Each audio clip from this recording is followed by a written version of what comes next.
Spoils of Victory by Celeste King. So, Samara, ever wondered what goes through a reader's mind when they first step into Prothika? Let me guess. By the 13, what have I gotten myself into? Just like when we first met, eh? How can our listeners join us in Prothika? Oh, that's easy. They just need to visit worldsofprothika.com. And don't forget the discount code YouTube30. Leave us a comment and let us know how you feel about this story. And don't forget to like and subscribe. Thank you for choosing Celeste King's Spoils of Victory. Now let's get adventurous.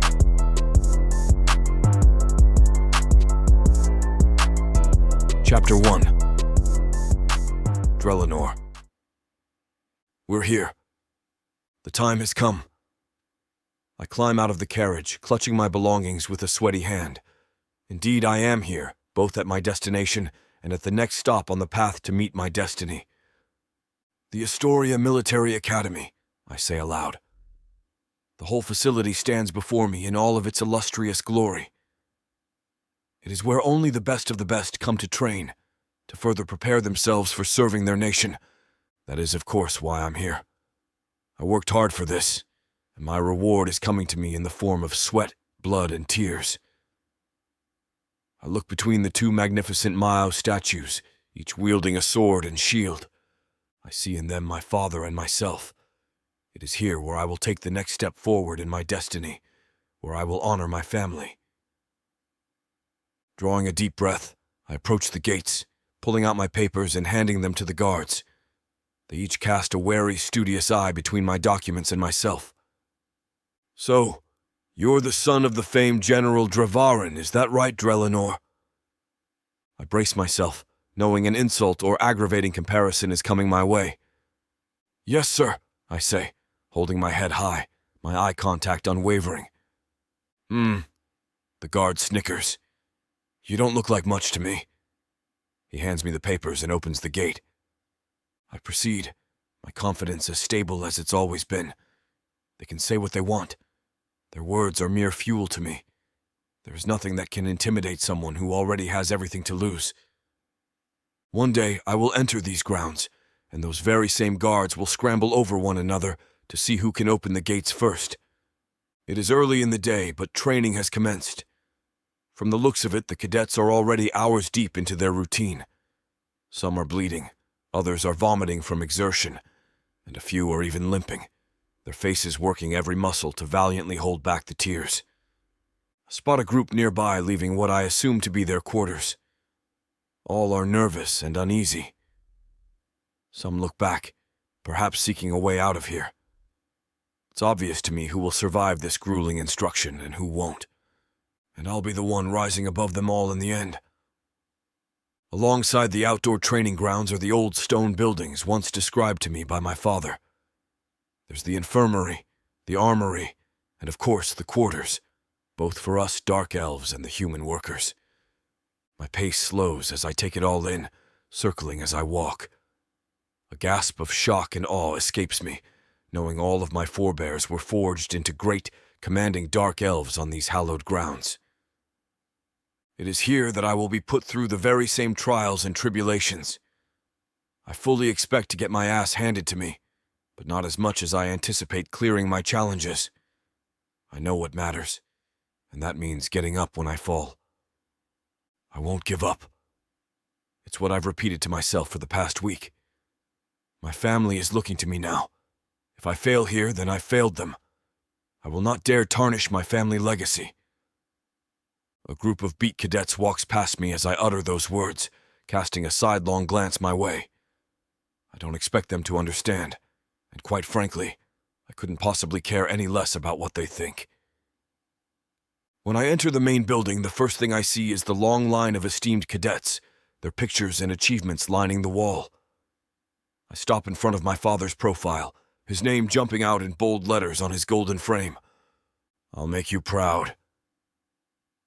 After I register and complete the onboarding process, I'm escorted to my room. It's far from an elite hotel suite, consisting of a single bed with plain sheets, a desk, and plenty of reading material on the history of the academy. I spend a few minutes hastily unpacking, throwing my belongings onto the bed and my clothes into the closet. I glance out the window, where I have a clear view of the outdoor training grounds. Peering closer, I spot who I presume to be medical personnel on standby.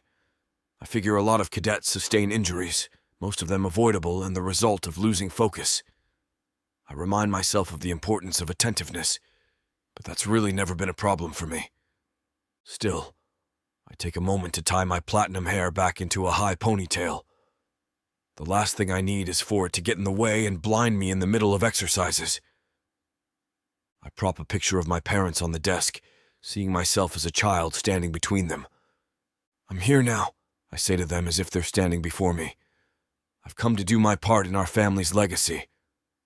"Oi, you there!" I spin around, meeting the pitch-black eyes of a dark elf. He's around my father's age and every bit as hard-looking as I imagined the instructors here to be. A faded scar sets neatly on his left cheek. "You're Dreveren's son, aren't you?" "Yes, sir. Drelenor's the name." "Drelenor," the dark elf mumbles, a malicious smile spreading across his lips. "Stand to attention." I puff my chest and raise my chin high, watching as the dark elf invades the threshold and crosses into my room. I can't help but feel as though he already has a problem with me. "I am Commander Zet," he says, eyeing me up and down. "You certainly look like your father. He must be an old rival of some sort. I've read your reports from your old training schools. It seems you'll be a standout soldier from the looks of things." "Thank you, sir." "Why are you thanking me? I haven't seen you perform. Do you see me as a suck-up?" "No, sir," I state. "I'm nothing like your father," he says with disgust. I hold back a scowl of my own. What is this guy's problem? But one can't deny how good he is. I hope you understand you're expected to be as good as him. "Yes, sir." "Good. I'm glad that's clear. Now get out there and train, Drelenor. I'll be watching. It's time to show what you're made of." He marches behind me the entire time on the way to training. If looks could kill, I'd be long dead by now. Zed only parts when I convene with other recruits, but still watches from the sidelines as promised. "All right, you pieces of Torah trash, listen up," he calls out. "What you're seeing is an obstacle course designed to beat the absolute piss out of all of you. You're going to run, climb, crawl, and roll your way to the finish line, all while dodging the light spells cast at you by our fine mages here. Any questions?" "Yes, actually," a cadet says, meekly holding up a hand. "I was told there'd be—" "All right, get into positions. Ready, set, go." I spring into action. This is what I've trained for. This is my chance to show the commander and the others what I've got. Already the magic is hitting some of us. I jump over a hurdle just as an orb flies between my legs, executing a perfect roll to get back on my feet. Two others sprint for their lives, running ahead of me, but one gets shot down. The other stops to help and is blasted for his mistake. Now he'll know that sentiment serves as nothing but a distraction. Up ahead, there approaches an incline so steep it's practically vertical. I lunge and grab hold of the grips peppering its surface, utilizing every muscle to pull myself up. I feel the contractions in my body, each tension and release playing its part to propel me forward. I hoist myself over the peak and land square on my feet. In an instant, I'm sprinting again. I jump over a pit, landing hard on the ground to crawl forward on my belly. As I crawl, I look over my shoulder, seeing the others are far behind. One peeks his head over the incline and is shot down immediately. His fault. He's far too slow. I reach the end without a mark on me, much to the approval of the instructors. All but Commander Zet, that is. His response is only to show less disgust on his face than before. "What's next?" I ask. By the time we start our sparring sessions, the other cadets are still trying to catch their breath. At the signal to start each fight, there grows inside me a familiar competitive desire, a force that drives me to win over each opponent. Perhaps it is my ancestry ensuring the current generation does not fail. I feel their eyes on me as I outmaneuver my fellow cadets. When it ends and we're receiving feedback, I see them glaring at me in my peripheral vision. But not all are intimidated by me. Some extend an invitation to hang out with them, citing the need to create a friendship between all the new recruits. No, I tell them. I have training to do. But we just finished training. They stare at me in disbelief. Whatever, have it your way. They're nothing like me. They don't know what it's like to have the weight of the world on your shoulders. It's as if the more successful I am, the heavier the pressure gets. At the same time, I'm forcibly shoving down that voice within me, the one telling me I'm stupid for passing up the chance to make a friend. I've never had a real one for all of my life. There's no time for it, the warrior in me says. You're here to excel, not to make buddies. I keep training deep into the evening, only wrapping up my exercises after another few hours have passed. I finally call it a night, walking past the common room where celebrations are already underway. Idiots. Don't they know we're up bright and early tomorrow? But something does stop me. I press myself against the wall, inching closer to the administration office, the doors of which are open. Inside, I hear two voices, one of whom I recognize as Commander Zet. The boy has potential. There's no denying that. Is he warming up to me? I think to myself, not that I truly care. But having the blood of his father running through his veins doesn't mean anything unless he can hold his own in the long run. I feel my spirits fall. It's the first time someone else's remarks have gotten to me. Maybe it's because it's coming from someone whose opinion matters. The commander has the ability to make or break my experience here. Aye, his companion says. I only hope he can live up to his family name. So do I, but I say nothing. Chapter 2. Jenna. I pull my long blonde hair back into a bun, tying it securely. After my apron is secured around my waist, I check myself in the mirror, flashing a smile and winking at my reflection. I love how apparent my dimples are and how my light freckles accentuate them. Another day, another Dayla. A laugh fails to stifle itself behind me. I turn around, watching my friend Serena smirk in the entrance to the changing rooms. So full of energy, aren't you, Jenna? She remarks, walking over and squeezing my arm. Where do you get it from? Don't you hate it here? These moments before a shift starts only fill me with dread. Sure, it can suck sometimes, but what's complaining about it going to do? Serena scoffs and chuckles as she changes into her work uniform. So you don't think there's anything wrong with this place? No, I didn't say that. I just find my job a little more bearable when I don't take it so seriously. If I try to pretend I like it, then I do sort of enjoy it, weirdly enough. No wonder why everyone adores you, even the dark elves. She hands me my hairnet with a smile. I wish I could be as carefree as you. Come on then, I say, gesturing towards the entrance to the cafeteria. There's plenty of hungry mouths coming our way in an hour, so we'd best get started on prep. I always sing to myself when it's not busy here.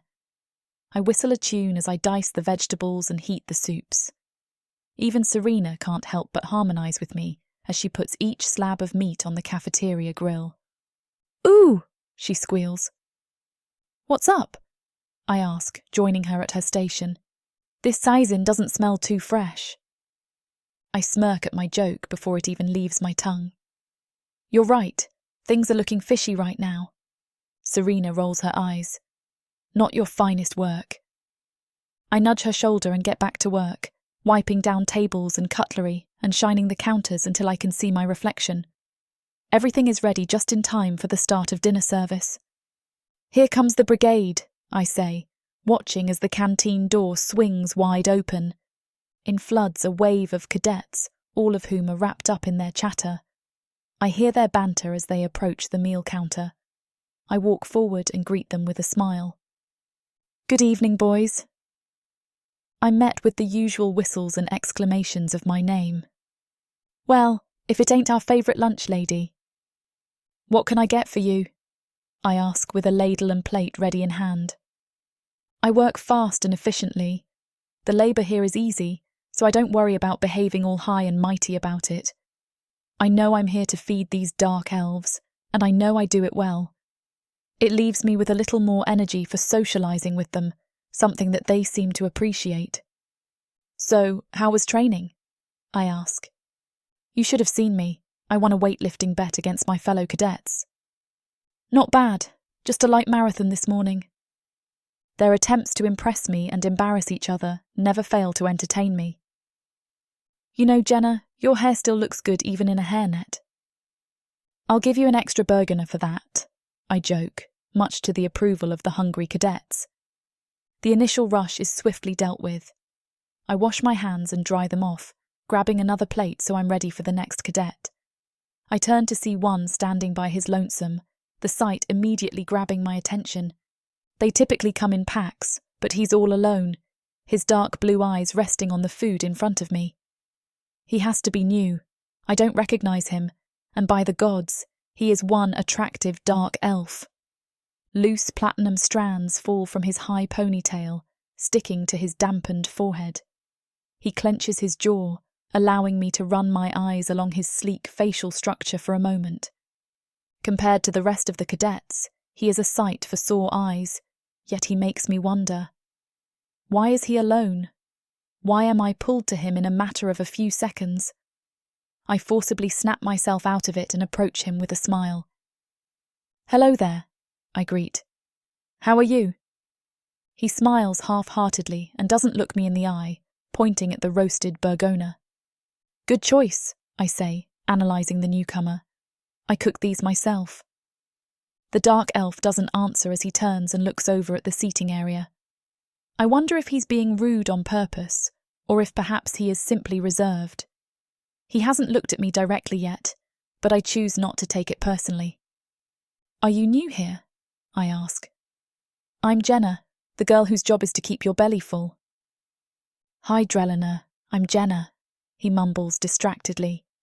I smirk as he realises his cute mistake. No, wait, forgive me, I'm Drelliner. Nice to meet you, Jenna. He rubs the scruff on his neck before his eyes finally meet mine. I immediately notice the tension leave his face. Gods, it's like his good looks have amplified now that we're looking right at each other. What, I smile and bite my lip, feeling the heat rise to my cheeks. What would you like, Drelliner? I recommend Tora meat. Sure, he says, nodding quickly. You've got a sweat going. Were you training? I ask. He stumbles over a reply as I hand him a handkerchief and some water. You'd best stay hydrated. Thanks, he mutters. He returns to glancing away from me, but I can spot him looking back at me from my peripheral vision as I grab cutlery for him. Enjoy your meal and welcome to the Astoria Military Academy. I hope I see you around. Tilting my head, I wonder what Drelliner's story is as he saunters off to an empty table. All good? Serena asks, approaching with a fresh stack of clean plates. Oh yeah, just wondering about that new guy over there. The loner, what about him? He just seems quiet. I've never seen a cadet make such an effort to stay to himself before. Jenna, Serena groans. Don't tell me you're feeling sorry for the guy. He's a dark elf. The judgment coats her words heavily. No. I shrug awkwardly. Let's get back to work. I excuse myself from the counter and grab a cart. I head out to the seating area and walk by tables, collecting empty plates and bowls. Hey, darling, a popular cadet says. Ironically, his name escapes me. Can I get a side serving of you? I only come as a main, I tell him, and his peers laugh obnoxiously. I roll my eyes as I wheel the cart away, headed for Drellinor's table. He stares into his tea as he stirs it. All done here? I ask, gesturing to his plates. I can do it. That's okay. It's what I'm here for. I can get you a refill of tea if you want. My offer prompts him to look up at me again, giving me a second glimpse into his eyes. They appear reflective but awfully sad at the same time. Contrary to what I told Serena, I can't help but feel sympathy for the dark elf. No, thank you, he answers. The Tora was delicious. I'm glad you liked it. I wheel the cart back to the kitchen, transporting the dishes to the sud-filled sink. That's dinner over and done with, I say to Serena, who scrubs away at each plate. Thank the gods, she mumbles. I'm sick of those damn cadets. I heard what they said to you, by the way. It was disgusting. It was just a joke. Don't you ever get fed up with them? Of course, but what can I do? You can tell them to stop, she insists. Maybe, I say with a shrug. But it's just words. What they say doesn't hurt me, so I find it better to reserve my energy and just roll with what they say. Well, it doesn't change the fact that they're bastards. I hear them mutter absurd crap about you, me, and the other humans working here. They are dark elves, after all. It's pretty much a given that they're assholes. Sometimes I think the new cadets will be nice, but it's like they teach them how to be nasty as part of their training. Well, actually, I begin. I'm about to tell her about Drelenor, but the strained look on her face warns me against it. Actually, what does it matter? Things will probably always be like this for us. I love your resolve, but it doesn't make their treatment of us right. She dabs her forehead with a cloth. I don't know how you smile through it. I watch as Serena carries out clean trays to the serving counter. I understand her more than she thinks I do. I'm a human, which is the worst species you could be on Prathika. I could be dead tomorrow, but I learned a long time ago to not care so much about the future. All I know for certain is that focusing on the present and being kind to others has kept me alive thus far, and I don't plan on changing that anytime soon. Another hour of cleaning passes. Though the dark elves have magic and could clean this whole place like it was nothing, I know they also think they're above using their powers for such a frivolous task. Why, when you can make a stupid human do your grunt work? I don't mind anyway. A job is a job, and I need the money. After locking up, I drearily make my way back to the human quarters, eager for a good night's rest. As I walk past the training grounds, I hear a heavy grunting coming from the distance. I look over, spotting a dark silhouette exercising by himself. It's that dark elf from earlier, I whisper. A smile spreads across my face as I gaze at Drelenor. But what's he doing out here on his own? Is this a punishment?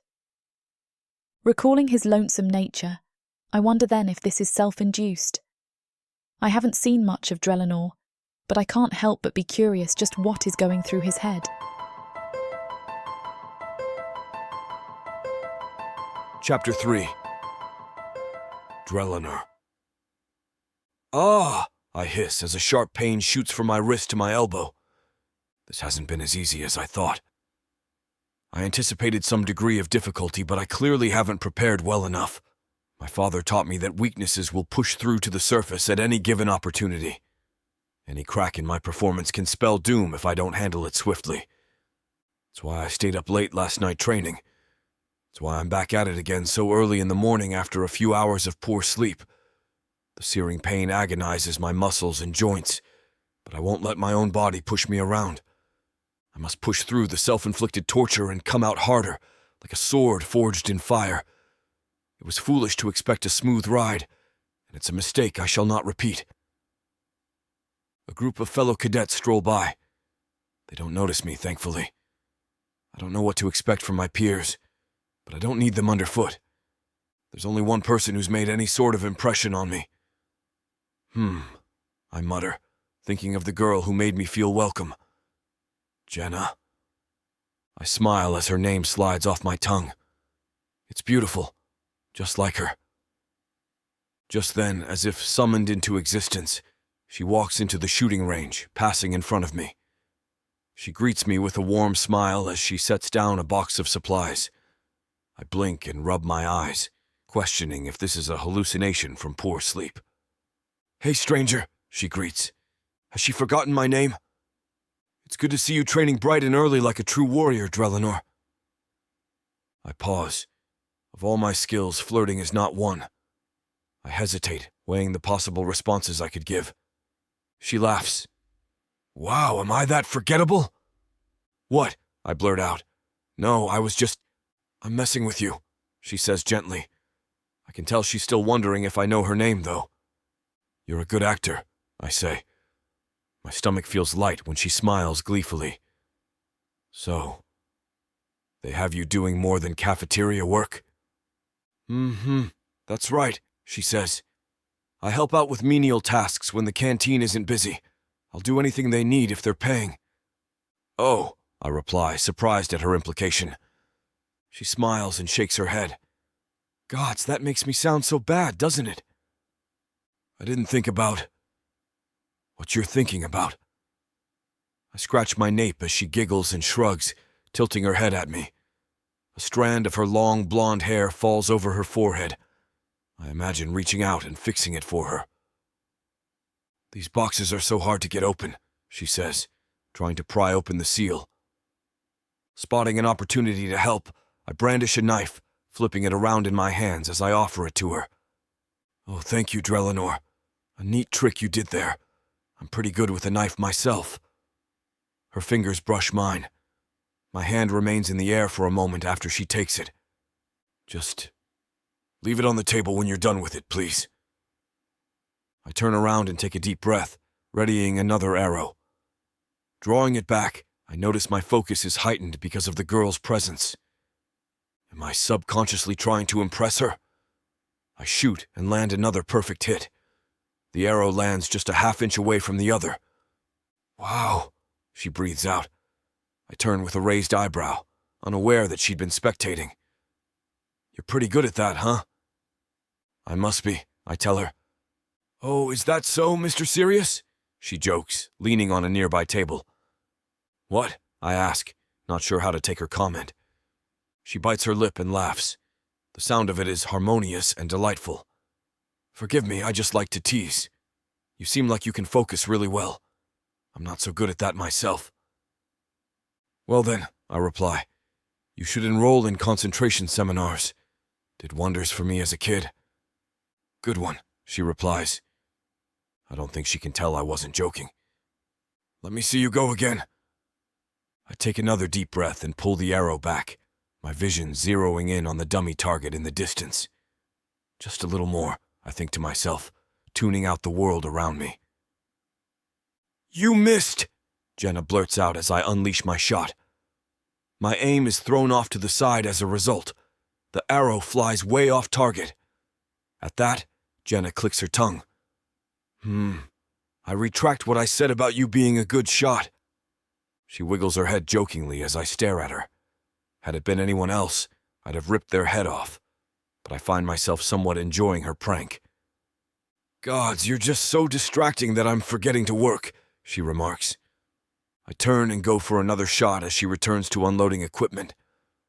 I hit a bullseye, taking a step back as I breathe out, but I bump into her.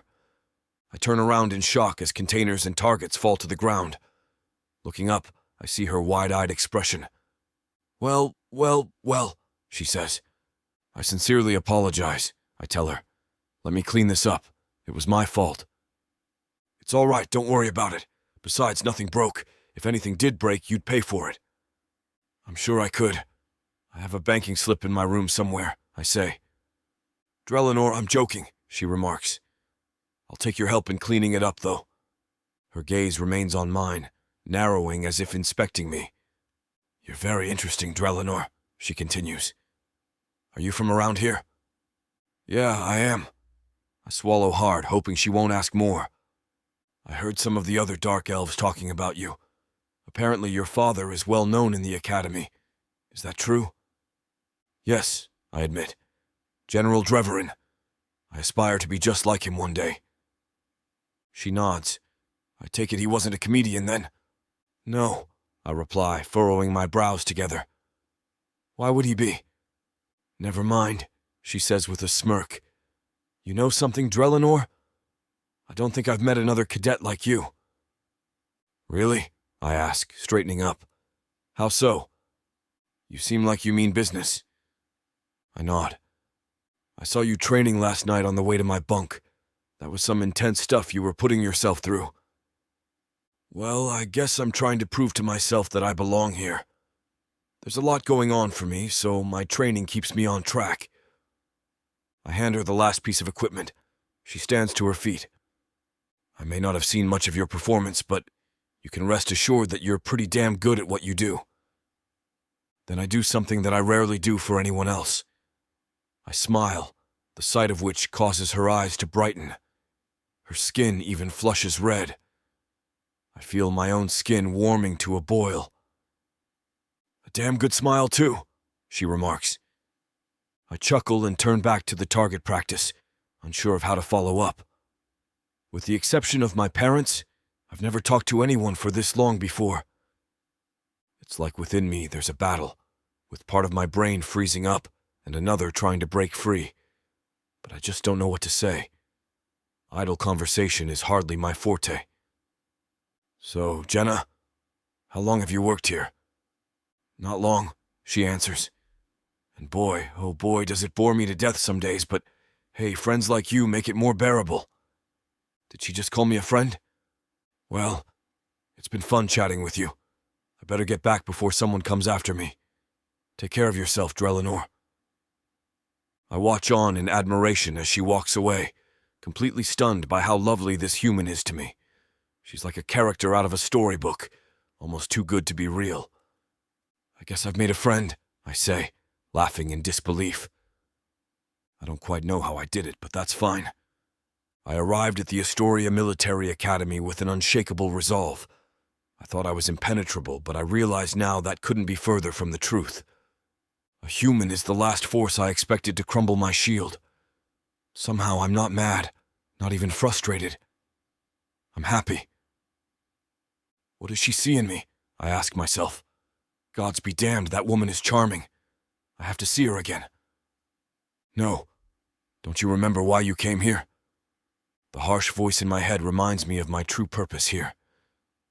It sounds a lot like my father, I realize for the first time. And also for the first time, I wonder if I want to listen anymore. Chapter 4. Jenna. Remind me again, Drelinor. Sir? The hot-headed Commander Zet stands over Drelinor in the cafeteria, and I can't avert my eyes. I can feel the tension rising between them, coming to a head. Drelinor is puzzled, holding a tray as he looks for his seat. Do you want to grow into a flabby degenerate? Of course not, sir, Drelinor says, trying to look around the imposing figure before him. Can I find my seat? Zet puffs up his chest like a Columba ready to charge, then puts a finger on the wooden tray Drelinor is carrying, nearly knocking it out of his hands. Then why are you eating fish all of a sudden? Zet asks, jabbing his fingers into Drelinor's fish and rubbing it around the plate. It's going to make you weak. Drelinor turns away from Zet, standing at attention. I can see his thoughts flash across his face, though he doesn't speak, fuming. My fists clench, unable to tear my eyes off the scene. Just thought I'd try something different, Commander, Drelinor says. Was it not you who encouraged us to try a varied diet? I can see the anger rise up in Commander Zet, clearly dejected he's not having more of an impact. Over a lot of time watching these guys, I've learned they're always stifling their true emotions for the sake of Academy politics. And Zet looks like he wants to punch Drelinor, which I suppose makes it another day of the week. You're to address me as Sir, Drelinor, Zet says. And you're not here to think, you're here to fight. I hear Zet make an utterance that sounds like either a growl or like he's clearing his throat. Either way, even from here, I freeze up. Throw the season away, Drelinor, Zet says. Get some real meat. Yes, sir. Drelinor's peers stare at him, some of them chuckling to themselves or talking in hushed whispers. If I can see their judgment from here, I can't imagine being where Drelinor is, standing in the middle of the conflict. Zet's apparent annoyance has turned into glee as he grins menacingly at Drelinor. Before Drelinor can collect himself and evacuate the scene, Commander Zet gets another word in. And stop slouching like a girl, Zet says, now leaning over Drelinor, leaving little distance between his face and Drelinor's. It's only going to make you lazy, And a lazy elf is a dead elf. Zet strides away, leaving Drelliner frozen in place. Suddenly, I'm unable to read his thoughts from his facial expressions. He's a blank wall as he looks down at the season on his plate, probably staring at the spots where Zet's fingernails penetrated it. He shakes his head, perhaps consciously avoiding the eyes of his peers that settle upon him, and walks toward the serving station. I avert my eyes, feeling like I've seen something I shouldn't. There's a tiny rush of adrenaline as his eyes meet mine. Does he know I'm watching him? Drelliner asks for another helping of Kroish, the same thing he always orders, and finds a seat, looking in frustration down at his tray as he fiddles with his food. He sits down alone at a table. I know that I have to do something. I don't know what. That was rough, man, one of the cadets from the table behind him says. Drelliner says nothing, simply taking a bite of his meat. Okay, fine. Dumb bastard, the cadet says. Don't acknowledge me. See where it gets you. What I do know is that Commander Zet likes to prey upon Drelliner for some reason, gaining satisfaction from tormenting him. And because Drelliner can do nothing to stop him, and none of the other cadets are interested in being discharged, nobody stops him or speaks up. As I serve another cadet, slapping season onto his plate, he grumbles thankfully. He won't be bothered by any of his peers or superiors for choosing to eat fish. Nobody should be. There's a sludge at the bottom of the pot that almost works as an adhesive, causing my serving spoon to resist me. I fight the slimy mixture, serving another helping to the next cadet in line. You're fantastic, I tell the cadet with a wink. He chuckles as he walks away, laughing at my bad pun. That's about when Commander Zet enters my line. For some reason, he seems especially fixated on me. I'll take the fish, he says. I grimace, poorly mimicking a smile, as I dish the kaizen up onto his plate. Did you see how I showed that little nepotism baby? Commander Zet asks me. He thinks he's hot stuff. I did, I say, smiling stiffly, though it boils me up inside to hear him talk about Drelliner like that. He doesn't know my name and probably couldn't pick me out of a lineup. Why he's looking for my approval is beyond me. Zet looks down at his plate, clearly disappointed by the portion. You can give me a little more than that, he says. I don't mind. Not concerned your muscles will get all flabby, I ask, making sure to directly reference his hypocrisy. He shakes his head. I'm a grown-ass man, he says. Just give me the casein. I don't want any trouble for you. I chuckle, successfully hiding the bitter sarcasm in my voice. It's probably time to trade out the pot, but the last thing I want Zet receiving is fresh fish. He'll get the bottom scrapings if I can help it.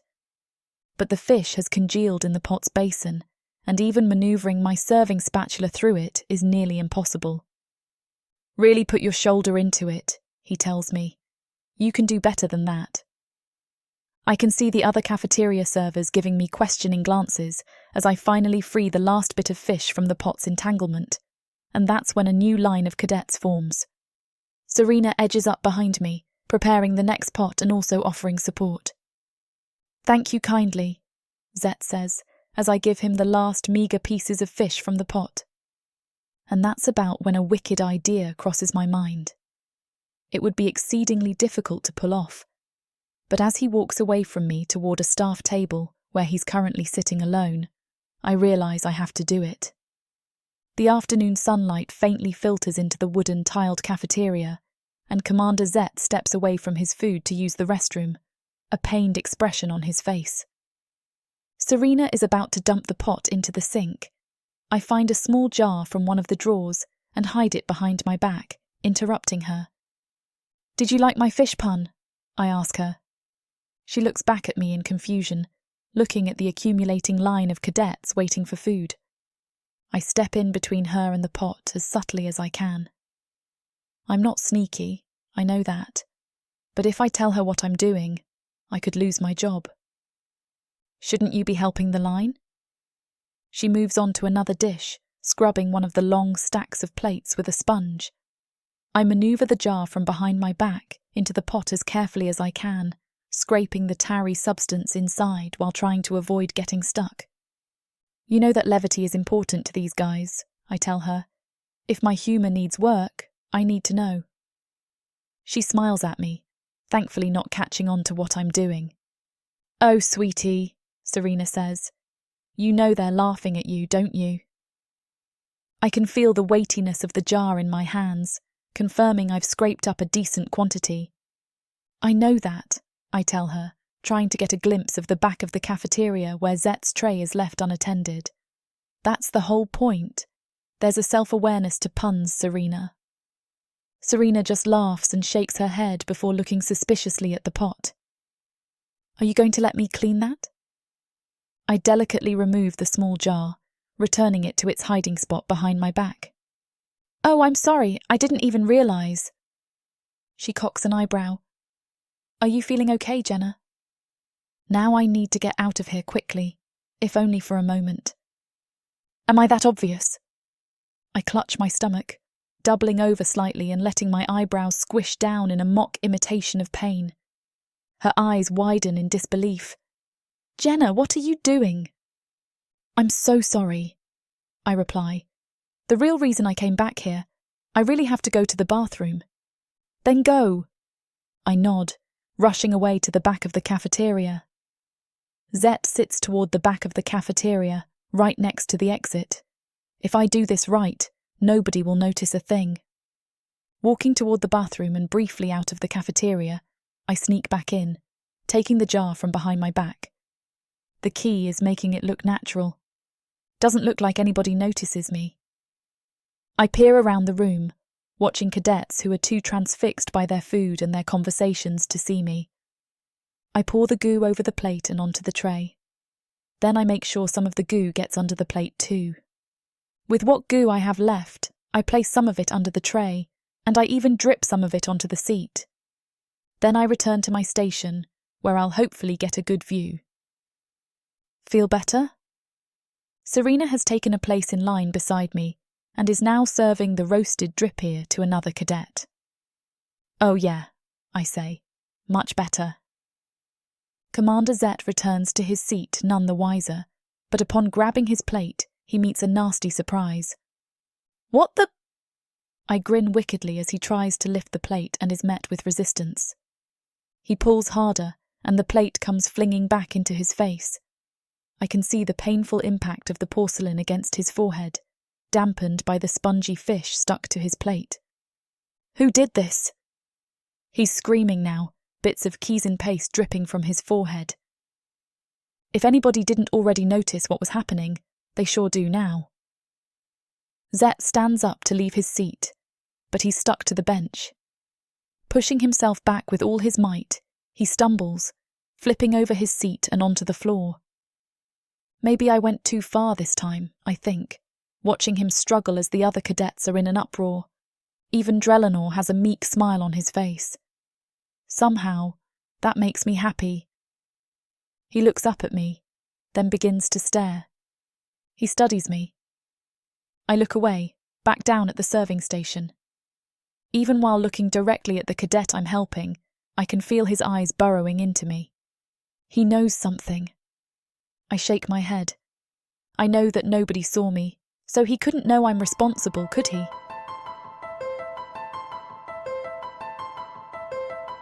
Chapter 5. Drelenor. Excuse me, she exclaims. I grunt as I round a corner, bumping into her again. She doesn't know that I plan it this way, that I coordinate my schedule to ensure I run into her at every opportunity. Jenna looks at me as if expecting an apology, but I just shrug and continue moving. I've made this my routine. I take multiple trips to the cafeteria, grabbing more food than I can stand to eat. Today, a heavy rain falls, pelting against the magical layer that coats our wooden and iron roofs. Good man, Commander Zet says as I grab a hearty helping of anything but fish, stacking Tisret on top of grilled Torah. Put some meat on those weak bones. I nod, casting a side glance toward Jenna as I approach her spot in the line, who then looks away. Don't get fat, though, he says. Wouldn't want to waste all that goodwill your family got you. I know why I'm here, but why is he here? Grinning nonchalantly, I look up at Jenna, nodding. She pours the thick baru into a bowl, and I hold up my tray. Looks like you'll be training out in the rain today, she says sadly to me, looking out the window at the droplets that collect on the glass. My men can take it just fine, Zet replies before I can, nudging me in the shoulder rather roughly. More season for me, please. She dishes it up onto his plate, looking disgruntled.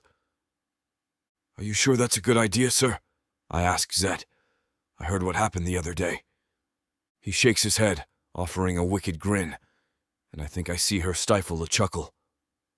If I stopped eating all the food that fought back, I'd be one of those weird folk who eats nothing but plants, he grumbles before casting an inquisitive glance at me. You wouldn't know anything about what happened, would you, cadet? No, sir, I reply honestly, noting his suspicious stare with some apprehension. Very sorry it happened, though. Uh-huh. He stands over me with his imposing form, his shadow alone blocking my view of the cafeteria. I'm tall, but he's a freak by comparison. Some speculate he enhanced his body with forbidden magic long ago, and it wouldn't surprise me if he did. You keep following me around and I'm gonna know something's up, Drelinor, he says, before walking off to find a table alone. She raises her eyebrows at me, acknowledging the tension of the moment, and I shrug before finding a table.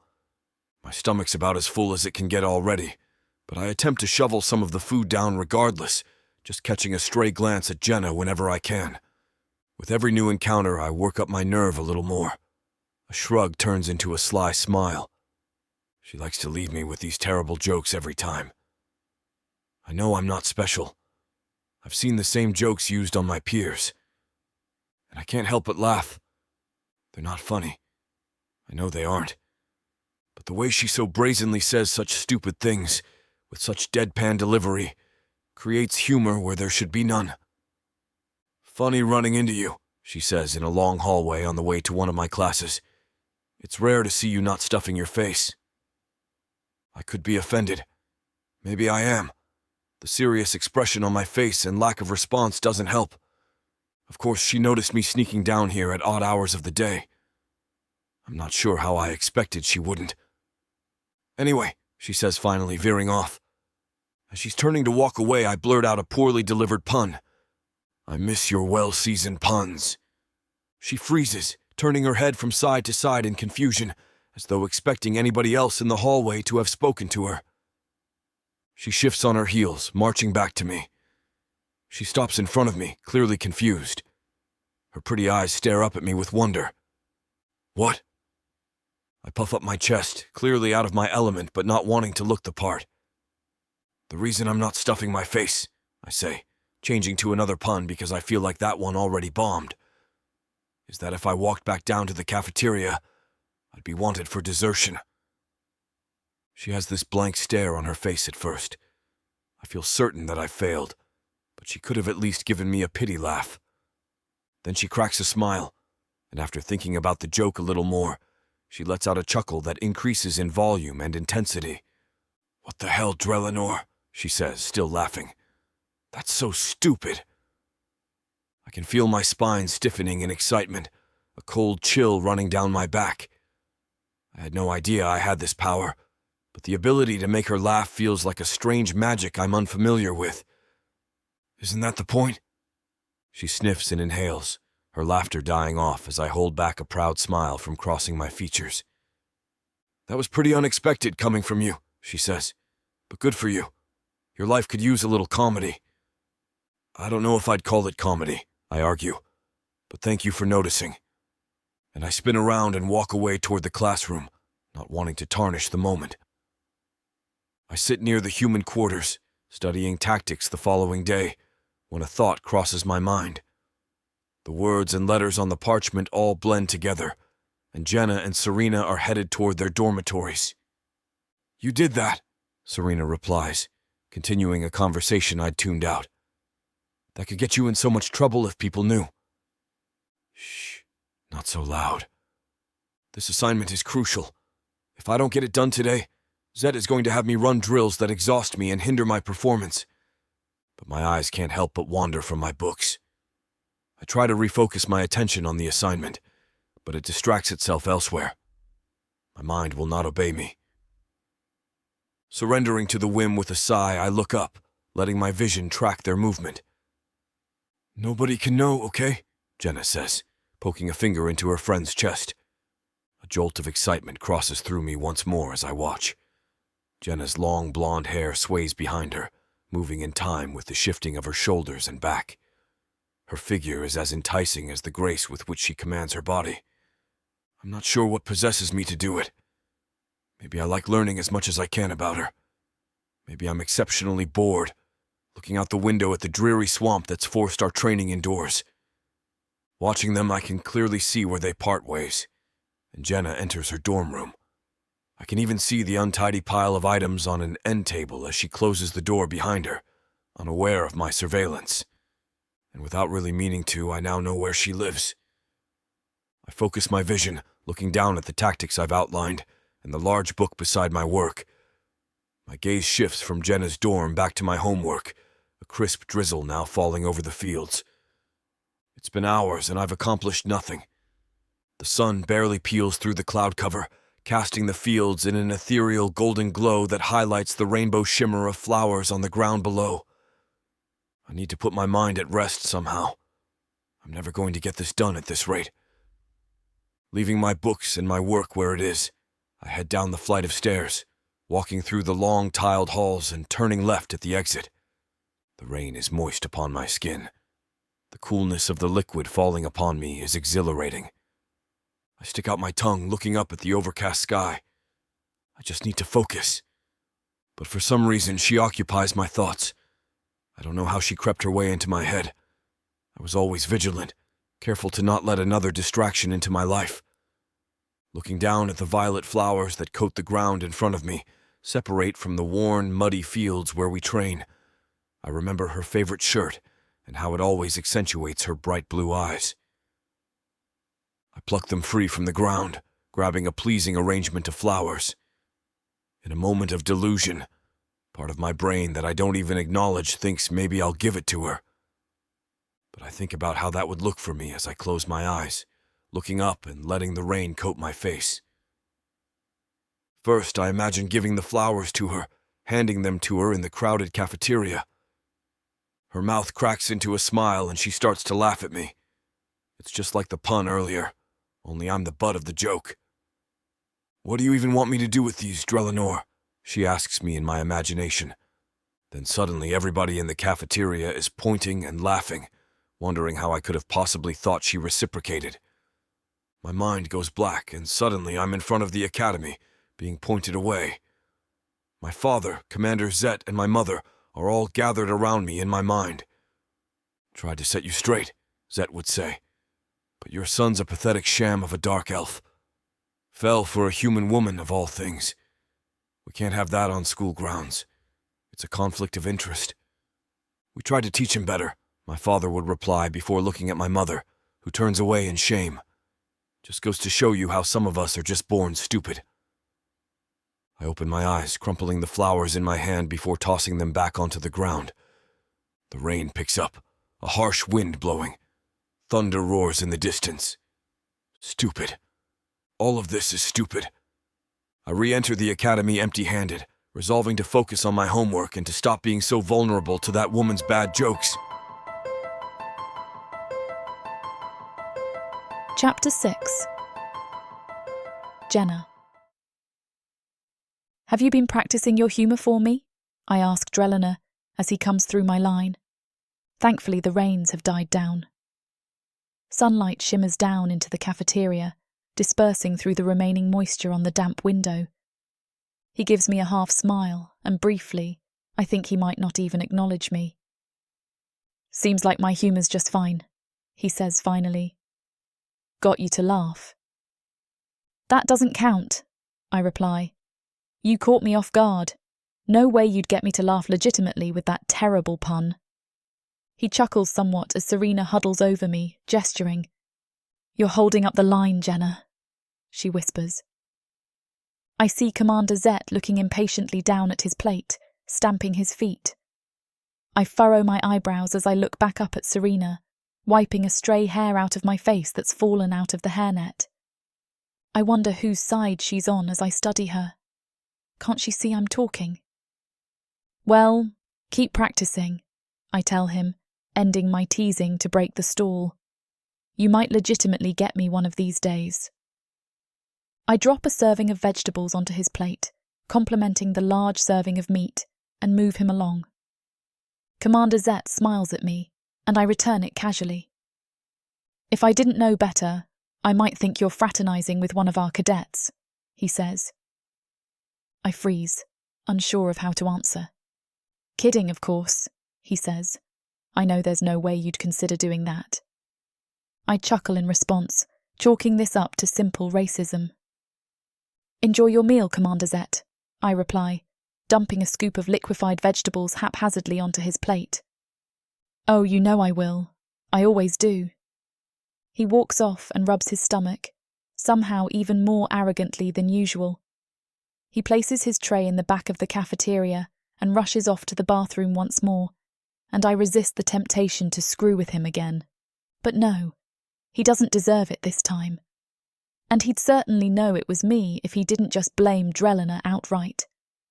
Dangerously close to provoking my fury, though, I think. And then I chuckle. I know how bad of an idea it would be for this to go anywhere, which is why it hasn't. But there's part of me that feels like it's nothing more than old prejudices. Why couldn't I befriend Drelliner? As I watch him sit down far across from me and set his tray down, this time joined by some of his peers, I long to see him smile again. He looks so closed off and tough, sitting down among them. He so badly craves their approval. Jenna, get it together, Serena says, nudging my elbow. Stop holding up the line.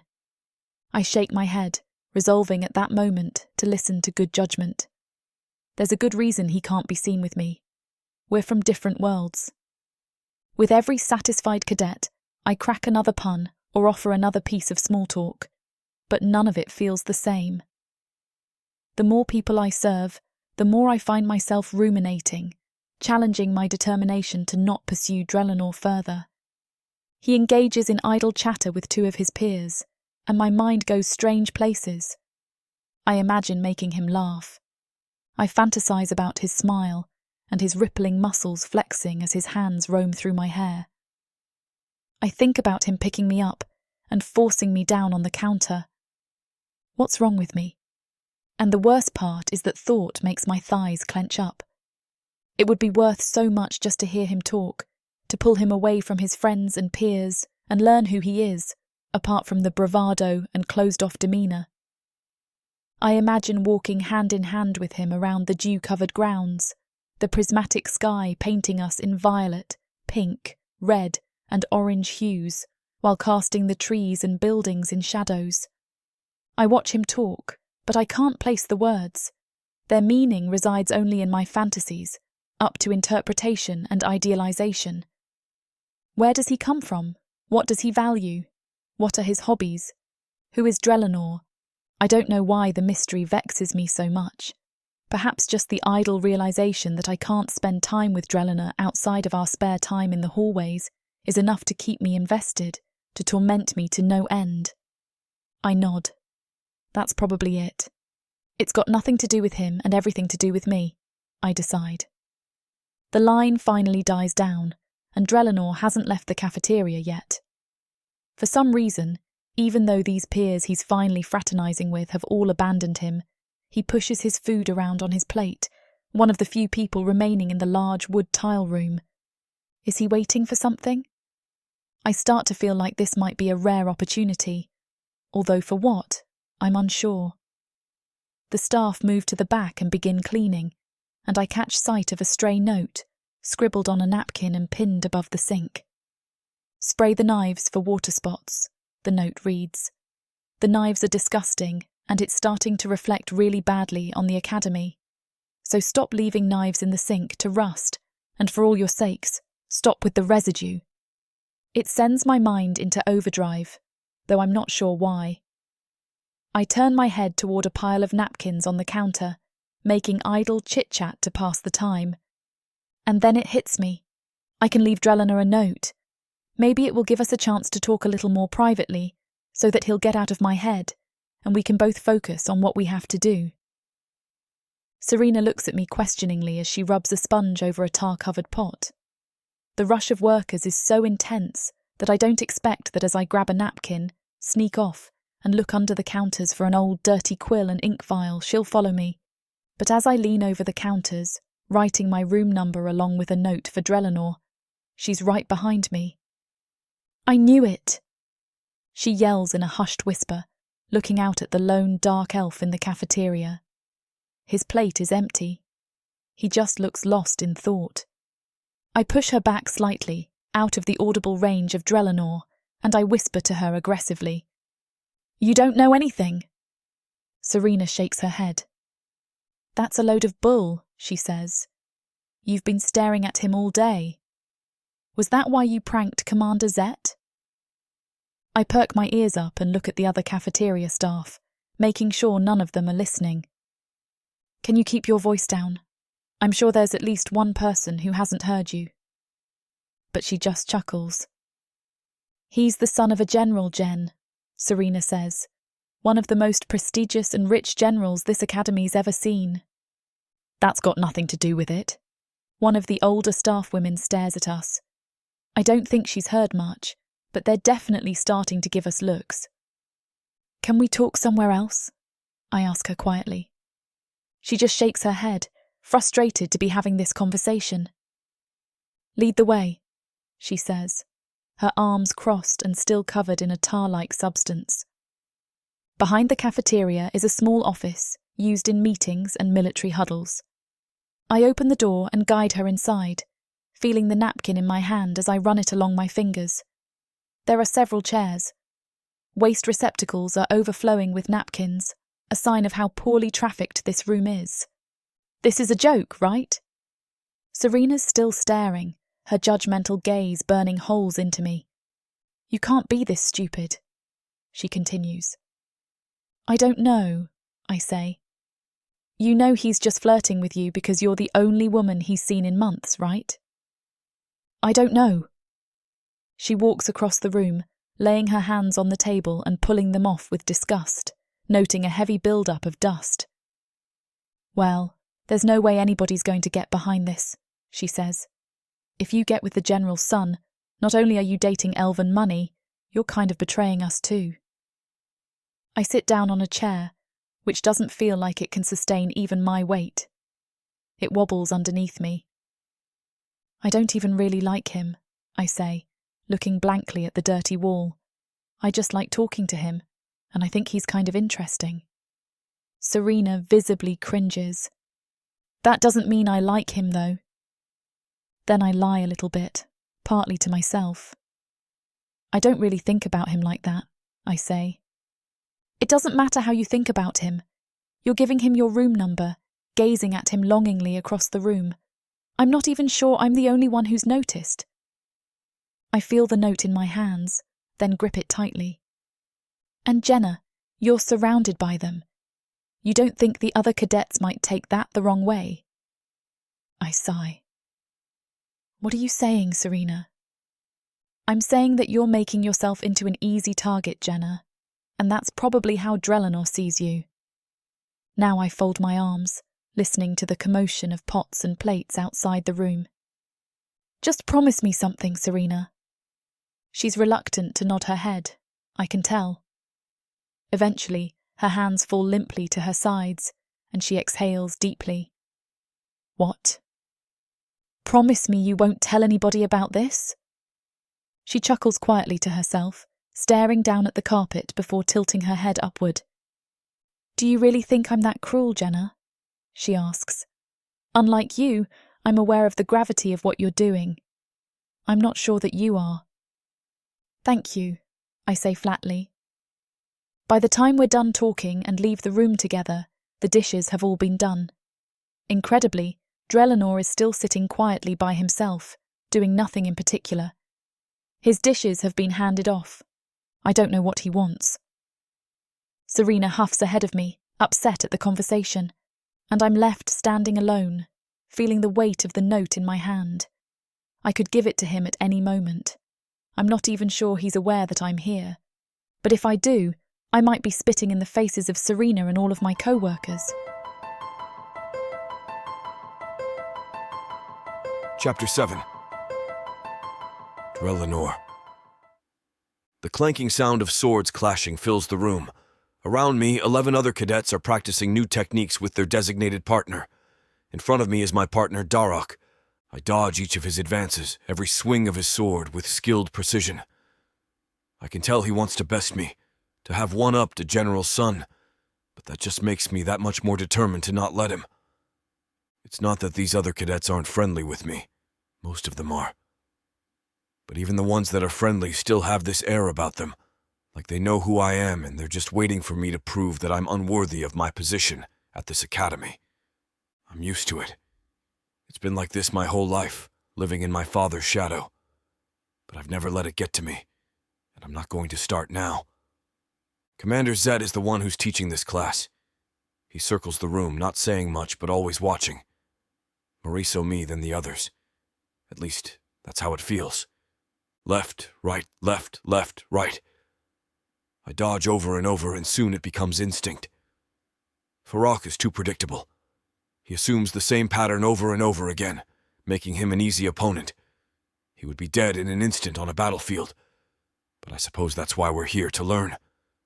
I use Darok's predictability against him, waiting for that gap he always leaves on his right side. When he swoops his sword towards me, I make my move, eliciting a grunt from him when he realizes that my move would have killed him if this were a real fight. But he doesn't say anything. He just starts fighting harder. Like that'll help. Ah! A cadet shouts from my left.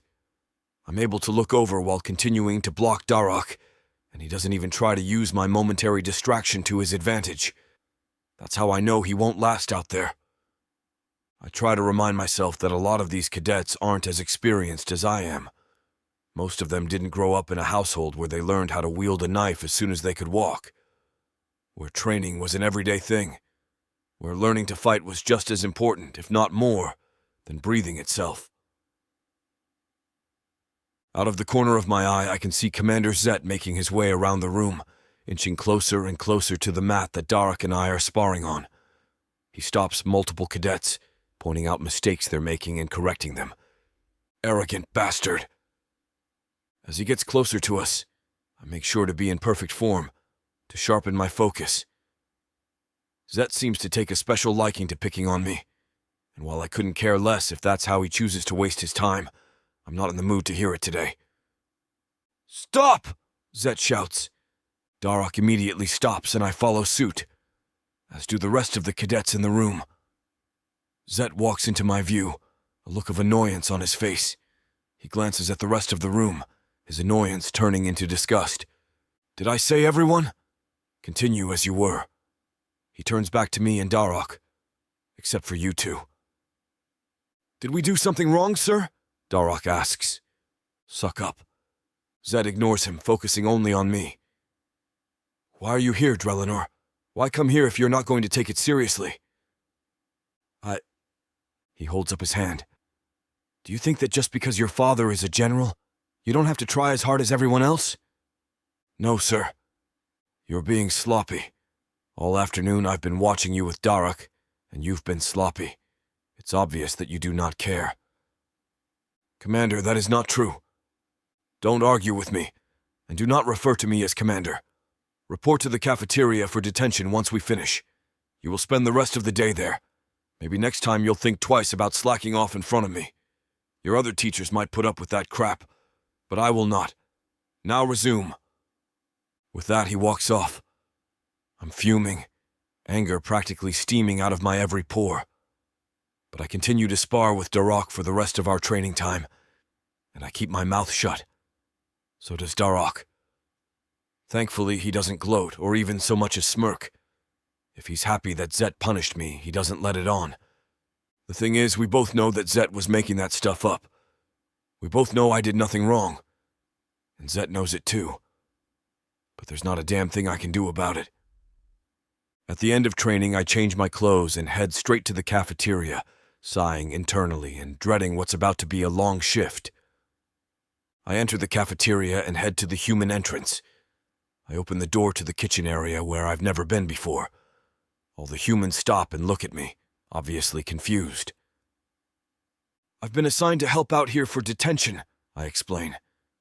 Most of them nod and go back to what they were doing, having zero interest in me whatsoever. I begin walking through the kitchen, but I stop when I see her. Jenna walks in, holding an empty tray as she takes it to the sink. She sets it down and spins on her heel, heading back to the door she came through when she catches sight of me. Her eyes widen a little and her mouth falls open slightly. What are you doing back here?" she asks. "Detention," I say, shrugging. A small laugh escapes her. "Really? What'd you do to deserve that?" "Oh, the usual. Killed another cadet in cold blood." She smirks. "Ah, well, I could use some help serving out there. We've got a long line. Lead the way." I follow her out to the cafeteria, where a long line of my peers, mixed with some of the academy staff, are waiting in line with their trays. "It's pretty easy. I'll put you on vegetables. For vegetables, we don't take requests. They're all mixed in together, so if someone doesn't want something, they'll have to pick it out themselves." She points me to my spot where a giant tray of vegetables sits, and then points to the one next to it. "I'm next to you, handling the meat." "You handle meat often?" I ask, grinning at the joke she all but gave me. She bursts out laughing, causing a few of the other human workers to shoot her a look. Good one. You're getting better," she says, still giggling away. "I've been practicing." "Oh, yeah? Is that why you really got detention?" "No, actually, I did nothing wrong. I was in a training session that Commander Zet was leading, and he unfairly called me out. Not sure what's wrong with him nowadays." "Oh, that sucks. Well, it shouldn't be so bad. You just put the veggies onto their trays if they ask for it." I nod and pick up the tongs in front of me. Jenna takes the spot next to me and begins chatting with each cadet that passes by. Being on this side of the line feels weird, but I try not to let it get to me as I work. Jenna and I don't talk much, and in truth, it feels a little awkward. But I try to ignore that, and I find myself sneaking glances at her now and then. She smiles at most of the elves that come through the line, cracking small jokes with them just as she does me. It's kind of amazing how often she gets them to smile, even the ones who I've never seen smile before. She just has this way about her that makes it impossible not to. Over time, she starts talking to me more, and some of the initial awkwardness drifts away. It starts to feel less like I'm a dark elf being forced to work with the humans, and more like we're just two people, working alongside each other like we do this all the time. And the dreaded detention in the cafeteria becomes more and more like something I wouldn't mind doing every day. "You're right. This isn't so bad." "Well, that's because I'm here. I could have put you next to Stacy down there, and you would have been crying by the time you left." I chuckle. "You think I'm that weak, huh?" "No, but I know Stacy. She'd chew you to pieces. She'd make Commander Zet look like your best friend. You know, there's still time to send you down there if you want to find out for yourself." "I'll take your word for it." "You sure?" "Absolutely." "Damn, I was really looking forward to seeing you cry," she says, feigning disappointment. "I'm sure you'll find another way to make that happen." She pretends to think for a moment, pursing her lips. I can't help but stare at those lips, wondering how they might feel on mine. "Yeah, you're probably right." I know that I'm drifting more and more towards flirting with her, and I know I should stop, but I can't. Despite all the people around, despite the hate it would bring, I just can't. I just want to know more about her. I want to find out who she is, deep down. Something tells me I would like what I find. "Oh, damn, I'm out of drip here. I have to go get more," Jenna says, grabbing the empty drip beer tray. "I can get it for you," I say, taking it from her. She smiles at me. "Thank you, Drelinor." I nod and disappear into the back to switch out her tray. But as I look for a new tray, my mind is not where it should be. Instead of thinking about where I can find more, I'm thinking about how different my name sounded coming out of her mouth. It didn't sound the way it does when everyone else says it. I shake my head as I look around. I'm getting too distracted, which is a feeling I'm incredibly unfamiliar with. I've never had a reason to be distracted before, and now is certainly not the time to find one. But Jenna is proving to be harder to resist than I initially thought, and part of me thinks the distraction might be nice, might even be worth it. Chapter 8. Jenna. To say today's shift in the cafeteria was the most interesting one I've ever had would be an understatement. Having Drilliner working alongside me for hours has been odd, but in a good way. I'm only sad that it's now about to be over. Dinner shift is coming to an end, and I know he'll be out of here as soon as the last elf leaves the line. I know that things will go back to normal, and gone will be the laughing and talking like we've known each other for ages. It saddens me, but that's just the way it has to be. Dark elves and humans can't have any kind of relationship. They're students, we're staff, and crossing that line could get me fired. And then there's the fact that he wouldn't want anything more from me than a mere acquaintanceship. I've convinced myself that today's camaraderie was only because he had no choice. And that feeling sucks. It's not like I let myself get my hopes up. It's just that I enjoyed the past few hours so much that I know it's going to feel different once he leaves. "Okay, now what?" he asks, turning to me once the last person leaves the line. "Now you're done." "Really?" "Yeah. What did I tell you? Easy peasy, right?" He smiles and looks around. "You sure I can't help with anything else?" "I'm sure. You're free. Go get a dinner of your own, or some sleep. I'm sure you're exhausted." Drellnor looks like he wants to say something else, but he just nods and begins walking towards the exit. Before he can reach it, he turns around. "Hey, thanks." "For what?" "For making this fun." He doesn't wait for a response. He just walks out. Not letting myself dwell on it, I begin stacking all the empty trays on top of each other and bring them back to the kitchen to be washed. Thankfully, I'm not on dishwashing duty tonight. Instead, I've been tasked with scrubbing the tables once everyone leaves. In the meantime, it's my job to clean up the food line. I grab a rag and fill up a bucket of soapy water before carrying it to the counters I need to scrub. "You seemed pretty friendly with that cadet all day," a voice says from behind me. I turn to see Isabel, one of my co-workers. We don't talk much, but we've never had any problems. "Not really, just didn't want him to feel uncomfortable." Why would he feel uncomfortable around humans? It's not like we've been brutalizing and enslaving his species. I bite my lip. She's right, and it's obvious that she has a distaste for the dark elves. Most humans do, and I understand why, but not on an individual level. I don't believe that every dark elf is bad. In fact, I think a lot of them are good. Though unfortunately, a lot of those good ones eventually become the same as the others. It's usually only a matter of time, especially as they climb the ranks. "I'm sorry. I didn't mean it like that, Isabel. Of course he wouldn't be uncomfortable because we're human. He obviously doesn't care about that. He just spent all day talking to one. I meant that I didn't want him to feel uncomfortable because he's not familiar with this kind of work." "You mean he's too privileged to know how to wash a dish or slap some meat on someone's plate?" I sigh, seeing that I'm obviously not going to get anywhere with her. I might as well just quit trying. "What would you like me to say, Isabel?" "How about less? I'd like you to say less." She walks away, leaving me shocked. I decide not to let it get to me. I know I did nothing wrong. Talking to the elves and possibly even crushing on one, though stupid it may be, is not wrong. Well, not completely. I'm only trying to be friendly and keep the peace. And why shouldn't I? If we have to deal with these assholes all day, why not make them like us so they mess with us less? Why not show them that there's nothing wrong with us? I shake my head and go back to scrubbing the counters. Isabel obviously had a bad day, and she's taking it out on me. I'm not about to let her ruin my night. Once I'm done with the counters, I move on to sweeping and then mopping.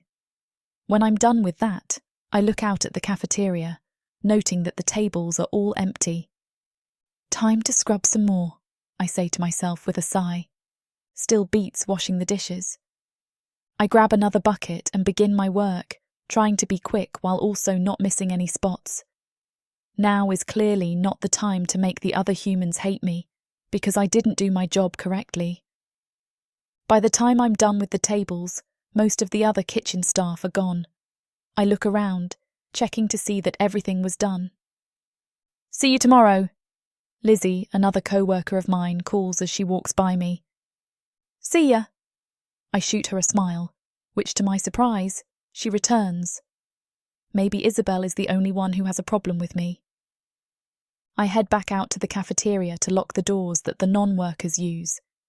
It's one of the last things to do before closing, usually done by the last one to leave. Apparently everyone decided that would be me tonight. I reach the door, which is propped open by a piece of wood shoved into the bottom of it. I kick aside the wood, but before I can close the door, movement in the corner of my eye distracts me. When I look to see what it is, I see Drelinor standing there. "Drelinor, what are you doing here?" He smiles sheepishly. "I forgot something when I left earlier. I'm sorry, I know you're closing up, but do you mind if I look for it really quick?"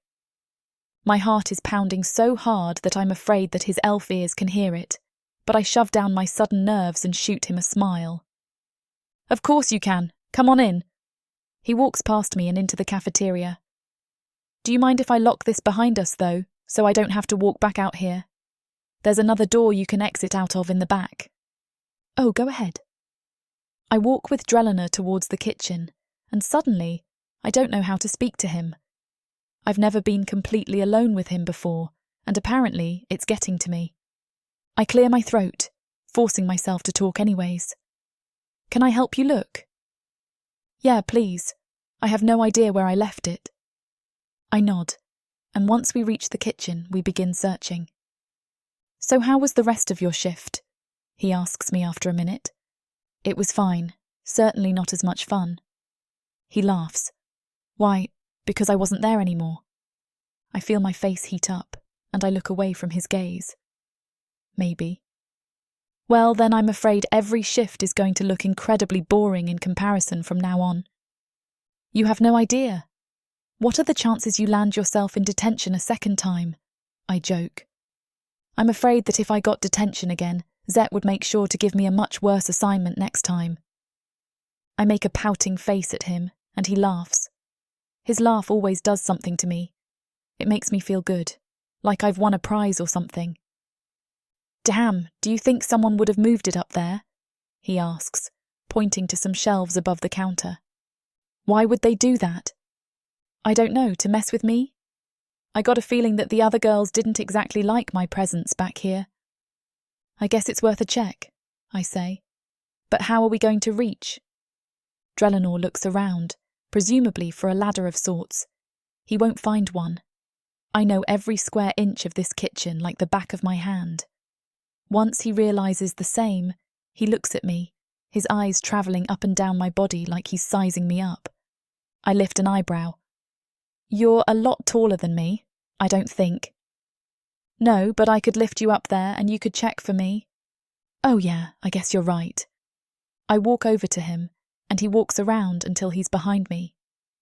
Nothing could have prepared me for the way his hands on my hips make me feel as he grabs them and lifts me up. I can't even remember what I'm supposed to be doing. All I can think about are those hands. "Do you see it?" I'm still trying to gather myself, to remember why the hell I'm up here. "Jenna?"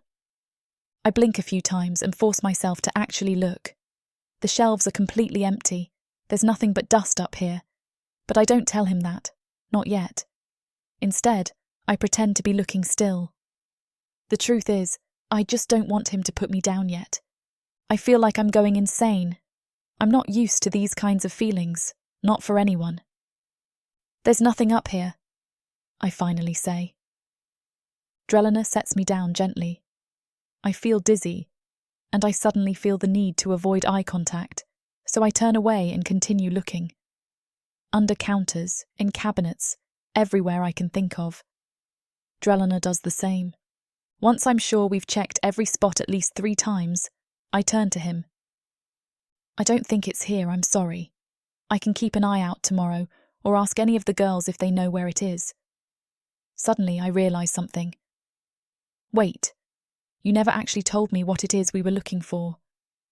How did I miss that? This entire time I was so wrapped up in my own mind, trying to control my feelings that I didn't even... This, Drellner says, closing the distance between us. He places one hand on my cheek and leans in. My eyes flutter closed as his lips press into mine. It doesn't feel real. None of this feels real. Except for those lips. Those lips are definitely real, and they're devouring me like he never had dinner. Which he probably didn't. It takes me a second to kiss him back, to realise what's even happening, but when I do, things immediately escalate. His other hand dives into my hair, and he walks me backward until my back hits the counter in the middle of the kitchen, where we usually chop up the veggies. I don't want him to stop. This kiss is the best thing I've ever felt.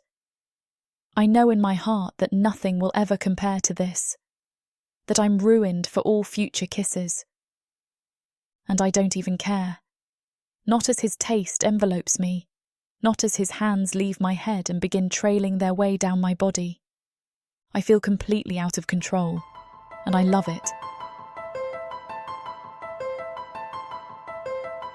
Chapter 9.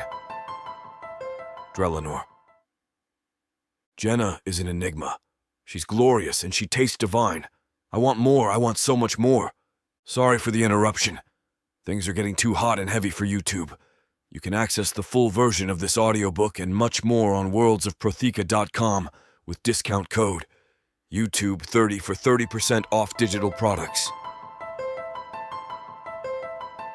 I lean down and kiss her gently, my lips brushing against her mouth, her eyelids fluttering open, her eyes meeting mine.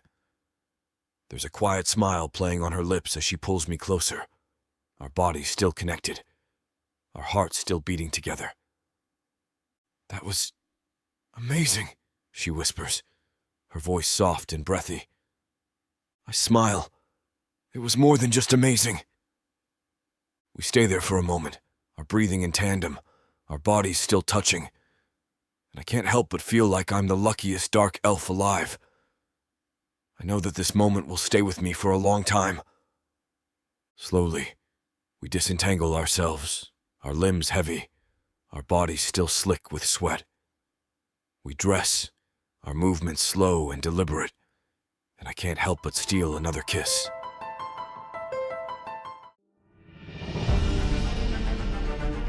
If someone had told me a month ago that I would be running for my life instead of sitting in the stuffy classroom of the bordello, preparing to be sold off to indoor, I would have laughed.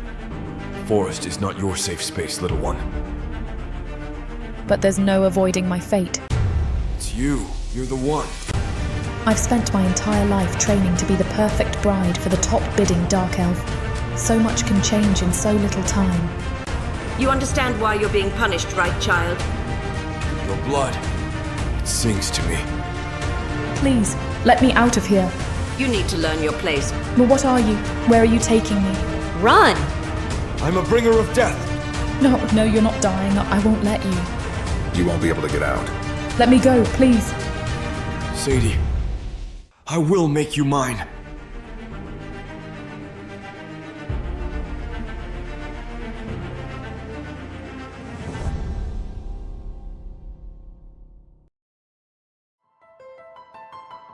Chapter 10.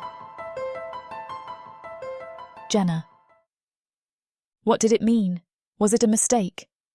I've been asking myself those questions for hours now, ever since we parted ways. The golden light of the morning sun radiates through the windows of the cafeteria, and I've barely slept. He seemed so different, but it was so wonderful. The normally very shy Drellner was incredibly forthcoming, moving himself with expert precision, and it's hard to believe the elf who took me yesterday is the same elf who only days ago seemed to be avoiding me. An epia for your thoughts. I uncover the pot, getting ready for the first round of cadets. Apparently, Serena is talking to me again. You don't even have an epia, I reply, not looking her in the eye. Yes, I do, she replies, and I'd be happy to offer you it if you'll tell me what's on your mind. I turn to face her before moving to the back and placing another pot onto the serving station. Immediately, I notice that Isabel is also standing right beside me, leaning against the counter. I can't help but feel scrutinized, and I suddenly wish the bustling crowd of students would enter the cafeteria, even though that's still 30 minutes away. With their eyes on me, it feels like I've done something wrong. And I have, in a way.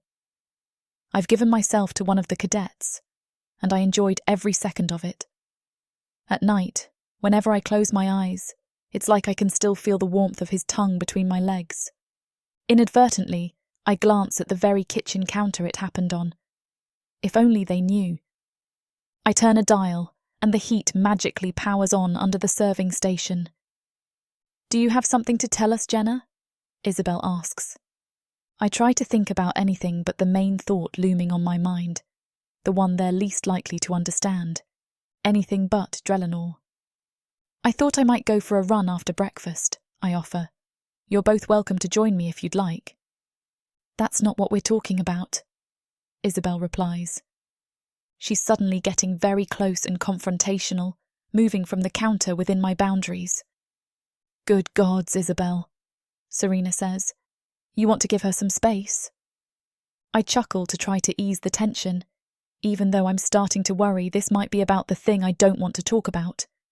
But we were so careful. How could they have noticed? Come on, girls, I say. You want to tell me what's going on? We know you've been seeing that elf scum, Isabel says suddenly. I saw you with him earlier. You really think we wouldn't notice? That's when Serena backs up, as if to distance herself from the statement. Whoa, she says. That's taking it a little too far, don't you think, Isabel? Quickly, I try to think of how to get myself out of this situation. I look around the room, but it's just us and the cafeteria staff. He's not only a dark elf, but the most elite of the elite, Isabel says. I back up toward the counter, just about ready to leave the discussion. If anything, I don't think it's going far enough. Maybe we should hear things from her perspective, Serena says. I stop moving away from the discussion, surprised to hear her walking back her stance.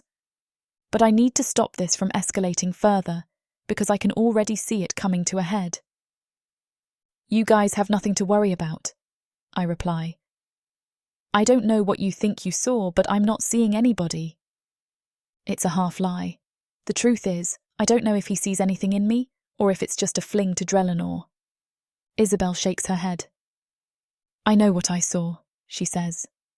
Serena looks from me to Isabel, and I think she might pursue the issue further. She just chuckles, surprising me yet again. It was kind of crazy anyway, she says. The idea that a dark elf like Drelinor would be interested in a girl like Jenna. Wait, Isabel says. What are you talking about? You said... My cheeks start to heat up. It's just a crush, Serena continues. Do you really see her pursuing something seriously with someone in the academy?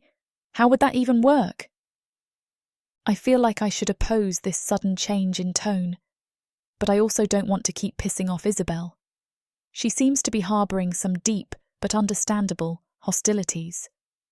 Isabel looks at me, the visible scowl on her face softening somewhat. I bite my tongue, trying not to say anything stupid. I guess that's fair, Isabel says, though seemingly not entirely convinced. Maybe I just imagined it. Looking back, I try to think of when she would have possibly seen me with Drelinor in anything but a friendly context. I can think of nothing. We blockaded the door, and that was the first time we had been intimate. Then, we left at separate times. And it's not as though I advertised the idea that we were together, even to myself. In hindsight, it all seems too good to be true. He dashed off quickly, and we've hardly talked since, leaving me to my own doubts. Even if she was getting a little Drelliner on the side, do you really think that would last? Serena asks, as though peering into my thoughts and reading me my deepest insecurities. I know Jenna, and she'd probably just get bored of him. Isabel looks at me in disgust, then shakes her head and walks away. She moves over to the sink, taking the trays to the counter for breakfast. I know I should take the win, but I want to run over and deny everything. Don't worry, Serena says, nudging me slightly before getting to work. She'll get over it. Serena's scrubbing away at a stubborn spot on the counter. Why would I be worried? I reply, realizing that my body is trembling. I've got nothing to hide. Serena doesn't look up from her wash rag, just nods in response. The 20 remaining minutes before the cadets arrive feel like some of the slowest in my life. Not only am I carefully avoiding Isabel and Serena, scrambling to prepare the cafeteria, my mind can't stop running over their words. Does Serena know more than she let on? Had she covertly come to my defense to get Isabel off my back? But more importantly, did they really think so little of me? To them, this was little more than a reckless fling. How could they not see what I see? Why were they so unwilling to listen? But you didn't even try to tell them, I remind myself, just thinking about the hostile stare on Isabel's face and how readily she believed the worst. Here you go, I say, grabbing a large spoonful of scrambled eggs and dropping them on the first cadet's plate. I make no attempt at a joke, no smile. They think I can't grow up. They think I'm all jokes and flings. I'll show them that I can be different. I could have a serious relationship if I wanted to. Jovan is a tall, lanky cadet with a swimmer's build. For some reason he looks concerned as I dish up his food. Did I give you enough? I ask as he hesitates. He shakes his head and I start to add more eggs to his plate, but he pulls away. Are you okay, Jenna? He asks, crinkling up his face a bit. I offer him a half smile in return. What do you mean? Gazing back at the line behind him, I don't see Drelliner anywhere, and my heart sinks. But on the outside, I maintain the facade of a happy cafeteria worker. It's just that normally you have a funny joke, or a comment or something, Jovan says. Not once can I remember having a meaningful conversation with Jovan. To hear his concern is surprising. I'm fine, I tell him, waving off his concern. Just couldn't really sleep is all. He nods. You do look pretty tired, he says before walking away. I can feel Serena hovering over my shoulder, but as I turn to acknowledge her, she just looks away, offering up slices of fried drip ear. Why isn't he here? I ask myself all morning, looking around for signs of him. But there's no sign of Drelliner anywhere in the cafeteria, and I'm left alone with my thoughts. I vow to myself that at the first opportunity, I'm going to go find him and talk to him. I just can't be suspicious about it. Sneaking away and feigning some illness is a no-go, even though my overactive brain is sending signals to my stomach, and I'm feeling nauseous with anxiety. Maybe this is a fling after all, I think. Would it be so bad? That makes me frown. I don't want to have a fling with Drelliner. I want so much more. Long after the cadets have disappeared, I stand in the back and scrub. But the scrub I'm using is too dirty to help. It's covered in grease, and I only succeed in redistributing animal fat to the plates and trays. Excuse me, I say, reaching for a sponge in the cabinet before realizing that Isabel is standing in my way.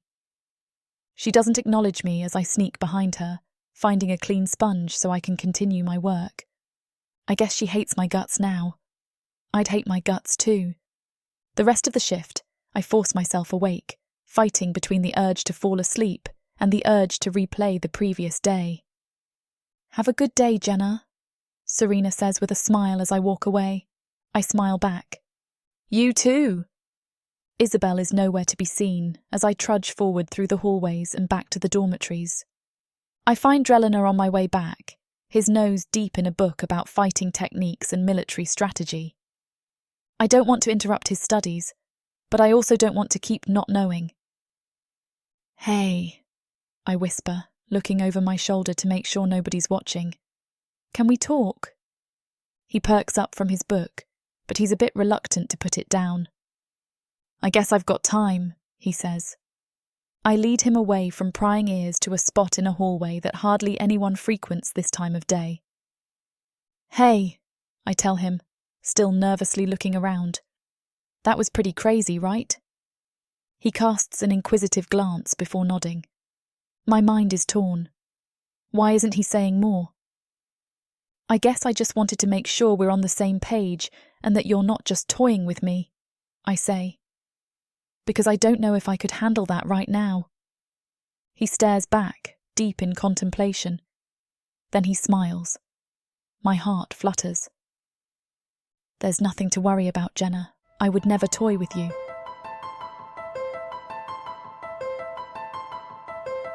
Chapter 11. Drelenor. It's late in the evening. I sit in the dimly lit changing facilities of the academy alongside Jenna, where no one is around to see us hanging out.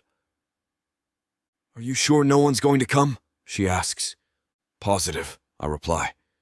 The only person I've seen train at this hour is myself anyway. I can attest to that, she jokes. She offers the bag of candy. Here, take some more. No thanks. You have the rest. I've had more than I should. She yawns loudly and rubs her eyes. Sorry, I'm exhausted after today's shift. Don't worry, I tell her with a smile. It's getting late anyway. I take hold of her hand, rubbing it in circles. Let me walk you to the exit. We stop at the building's threshold to the outside world, looking off in the direction of the human quarters. I wish I could walk you to your room, I say deflatedly. I wish I could invite you to sleep with me tonight, too. I rest my hand on her cheek, stroking her eyebrows. The moon's silver gleam shines in the glint of her eyes. This'll have to do for now. I kiss her lips, savoring the sweet flavor of her and the candy. Good night, Drelenor. She plants another quick kiss on me and walks away. I lean against the door, hating that I must watch her leave every night. The day will soon come when we can walk together side by side in public. At least that's what I tell myself, ignoring the voice of reason in my head that says it may not ever happen. It's been 2 weeks since she came to me, asking if our relationship was a joke, if I was merely toying with her. I recall how relieved she seemed when I told her that no, this is as serious to me as it is to her. Still, I don't know why she ever contemplated otherwise.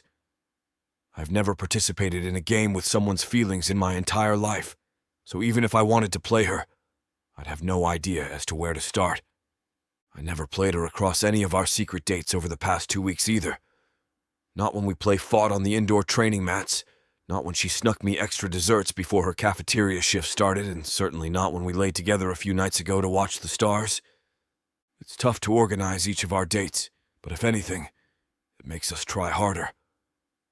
I go back to my dorm and lay my head on the pillow, drifting off as I think of Jenna. Try harder, Commander Zet spits. How do you expect to survive out there on the battlefield when you can't even carry these damn weights fast enough? I'm trying, you son of a bitch, I mutter. What was that, cadet? Nothing, sir, I say, straightening up. Let me try again. I'll move quicker this time. You'd better for your sake, he snarls. Dry yourself off and get back to the starting line. I wipe my forehead with a rag and toss it away, returning to position. Bracing myself, I hoist a sandbag onto my shoulders. Every vein and artery in my body bulges at the surface of my skin. I'm already sweating again. The commander rejoins me as fellow cadets watch on from the sidelines, some wearing grins and others mimicking Zet's expression of judgment. Remember, this is designed to be a simulation exercise. I want you to act as if that sandbag is a fallen comrade you're trying to carry to safety. In other words, move it. Zet gives the cue and I'm off. I move faster than before, maneuvering between obstacles as I race to the finish line. Every muscle in my body aches and screams for rest, but I can't give up. I almost collapse when I reach the end post. Somehow my legs are still standing, but by the gods, they're burning up inside. Congratulations, Zet says, but his smile turns upside down. You just got yourself and your fellow soldier killed. You're still too slow. As the commander berates me for the world to see, I spot a familiar face watching in my peripheral vision. Shooting a sidelong glance toward the crowd gathered by the fence, I notice Jenna spectating. She flashes a quick smile at me, then frowns at Commander Zet. I fight off a smirk when I think of her comments regarding my instructor. I'd love to see that bastard try to do what you do. All he does is stuff his face with season while you're out there killing yourself. You know he eats the very same meals he tells you to avoid? He's way too hard on you. Jenna's hilarious, but as funny as she is, she's also wrong about Zet's criticisms. He's hard because he demands the best from me, and that's what I intend to give him. Better than all the elves who go easy on me because they don't want to risk offending my father. I refuse to ask for special treatment because of my father's reputation.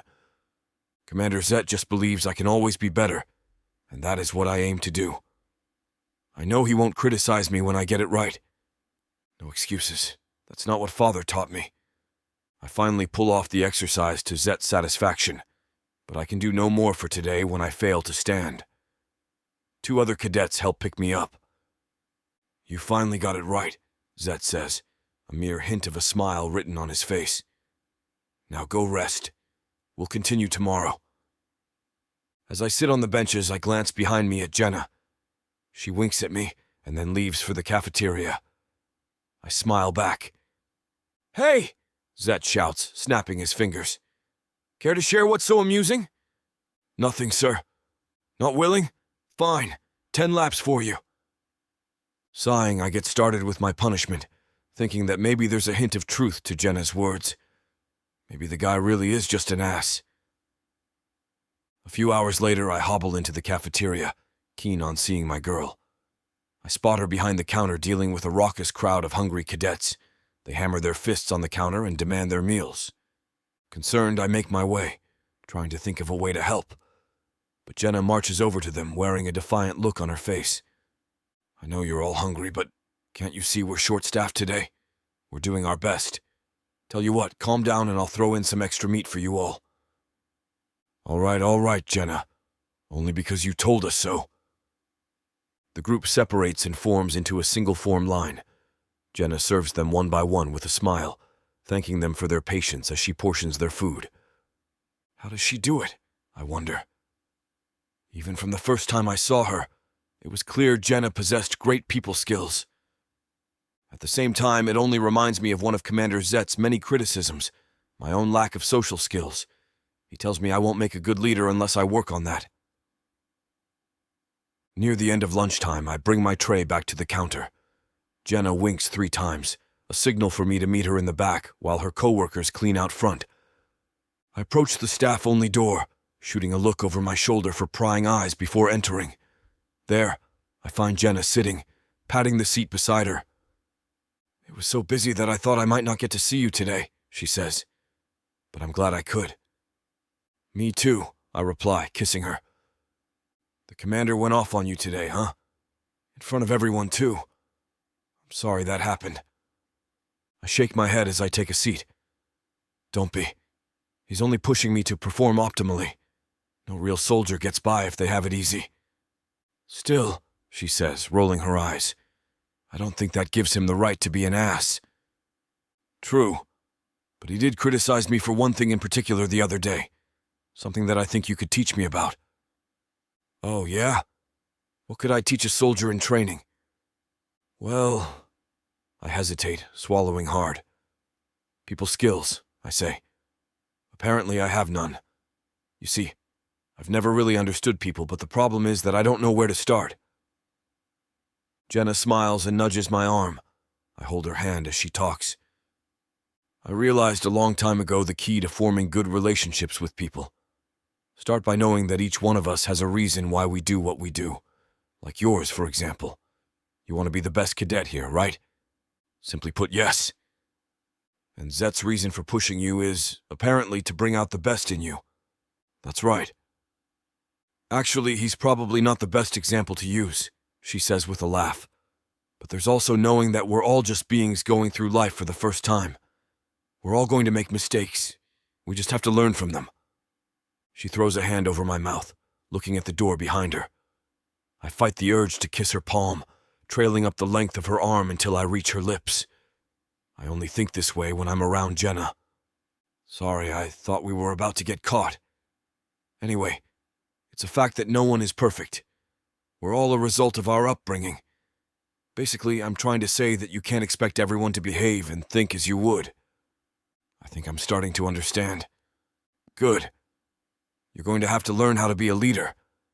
Maybe something you could do is practice trying to think from the perspective of each member of your team. Accommodate their weaknesses or something. She pauses and laughs. Look at me. Giving you advice. No, it's good, I tell her. I think I know what you're getting at. Thanks, Jenna. I know I have a lot of work ahead of me, but your advice is 10 times better than Zet's. What did he say? Well, he didn't actually offer anything constructive. Maybe I should be your instructor full-time. I know ways you could pay me back. We kiss for a brief moment before her co-worker knocks on the door. I make a swift move to hide in a cleaning closet as she deals with the co-worker. Meanwhile, I stand there in silence, pondering on her advice. If it had been anyone else trying to tell me something, I'd have responded with a punch to their mouth. But it's Jenna. I've never let anyone else inside before, but she makes it easy somehow. I swear to myself then and there that I'll incorporate her advice to the best of my abilities. After all, being a leader means being a team player. If I am to lead a battalion into battle one day, I have to get comfortable knowing others may know better than me. I must remain open, even if it scares me. Chapter 12. Jenna. Any veggies for you today? Yes, please, the dark elf answers. The next one takes his place, and I ask him the same question. Any veggies for you today? 2 servings, he replies. I heap 2 big piles on his tray and look to the next guy. Normally, I'd be making a whole lot of small talk with them, cracking jokes, or at least asking how their day is going. But today, I'm too distracted to do anything but ask them one simple question and give them their food. Distracted because all I can think about is Drelenor. All day, non-stop. I can feel myself getting attached, and I know I shouldn't, but I can't help it. I've been seeing him almost every day. These days he usually sneaks into my room at night, or I leave work a few minutes early and sneak into his room before any of the girls can see me heading the wrong way, although we usually like to play it safe and stick to my room. I thought sneaking around would bother me, but so far it hasn't. I've been too focused on how much fun we've been having to think much about it, and to be honest, it's kind of fun. Veggies? I ask the next elf. No thanks. I stare at the tray as I work, but I'm not really seeing it. I'm seeing Drelenor. I'm hearing the way he says my name when he's inside of me. I'm feeling his soft touch on my skin, seeing us laugh and talk late into the night, every night, craving all of that, needing it. Hey, you okay today? I force myself back to reality and look up to see Serena standing next to me with a new tray of veggies. The steam wafts upwards and the smell makes my stomach grumble. I figured you needed a refresh, she says, nodding towards my tray. I look at it, realizing that it's all but empty. I hadn't even noticed. Oh, thank you. You didn't have to do that. It's okay. I don't mind. I lift my empty tray and she replaces it with the new one before taking the old one from me. So? She asks. So what? I asked if you were okay today. Oh, yeah, of course. Just a little tired is all. Tired? Didn't you leave early last night? I did, yeah. But I just couldn't sleep. I tossed and turned for most of the night. Serena gives me a look before setting the tray down on the counter and crossing her arms. I continue serving each cadet their vegetables, pretending to ignore her, but she doesn't stop looking at me. What? I finally ask. Oh, come on. You think I haven't noticed you sneaking off like every night? What's going on? Why are you really tired? Serena, I swear I just didn't get enough sleep. I don't believe that for a second. She lowers her voice. Are you still seeing that dark elf? My mouth drops open, and I pause before answering. Why would you think that? Oh, please, I'm not stupid. So are you? I don't know what you're talking about, I tell her, shooting the dark elf in front of me a big smile as I load up his plate. Serena sighs before inching closer and gently grabbing my upper arm. Look, just be careful, okay? Dark elves have gotten expelled for doing this in the past, and the policies haven't changed. If anything, they've only gotten stricter. I try to hide my shock by plastering a fake smile on my face. That's good to know, but that doesn't apply to me since I'm not seeing anyone. Luckily, Serena walks away, not pressing me any further, which is good because I'm not sure how much longer I would have lasted with her staring me down like that. But the shock of what she said doesn't wear off. What did she mean dark elves have gotten expelled for it? I had assumed I would be the one in trouble, not him. Humans are always lower than dark elves, no matter where you go. I figured that would apply here as well. Excuse me? Can I get some or not? Huh? Oh, sorry, here's some extra, I say to the dark elf in front of me. I didn't need extra, I just needed fast service. He walks away before I can retort, not that talking back would have done me any good. Arsehole. I'm used to getting a couple of guys like that a day, so it stopped getting to me a long time ago, but that doesn't mean it isn't annoying.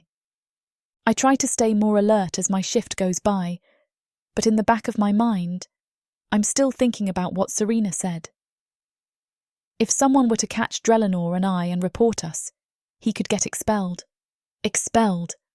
A cadet like him, coming from his family, he would be disgraced. His entire career would be over. Everyone would know about it. And all for what? Me? It just doesn't seem worth it, especially not when we don't even know what this is between us. Does he know about this? He has to. There's no way he doesn't. But if he does, then why hasn't he said anything? Why has he continued to see me, knowing the risk? After some thought, I decide to bring it up to him tonight, just in case he somehow doesn't know. A feeling of dread rises up in me just thinking about it, but I know it's the right thing to do. For the rest of my shift, I'm plagued with images of Drelenor being kicked out because of me. The most common image is of Commander Zet seeing us, and the slow smile that spreads across his face as he realises what this means. I know he would immediately head to the headmaster's office and demand Drelenor be expelled. He would jump at the opportunity. Hey Jenna, would you mind doing dishes today? Serena asks me as we serve the last elf. Yeah, sure. Wow, that's it? No arguing like usual? I give a small laugh. Yeah, I guess I don't even have the energy to argue today. Well, now you're making me feel bad. Are you sure you can do them? Of course I can. Don't worry about it. I head into the kitchen and start on the mountain of dishes. As I clean them, I try to get my mind off of Drelenor, to think of something else, but nothing seems to work. What if I lost my job here? Yeah, Drelenor could be expelled, but I could be fired. And then what? It's not like it's easy for humans to find work around here, not decent work. I had to fight to get this job, and losing it would be horrible. I'd lose my home. The anxiety of all this follows me all the way back to my room. When I open the door, Drelenor is already waiting for me with a bouquet of flowers. I picked these for you from the garden, he explains. They're beautiful, thank you, I say, taking the bouquet from him and bringing it to my nose. For some reason, the wonderful smell makes me feel emotional. I can't help the sad expression that takes over my face. Hey, what's wrong? Drelenor asks, instantly resting a hand on my cheek. Bad shift. I shake my head and set the flowers aside, before walking to my bed and sitting down. I actually wanted to talk to you about something, I tell him. He looks confused but sits down next to me. What's going on? Is it true that you could get expelled if someone here found out about our relationship? He's silent for a moment, confirming what I already knew. Yes, that's true. Students can't be in romantic relationships with staff members. Where did you hear that? Doesn't matter. But don't you think that makes this too risky? I mean, don't you think we should stop? He shakes his head immediately. No. Why not? Do you not care about what could happen to you? He sighs. I do care. Yeah, it would be bad for me. I'd get expelled and my life would pretty much be over. So then why risk it? Because no one's going to find out about us. We're careful. I angle my body more towards his. Drelliner, if someone walked through those doors right now and even saw you in here, you'd be gone by morning. And probably me too. His face turns grim. I know. But that isn't going to happen. There's nothing to worry about. It's not like they're constantly patrolling the halls and checking rooms for dark elves and human mingling. They don't check for that kind of thing. It's just if they see it, they do something about it. My gaze shifts to the floor, and I take a moment to think. If he really isn't worried, then why should I be? Technically, I have the most immediate thing to lose, my home. But Drellinor has more to lose. His greatness, his entire future, his family legacy. Regardless of how that makes me feel, I know one thing for sure. I don't want to stop seeing him, even knowing this I don't. Okay, I say, more to myself than to him. Okay. But we should be extra careful going forward, more than we already have been. I agree. I don't want you to lose your job or anything. We'll be more careful. Okay. Now, can I have a kiss? I look back at him and grin. It's impossible not to fall for this dark elf in front of me, which is exactly what I'm doing. And despite how scary that is, despite the risks, all I want is to fall harder and harder. I lean in, meeting him halfway, my lips pressing into his. The kiss is familiar, comforting, like home. I never want it to end. I never want this to end. But as we kiss, it hits me. It will eventually have to end. There's no way that Drellinor and I can stay together forever, even if we don't get caught. Eventually, he will move on from this academy, and I'll still be here, slapping food onto plates. The reality of that turns the kiss sour, and for the rest of the night, I'm unable to maintain the same level of enthusiasm I usually do. Chapter 13. Drellinor. The small wooden room is dark. I push harder, struggling to lift the weights over my head. It's possible I've bitten off more than I can chew. You look like you could use a hand, a familiar voice says. I nearly drop the weights on top of myself, but instinctively lower them back down to my chest. What is Jenna doing here? I don't know how much help you're going to be, I say, struggling against 300 pounds of metal weights. She appears just over me, and her appearance is no less surprising on confirmation. Just take a deep breath, she says. I might not be very strong, but I can always take a load off. I nod before grimacing.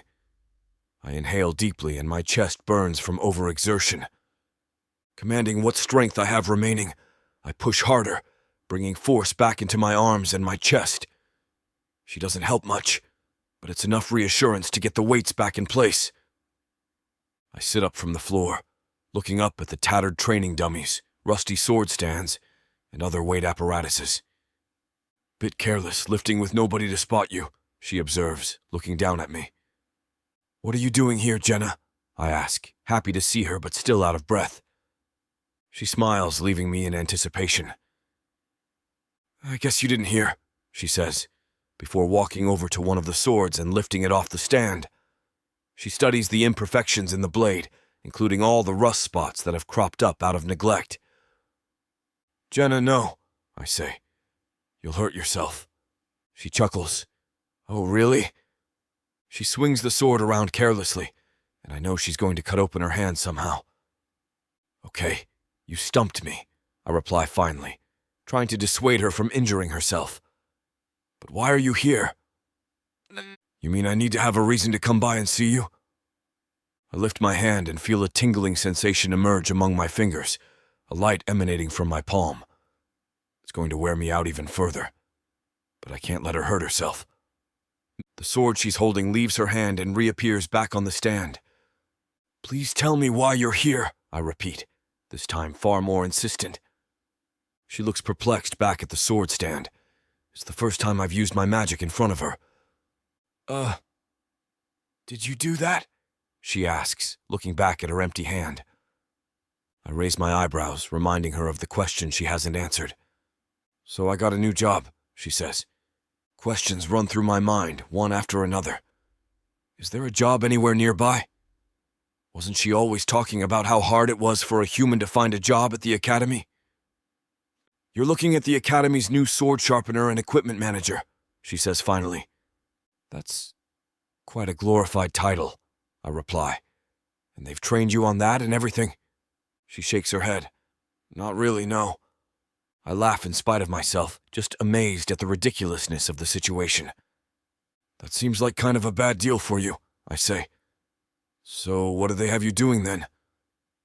"Pretty much what I told you," she says, looking helplessly at the rusty training swords. I guess I'm supposed to clean and sharpen these swords somehow. I immediately realize that even a small amount of magic should clean these swords, if anybody cared enough to clean or maintain them. Why do they have a human cleaning up after the training rooms when they could just as easily do it themselves? "And what else do they have you doing?" She moves over to the training dummy, looking with a frown at all the blade slashes that have worn down the straw and wood. "Mostly logging inventory and putting things away," she says, running her finger over the dummy. I squint at her. Somehow every part of this job seems redundant, like a job meant to wear down and degrade humans. "I'm having trouble seeing how any of this is going to be fun for you," I tell her honestly. But she offers me a mischievous smile in return, moving over to me slowly and seductively. I admire the way her clothing falls over her as she moves, emphasizing her curves for my view. Her blonde hair flows easily over her shoulders. Her eyelashes flutter beautifully. I can't help but trail her form with my eyes. She's wearing a dark brown outfit, a relatively tight shirt tucked into some brown pants. It shouldn't be an enticing sight, but to me she's the most attractive woman I've ever seen. "That's the thing about it," she says.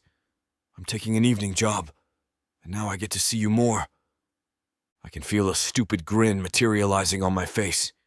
It flatters me to know that she's factoring me into such important decisions.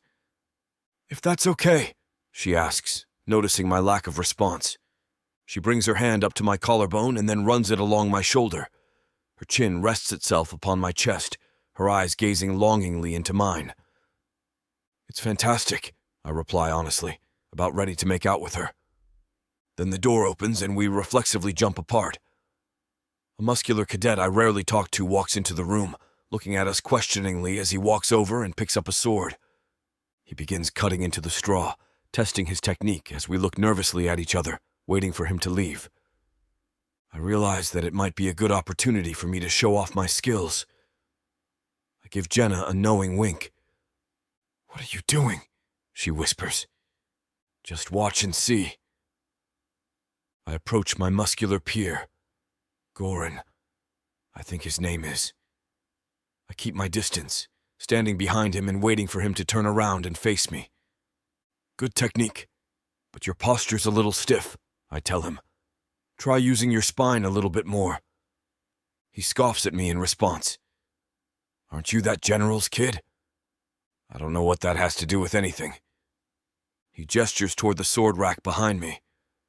"I'll tell you what, you're going to be a much better target than that training dummy. So why don't you go pick up a weapon so you can defend yourself?" Perhaps I chose the wrong person to engage. Clearly, Goran isn't a fan of constructive criticism. I enter Jenna's field of view as I pick up a sword, swinging it around. It's well balanced enough for me and should serve me well. "What are you doing, Drelinor?"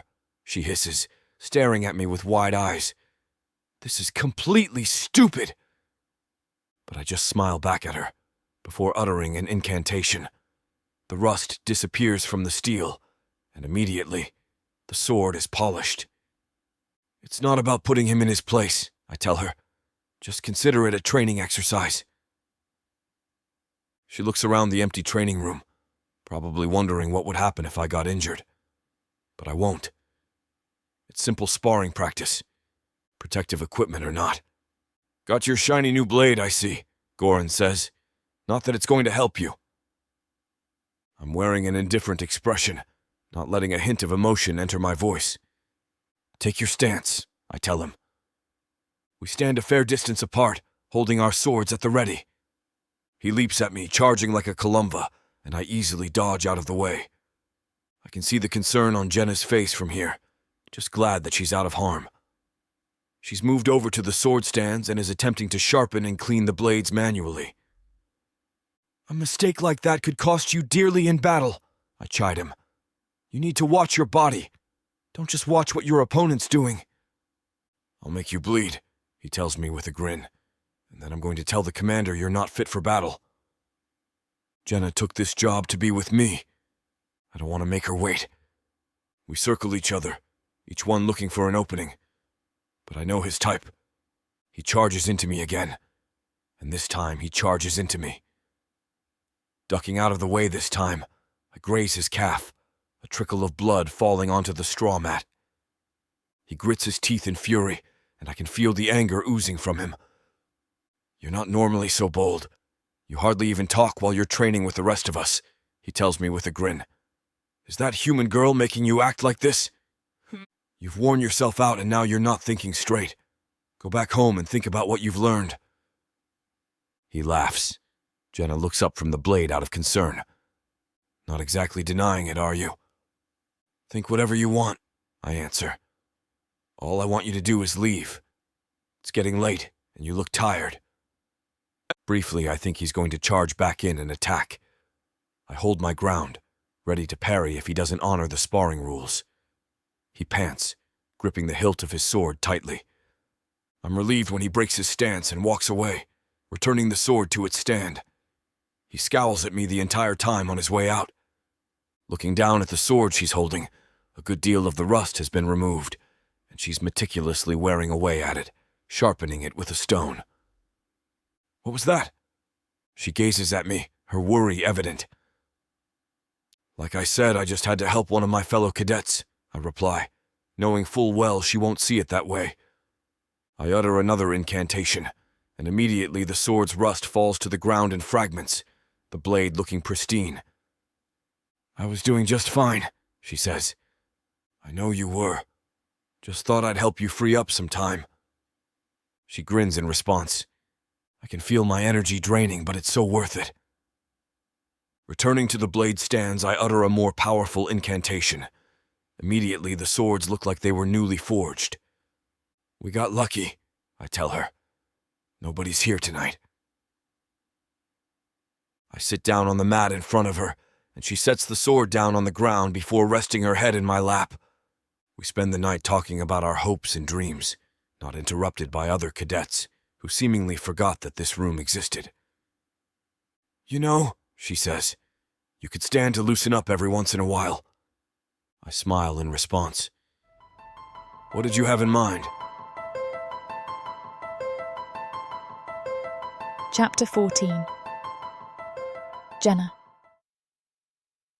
The more time I spend with Drelinor, the more I seem to be falling for him. I really enjoy each moment we spend together. I love his speed and his strength, and watching him train turns me on like nothing else. He always comes out victorious against the other cadets. At the end of a long day, I can't wait to see him, to touch him, to taste him. Tonight is no exception. We find ways of sneaking off to be alone. Tonight we sneak off to the woods that encapsulate the academy on all sides. Once we find a clearing, his mouth is on mine in a passionate kiss that leaves me breathless. I want him naked and inside of me, but he has other plans for pleasure. His teasing tongue flickers along my shoulders and down my neck, sending shivers up my spine. The stars above twinkle like a hidden constellation as our bodies intertwine within the secluded glade. His hands trace the curves of my body, tugging softly at the fabric of my clothing until it falls away like leaves in autumn. "I've been waiting for this," I whisper, recalling how antsy I got in the cafeteria. I was aching to get away from everyone else. "I've been wanting you all day." Drellina responds with a growl, leaving a wet trail of kisses down my neck. Thanks for listening to Spoils of Victory. Unfortunately, things are getting a little too spicy for YouTube. You can listen to the full, unabridged version of this audiobook on worldsofprotheka.com with discount code YouTube30. We relax against the grass, our bodies still intertwined, our breaths coming in ragged gasps. I look up at him, my heart swelling with love and gratitude as I snuggle my cheek against his chest. He smiles down at me, his eyes filled with the same emotions. I reach over to run my fingers through his hair, feeling his warmth against my skin. Drellina smiles down at me, his eyes filled with love and desire. "That was amazing," I whisper, still trying to catch my breath. "You have no idea," he replies, kissing me gently on the lips. We lay there for a while, basking in the afterglow, the only sounds being our heavy breathing and the rustling of the leaves around us. It's a perfect moment, one that I will never forget. As we gather our clothes, I can't help but wonder how many more intimate moments we will share. It seems like we're running on borrowed time sometimes. But for now, I'm content, knowing that I have found something special in Drellinor. There isn't much left of the world after the orcs came. Savage. Brutal. Merciless. If you're a woman, you're property. Even to other humans. What happens when an orc stakes his claim on a human woman? Who would dare to stop him? Me.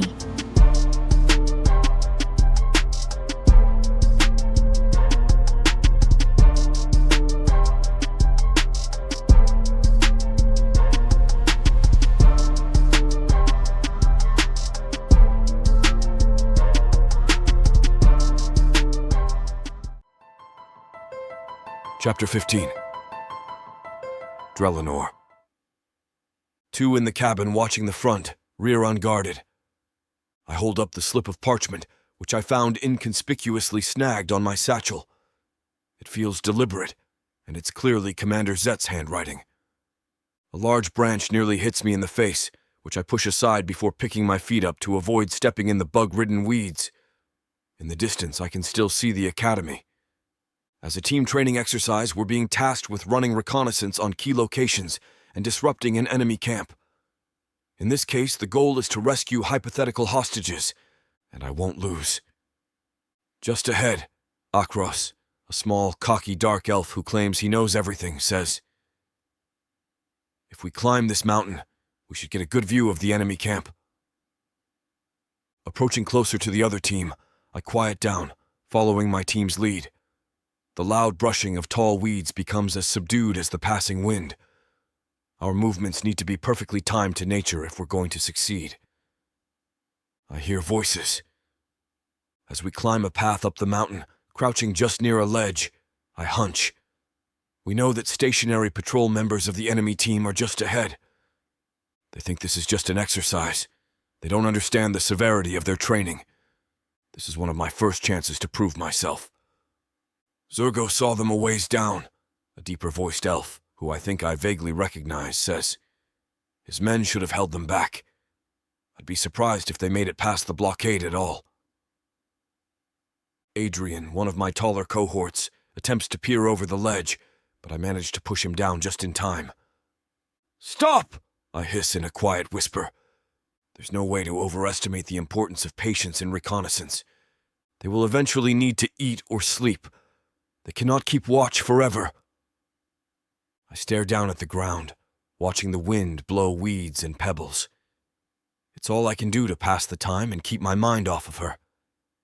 She's not supposed to be distracting me. Not here.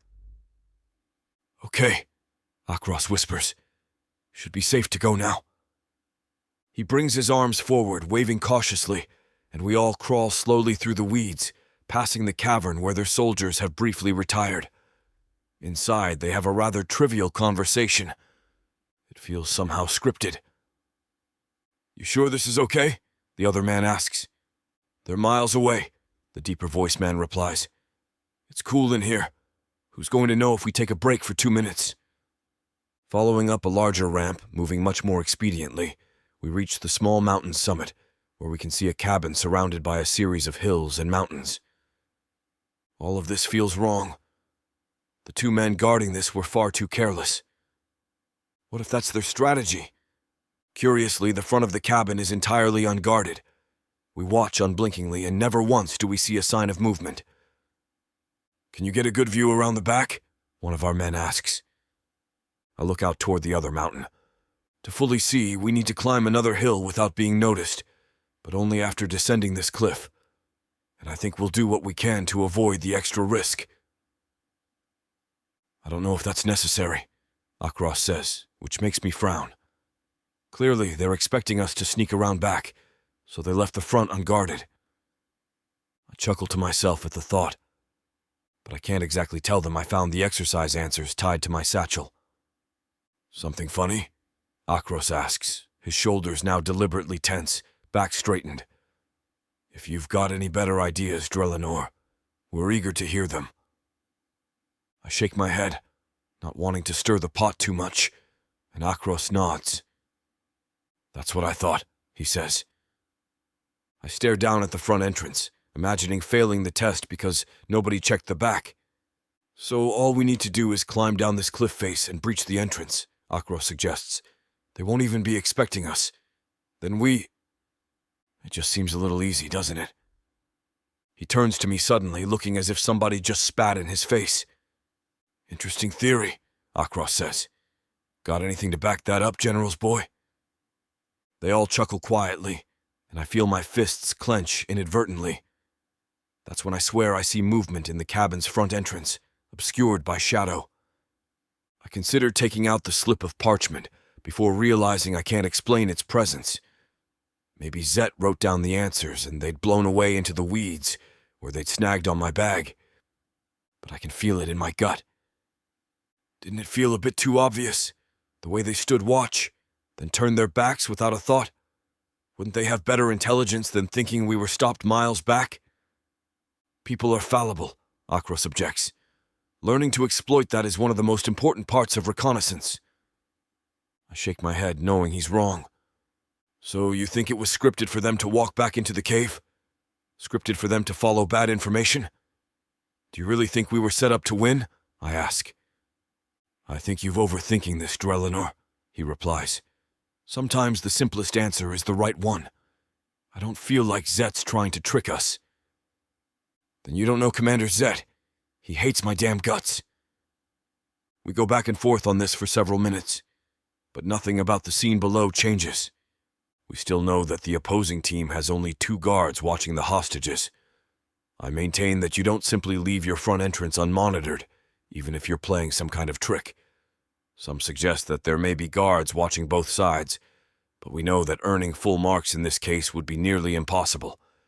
It's not a large cabin by any means, and full points means escaping undetected.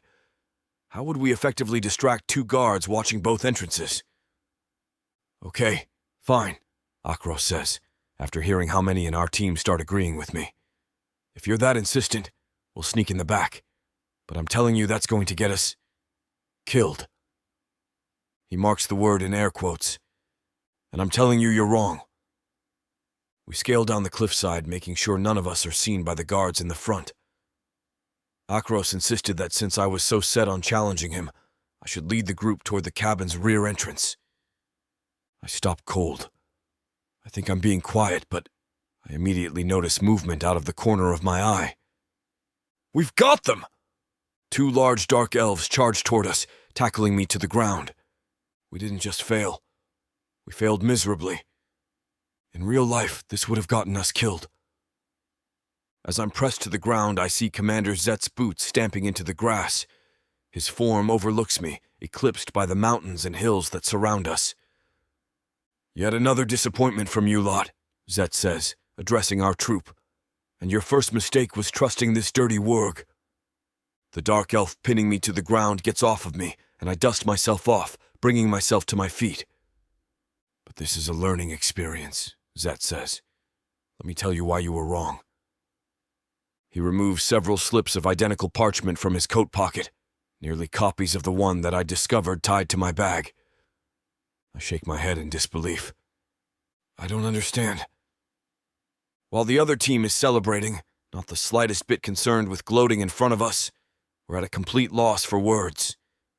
You guys played yourselves, one of them shouts. Another just laughs in our faces. The assignment was so easy, Commander Zet taunts us. But in every group, there's one member who's going to get you killed. He looks directly at me as he speaks. There's no way to misunderstand it. I'm being singled out. I clench my fists, the eyes of my colleagues firmly upon me. My enemies are celebrating. My acquaintances despise me. So let me get this straight, I say, breaking the silence. You put that on my bag because you knew I'd screw over the entire group? He shrugs. It could have been any one of you, Zet replies. But I knew you'd be more likely to overthink it. You don't have to take it so personally. You trusted the words on a note over your own team? Akros turns to me, furious. But thankfully, I don't care about his opinion. Why would it have even been on your bag if it wasn't placed there? I clench my jaw, about ready to walk away from this test entirely. In his defense, Commander Zet says, he probably thought it was a double fake-out. Maybe he thought I was trying to tell him that the usual answers are usually right or something. I can see what he's doing, trying to make me look irrational by blowing my response completely out of proportion. I don't need you to defend me, I say. You're the one who set me up to fail. What kind of instructor are you? Zet shakes his head in disbelief. I look to my colleagues for support, but none of them can look me in the eye. Why don't you take a knee? Zet orders. You've disappointed your team members enough today. I'm not going to let you be the one who gets them killed. Not one of them stands up for me. Even the people who agreed with me are inexplicably silent. I fume, stomping away from them. It's a long walk back to the academy. They used to respect me. I used to be able to lead them. But I've gotten soft. And maybe it's finally time I admit that to myself and start doing something about it. This can't be happening to me. Is it because of my relationship with her? I think. Maybe if I wasn't so preoccupied with Jenna, I wouldn't be so weak. Chapter 16. Jenna. Damn it, Drelinor exclaims, ramming his foot into a nearby chair and all but launching it across the clearing. I grimace, wanting to reach out and sit him down, but he's not being receptive to my words, not in this state. Thankfully, we're in a deserted hallway of the academy with wide doors that open out to an open courtyard. No one's around to see him having a meltdown, which relieves me greatly. Drelinor, can I say something? Please. You just wouldn't get it. No one does, he grumbles, taking a seat on the ground with his back against the wall. Commander Zet is working against me. He wants to see me fail. And are you going to lay down and take that from him? I press, taking the seat beside him. You're stronger than that. You're so much better than that. Reaching out, I place my hand over his. However, he's quick to shuffle away and pull his hand from my touch. Something in me cracks to see that reaction. A dull pain that quickly causes my eyes to well up with tears. I blink them away and sniff loudly. To keep my mind off of his slight, I sigh and redirect the conversation. What if you tried to win back the support of your team? The other cadets need a strong leader, and you should be the one to step up for them. Drelinor scoffs loudly. Those fools can hardly walk in a straight line, let alone follow direct orders. They're a lost cause, Jenna. I can't do anything to help them. That sounds like an excuse. Excuse me? Drelinor turns towards me with a perked eyebrow. The frown on his face deepens, but I stand firm on my words. What would you know about this? You're just a human woman. Well, I may not know much about your training or your relationships with the other cadets, but I can see how you're acting right now, and it's not good. How so? You're too quick to blame everyone else around you. How about you take a step back and consider how you failed during the exercise, and how you let Commander Zet undermine you so easily? With a growl, Drelliner rises to his feet. I'm quick to follow, not wanting him to walk away so easily from our conversation when I'm just trying to get him to open his eyes. Is that so wrong to do? Is it truly unfathomable that a human can knock some sense into a dark elf? Where are you going, Drelliner? Away from you, he snaps, tossing me a glance over his shoulder. I don't need to hear this right now. I rush to pass him and stand in front of him, blocking his way forward. Maybe you do. Get out of the way, Jenna. Why are you trying to isolate yourself from the rest of your team? Don't you realise you'll need their support if you want to succeed? I cross my arms over my chest. Seems to me like you're letting your arrogance get the best of you. My arrogance, he spits, followed by a dry laugh. I'm the most valuable dark elf in this damned academy. I'm the one with the brightest future and with a reputation to maintain. I can't let the faults of idiots drag me down. I shake my head. See? That's no way to live. You're just making everyone else hate you, which is why it's so easy for Commander Zet to turn them against you. And if you keep doing this, he'll drive you out of the academy. Drelliner grits his teeth, looming over me with his towering stature. How dare you say that to me? You don't have any idea of what it's like to stand in my shoes. You have no idea how much pressure rests on my shoulders to thrive and succeed. You don't have to take this on alone, I exclaim, just wishing he could understand where I'm coming from. He's digging himself into a hole that he might not be able to save himself from. You're destined to lead, but you're not being a good leader right now. Without another word, Drelliner shakes his head and lightly moves me out of the way. He mumbles things under his breath as he walks away, which sparks a fire in my heart that I can't ignore. Clenching my jaw, I chase after him and grab him by the hand. Don't walk away from me while I'm talking to you, Drelliner. I have nothing more to say to you. It's clear that you don't understand where I'm coming from. I mean, why would you? You're never going to be in this position. You'll never know what it's like to have your livelihood threatened by a bunch of incompetent dark elves who have no achievements to their names. Is that all that matters to you? Achievements? Individual goals? I press. What about forming lasting relationships with the other cadets? They might turn into powerful generals one day. You're going to want them on your side. Drelliner rolls his eyes. I highly doubt that they'll be distinguished Mayu warriors. There's just no possible way that they'll succeed without a dark elf like me around. Why can't you be less self-centered? I whisper, pinching my nose bridge. You're way too serious about this. And you're being selfish. Do you really think you'll be the only important dark elf to graduate from your class? Of course. Drelliner stares down at me with contempt in his eyes. My stomach flips to see that expression. I don't think he's ever looked at me that way before. I'm the best cadet, and I have to prove that to Commander Zet. I don't care if I have to do the training exercise alone. I'll complete it and succeed without anyone else's help if I have to. But doesn't that defeat the purpose of the whole thing? I ask. You can't expect to do everything alone. You'll need your team and their support. I don't. I'm capable of managing things on my own. Drelliner once again pulls away from my touch and turns around to face me directly. You're not impressing me with your attempts to belittle me. I'm not trying to do that to you. I'm trying to get you to face reality. Then your reality must differ greatly from mine. I know what I have to do and what I must achieve, and I can do so with or without you by my side. He averts his gaze. I don't want to lose you, but... Those words make me freeze. What do you mean? You can't. We've been through too much for you to say those things to me. It's cruel. My eyes glaze over with tears, muddling my vision. The handsome dark elf that I've fallen for, becomes a hazy silhouette in front of me. Drelliner, I just want you to succeed. Then why does it feel like the opposite?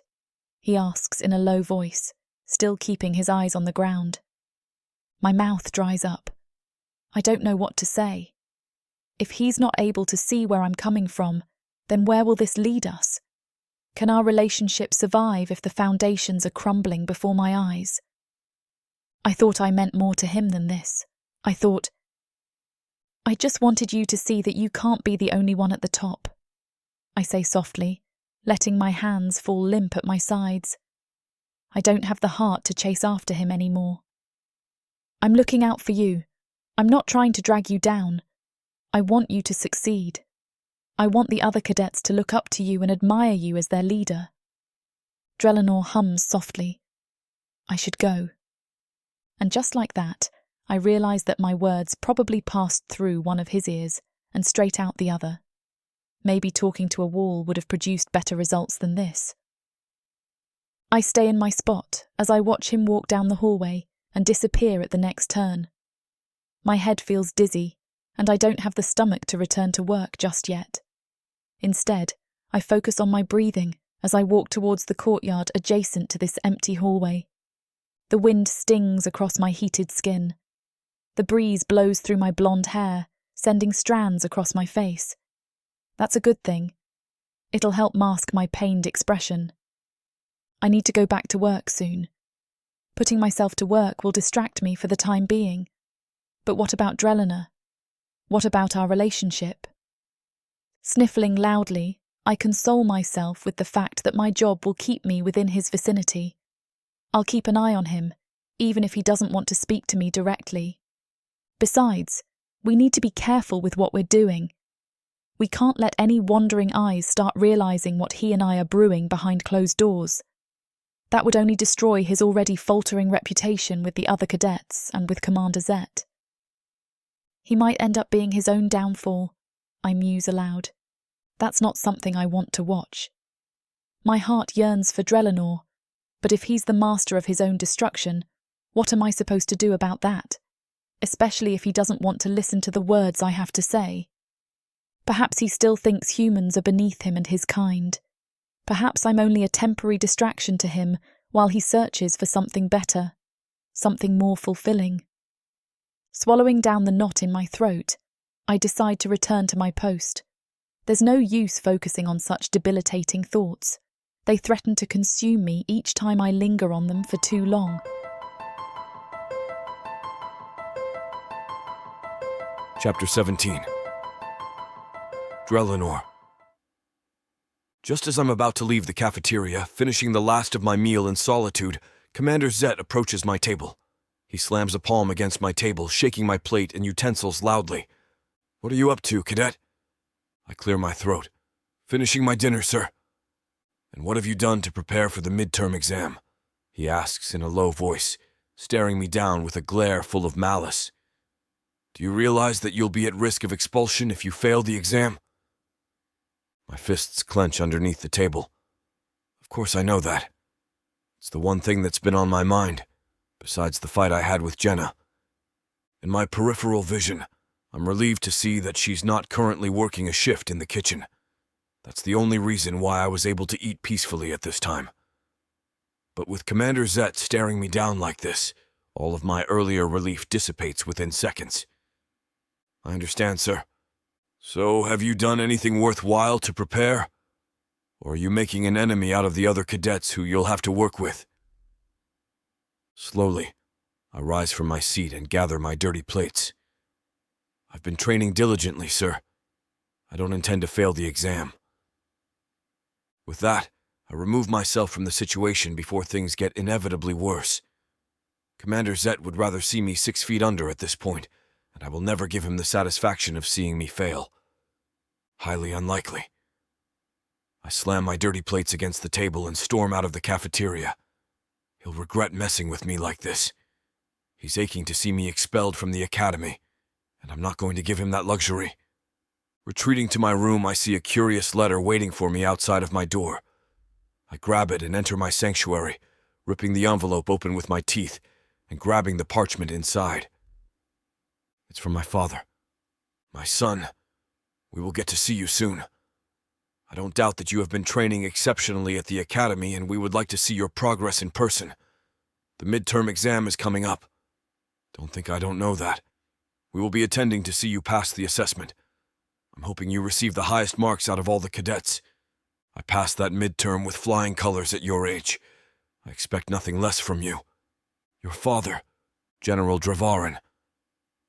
Damn, I whisper, crumpling up the letter with one hand and tossing it somewhere to the ground.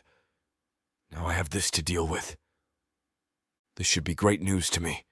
I should be delighted at the possibility of showing to my father, my mother, and the rest of this academy that I am the best of the best, that nothing can hold me back. Instead, I am filled with nothing but dread and worry. It isn't like me to feel this way. I'm starting to feel as if my relationship with Jenna has truly been a detriment to my progress here.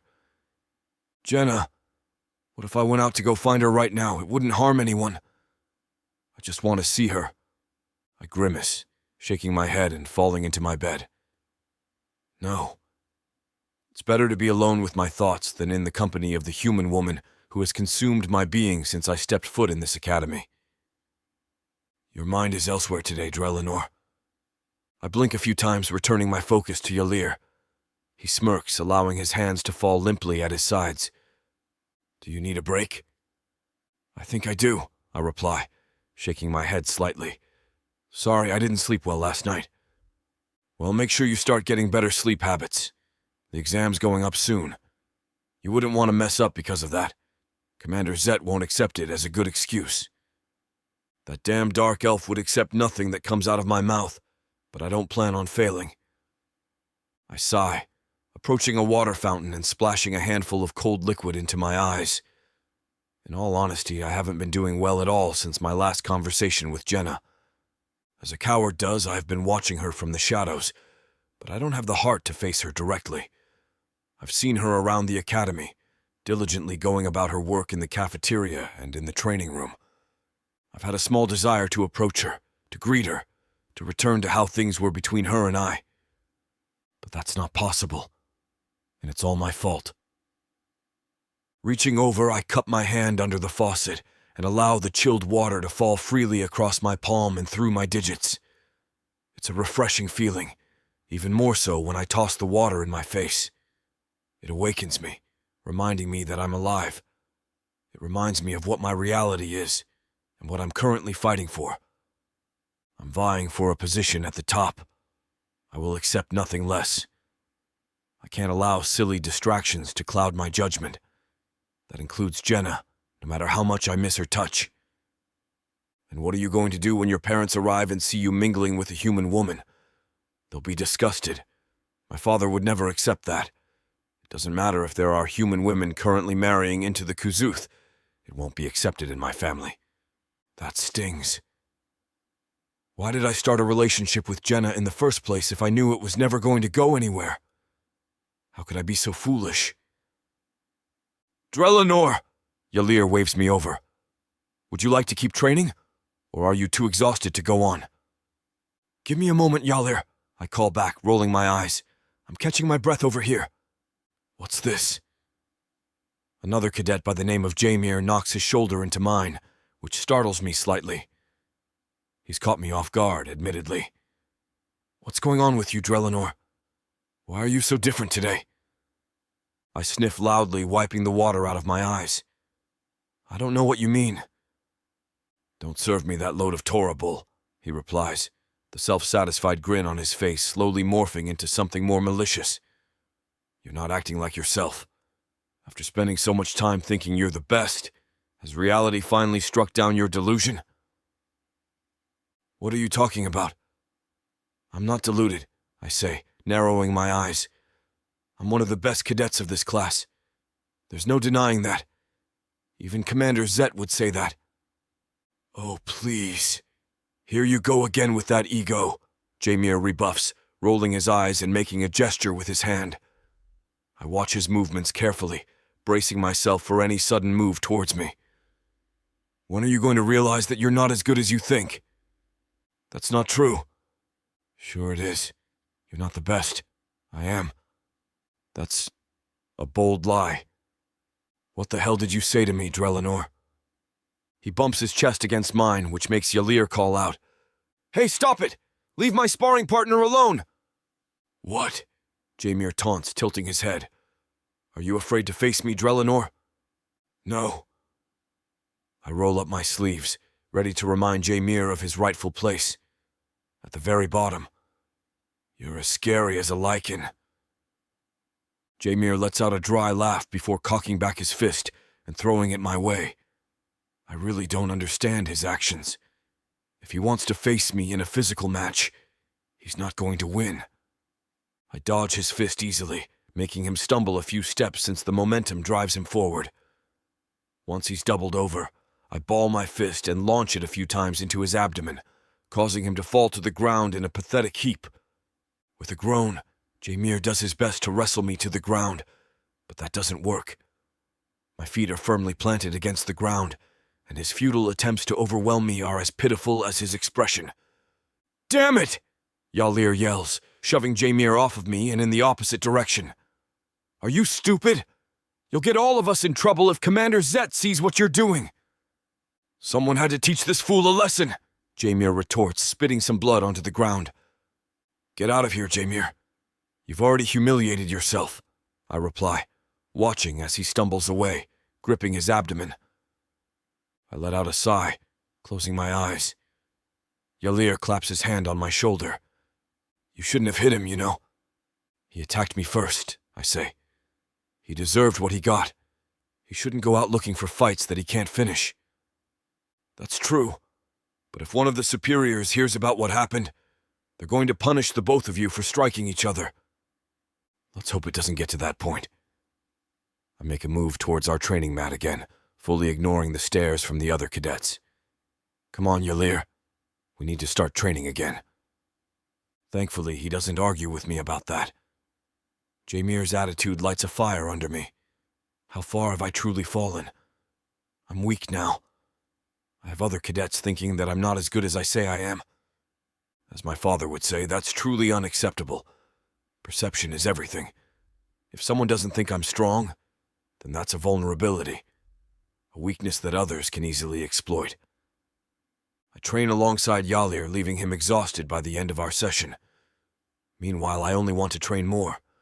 I demand more of my body until my muscles are screaming and my legs beg for a rest. But that doesn't stop me. Even as Yalir and the other cadets around me retreat for the day, I keep going. Because training is all I have left to save me from the maelstrom in my mind. Chapter 18. Jenna. I absent-mindedly scrub down the kitchen counters. My hands move on their own, while my mind wanders off with thoughts of Drelina. Why is he ignoring me? Doesn't he understand that's the cruelest thing he could do to me right now? I took on an extra job for him, and it's all for nothing because he can barely stand to look at me. I haven't done anything wrong, I whisper, closing my eyes and remembering the last conversation I had with Drelina before he started giving me the cold shoulder. I was only trying to help him. That's not a crime. A slight breeze passes by, as well as a quiet laugh. I tense up immediately before realizing it's only Serena, carrying a mountain of dirty dishes to deposit in the sink. Talking to yourself, Jenna? She remarks, letting out a huff as the last of the dishes go into the sink. That's not a good sign. I frown. No, it isn't. Want to talk about it? I'm not sure, I admit, taking a break from cleaning just to lean on the counter and think. I don't even know if I can make sense of my emotions right now. Serena sighs, sending me a knowing look. Is this about your dark elf crush? Already I'm feeling dejected about this conversation without even beginning to speak. I shake my head and wave her off. Yeah, forget it. There's nothing to talk about, really. And I'm not lying either. What can I say about Drelinor? That he's been ignoring me despite my best efforts to get his attention. It's killing me inside, but I can't do anything about it. You know, I heard some talk about him today, Serena says, speaking in a quiet voice. She shrugs and lightly scrubs on a plate, not really committing to the job. Apparently he got into a fight with some other dark elf. I didn't hear the name, but he was left in a bad shape. Who? I drop the rag I'm holding and perk up at the news. Who hit who? And who got hurt worse? Serena perks a brow. Calm down, Jen. Drelenor hit the other one and hurt him badly. From what I heard, Drelenor didn't have a scratch on him when everything was said and done, so don't worry about that. The breath I'm holding finally escapes my parted lips. I relax and scratch my nape awkwardly, somewhat embarrassed by my reaction. But why is Drelenor fighting? Has he learned nothing? What if he gets kicked out of the academy? What if I never see him again? Swallowing hard, I turn towards Serena. And did he get in trouble for anything? Don't think so. What an idiot, I whisper, shaking my head as I pick at my dry lips. He could get expelled for that. Serena hums. I don't think we should be worrying that much about the future of some dark elf cadets. They're just going to use their power to continue tormenting our race. So what if a powerful one gets knocked down before he gets the chance, right? Maybe I would agree with that if it wasn't Drelenor we were talking about. When it comes to him, all of my logic and reasoning go out the window, all of it. I'm left consumed by my emotions, craving him like dry land yearning for a rainstorm. I'm sure she notices my hesitance to agree because she drops her arms at her sides and sighs loudly. Then she returns to work. Well, I tried. What? I tried to talk sense into you. I should have warned you that getting cozy with a dark elf wouldn't have led to anything good, but you can't talk reason to a person in love. In love? I nearly scoff at the mention. I'm not in love. Are you sure? Maybe not, but I don't need Serena chastising me about that. I'm pretty sure Drelenor is... He's just a friend of mine and we have a complicated relationship, that's all. Sure. Serena winks at me. Don't worry. Your secret's safe with me. I can't say the same about everyone else around here, though. Even though I'm exhausted, I work through the fatigue and finish up my shift alongside Serena. She does her best to enliven my spirits, cracking jokes as she helps me with some cleaning around the kitchen. She's a good person. For a moment, I forget about all the complexities of my life thanks to her. I laugh away the worries, the anxieties, and all of my doubts about Drelenor. Am I making the right choice by pining after him? No, not really. But that's the thing. The consequences of our relationship are a distant worry. Sure, there's obstacles to worry about, like the other dark elves who will laugh at him for being with a human. There's also his parents who might not like the idea of a human marrying into their ranks. I get that to an extent, but why should we bend to the whims of the world? What matters is us, him and I, our love for each other, dare I say it. I'm not willing to give up on him so easily, but I can't say that he feels the same way about me. And that stings. If I think about that for too long, my eyes start welling up with tears. It doesn't feel good to be scorned by the one you desire most, but I keep a strong face and push on. Good night, Jenna. Take care of yourself, okay? Serena says, hugging me from behind before she starts heading for her room. And if you need to talk to anyone, let me know. It's not good to keep feelings bottled up inside. Thank you, I say, waving goodbye. See you tomorrow. I watch her go with a hint of sadness in my gaze. I'm alone again, off to my bedroom for the night in preparation for a day of work tomorrow. I can't lie that this job gets monotonous at times, but I can't afford to lose it. It's either this or the cruel streets of Voig, and that's an easy choice for any one of us working here. Out of the corner of my eyes, I notice a certain dark elf silhouette in the distance. I stop and stare for a few seconds too long, but that's when I start realizing that this cadet is familiar. From the gait to the platinum hair to the notepad underneath his arms. At first, I'm frozen, but I realize this is my chance to act before he disappears yet again. Drelenor. My voice gets louder as I jog after him. Drelenor? It's too late to speak to you right now, Jenna. Just like that, this confirms that it's him. And I'm not crazy, and imagining him in places where he isn't. You need to go to bed, and so do I. But I would like to talk to you first, I demand, running around him and blocking his way forward. He pauses, glaring at me with the eyes that I've missed looking into. I heard you got into a fight with another cadet. That's none of your business. Why did you hit him? What if he's on your team for the midterm and you've just made an enemy out of someone you're supposed to work with? Again, Jenna, that's not your concern, he says with a firm voice this time. Stop pestering me as if you have any authority over me. You don't. I frown deeply, a deep sadness tugging at my heartstrings. But Stop. He holds a hand up before walking past me. I've heard enough. I need to focus on the exam and you're taking up too much of my attention. It's best if we spend less time together. Good night. Drelenor, please. I miss talking to you, I say, my voice cracking. I want things to be like they used to be between us. Good night, Jenna. He leaves me in my spot as he continues towards his bedroom. Pressing my lips into a thin line, I focus on controlling my breathing. I can't burst into tears here, as much as I want to.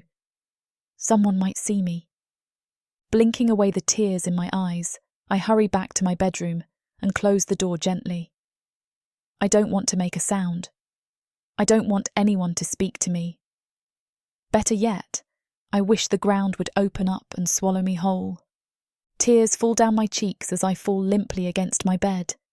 I cry silently, feeling a deep ache within my chest that I've never felt before. A mix of pain, confusion, and heartbreak swarms within me, making it impossible to feel as if I'll ever get through this. Why doesn't he want to be with me? I whisper, desperately wiping away the tears that keep coming. Why am I not good enough for him? Because you're a human, of course. That cruel voice in my mind is cynical and blunt. It fans the flames of my worries, making them intensify by the second. Do you really think he'd be acting like this if you were a dark elf? A Kazooth dark elf woman from a high-standing family? He'd be all over you. My throat tightens at the realization. I'm a human.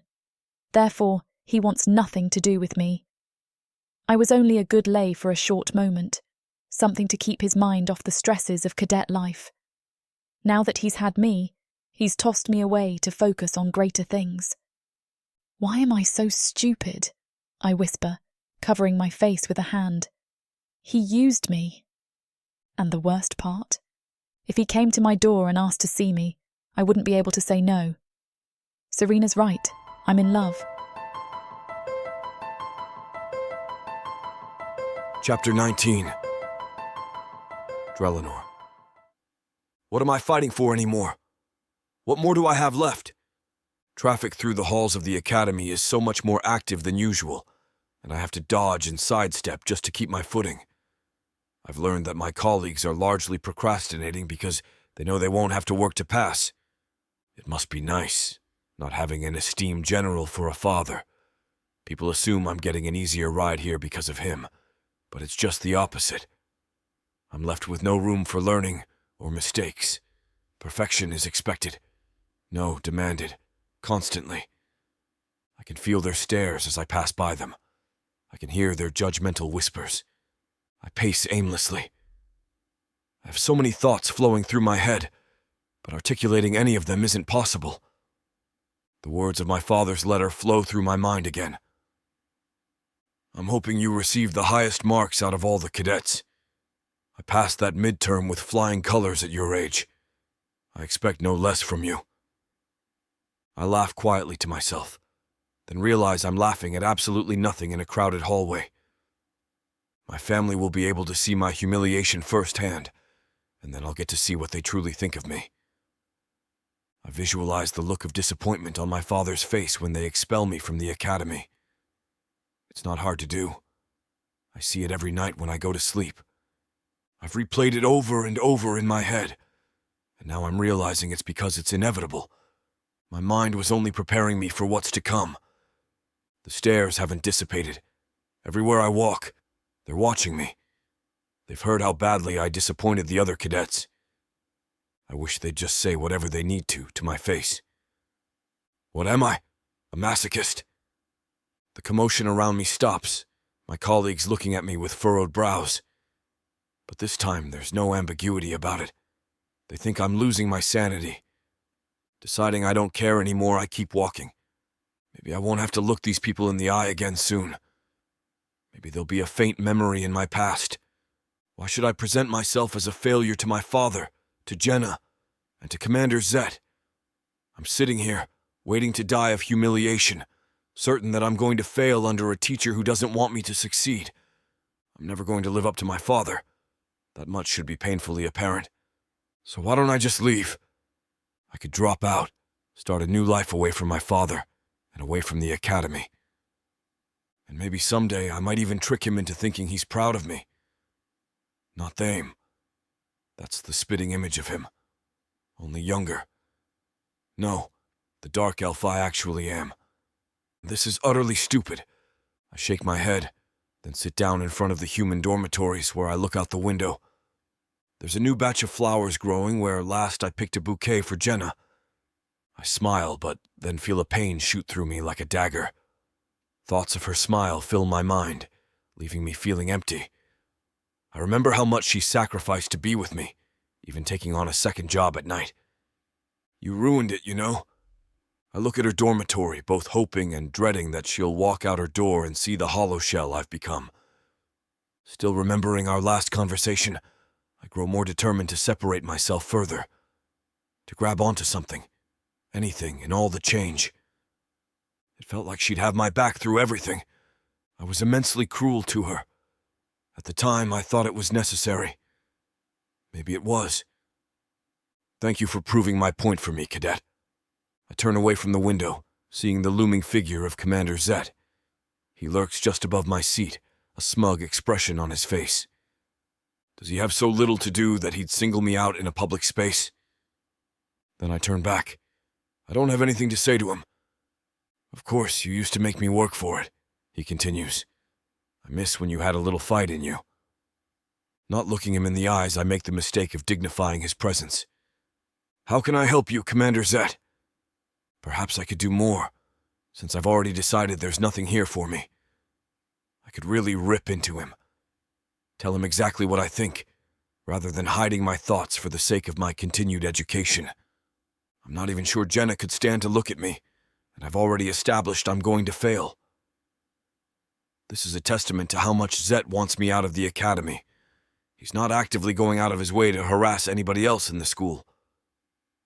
You could start by showing me why you even came here in the first place, Zet says. I try to grasp how anybody thought it was worth sending you here. You've given me nothing to go on. I sigh, standing up from my seat. I'm about ready to walk as far away from him as possible.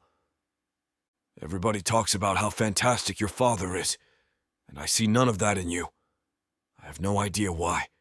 In all my years at this institution, I've never seen a greater disappointment. He turns to walk away from me, but stops midway. If all you're going to do is sulk and sabotage the rest of my students, you shouldn't be here. So leave. I stand up, fists clenched. I'm going to ace your test, I tell him, and then you're going to owe me an apology. He scoffs, his back still turned to me. A surge of adrenaline shoots through me. I tremble, ready to run up to him and punch him, or else run far away. It's going to be hilarious to watch you try, he says. Then he walks away until he's gone from my sight, and only my rage is left. I guess it's time to hit the books. I know that I'm fighting a losing battle, but I'm not about to let the commander win. Hey, Jameer. I see him studying diligently in a corner. I wonder how much he heard. Come back for round 2? Jameer asks. I shake my head. Actually, I was wondering how you're studying for the physical portion of Zet's exam, I tell him. He stares up at me in confusion, and I feel like he's ready to punch me in revenge. Instead, I suddenly realize an uncharacteristic look of concern. "Are you feeling okay?" "That's the second time you've asked me that," I say. "And the last time it ended up in a fight. Do you want another fight?" He rubs a spot above his eyebrow where I bruised him. I think I see a moment of agitation, but it fades away immediately, replaced by something else entirely. "Me and my buddies train out in the courtyard every Tuesday night," he tells me. "Maybe we can get some sense in that thick skull of yours." I expect myself to reject him outright. That's what I would have done earlier. Let's try something a little different. "This Tuesday," I ask, "should I bring any particular kind of weapons or attire?" With that, my time is solely focused on the tests. I've fallen a long way behind. I got seriously distracted. And I'm starting to think maybe it wasn't Jenna's fault after all. During the day, I read as much as I can of the practical materials, analyzing strategies, theory, and examples of real-life conflict resolution. I study leadership, diplomacy, and de-escalation tactics. It's incredibly boring, and I'm not sure what it's going to accomplish so close to exam time. But I have to try. And at night and during my free time, I study physical combat techniques, arcane positioning, and weapon technique with improvised objects. Most of the people I hated, I still hate just as much, but I learned to look them in the face without insulting them. They're helpful to me right now. Best not to burn that bridge before I finish building it. Occasionally, my mind drifts back to thoughts of Jenna, and it hurts. I tell myself that maybe she'll understand. Maybe when I pass my exams, there might be some slim chance that this is more than a fling. They evacuated everybody, said the whole kitchen caught fire. I perk up my ears from my book, listening to a conversation near me. Surely I'm just misinterpreting it. Perhaps I misheard something, or my tiredness is causing me to hallucinate. "You're a liar," Jamil, another cadet nearby, says. "I heard it wasn't even that bad." "Were you eating lunch then? Did you witness any of it? No? Then don't tell me what I'm lying about." Narset likes to make up fanciful stories. Rationally, I know that he's probably exaggerating for the sake of his own amusement, but I'm not thinking rationally. "Did you say the cafeteria caught fire?" I hover just above them, well aware that I'm out of place. "Why?" Narset asks. "Are you hungry or something? Want some more of the—" He puts his fist up to his face and starts to laugh before he's even finished his question. "Fish?" "That's not funny," I tell him seriously. "If there's a real fire hazard, we're all screwed." "Man, we used to wish you'd say anything at all," Jamil says, slouching in his seat. "But now that you're talking, we can't get you to shut up." I run from the study area, realizing that Jenna could be in imminent danger. What if she's hurt? Has anyone been injured? Are there any deaths? My throat closes up at the thought of losing Jenna in some kitchen accident. I break into a cold sweat as I stumble towards the cafeteria. I haven't treated her right lately. Things can't end this way. Why is nobody else taking this seriously? I hear about a major life-threatening event as a rumor. What am I going to do if something happens to her? If the last thing I said to her was an elaborate lie about how I needed my space? If our last conversation was a discussion about how much she was inconveniencing me? I visualize our talk from her point of view and realize how petulant I was.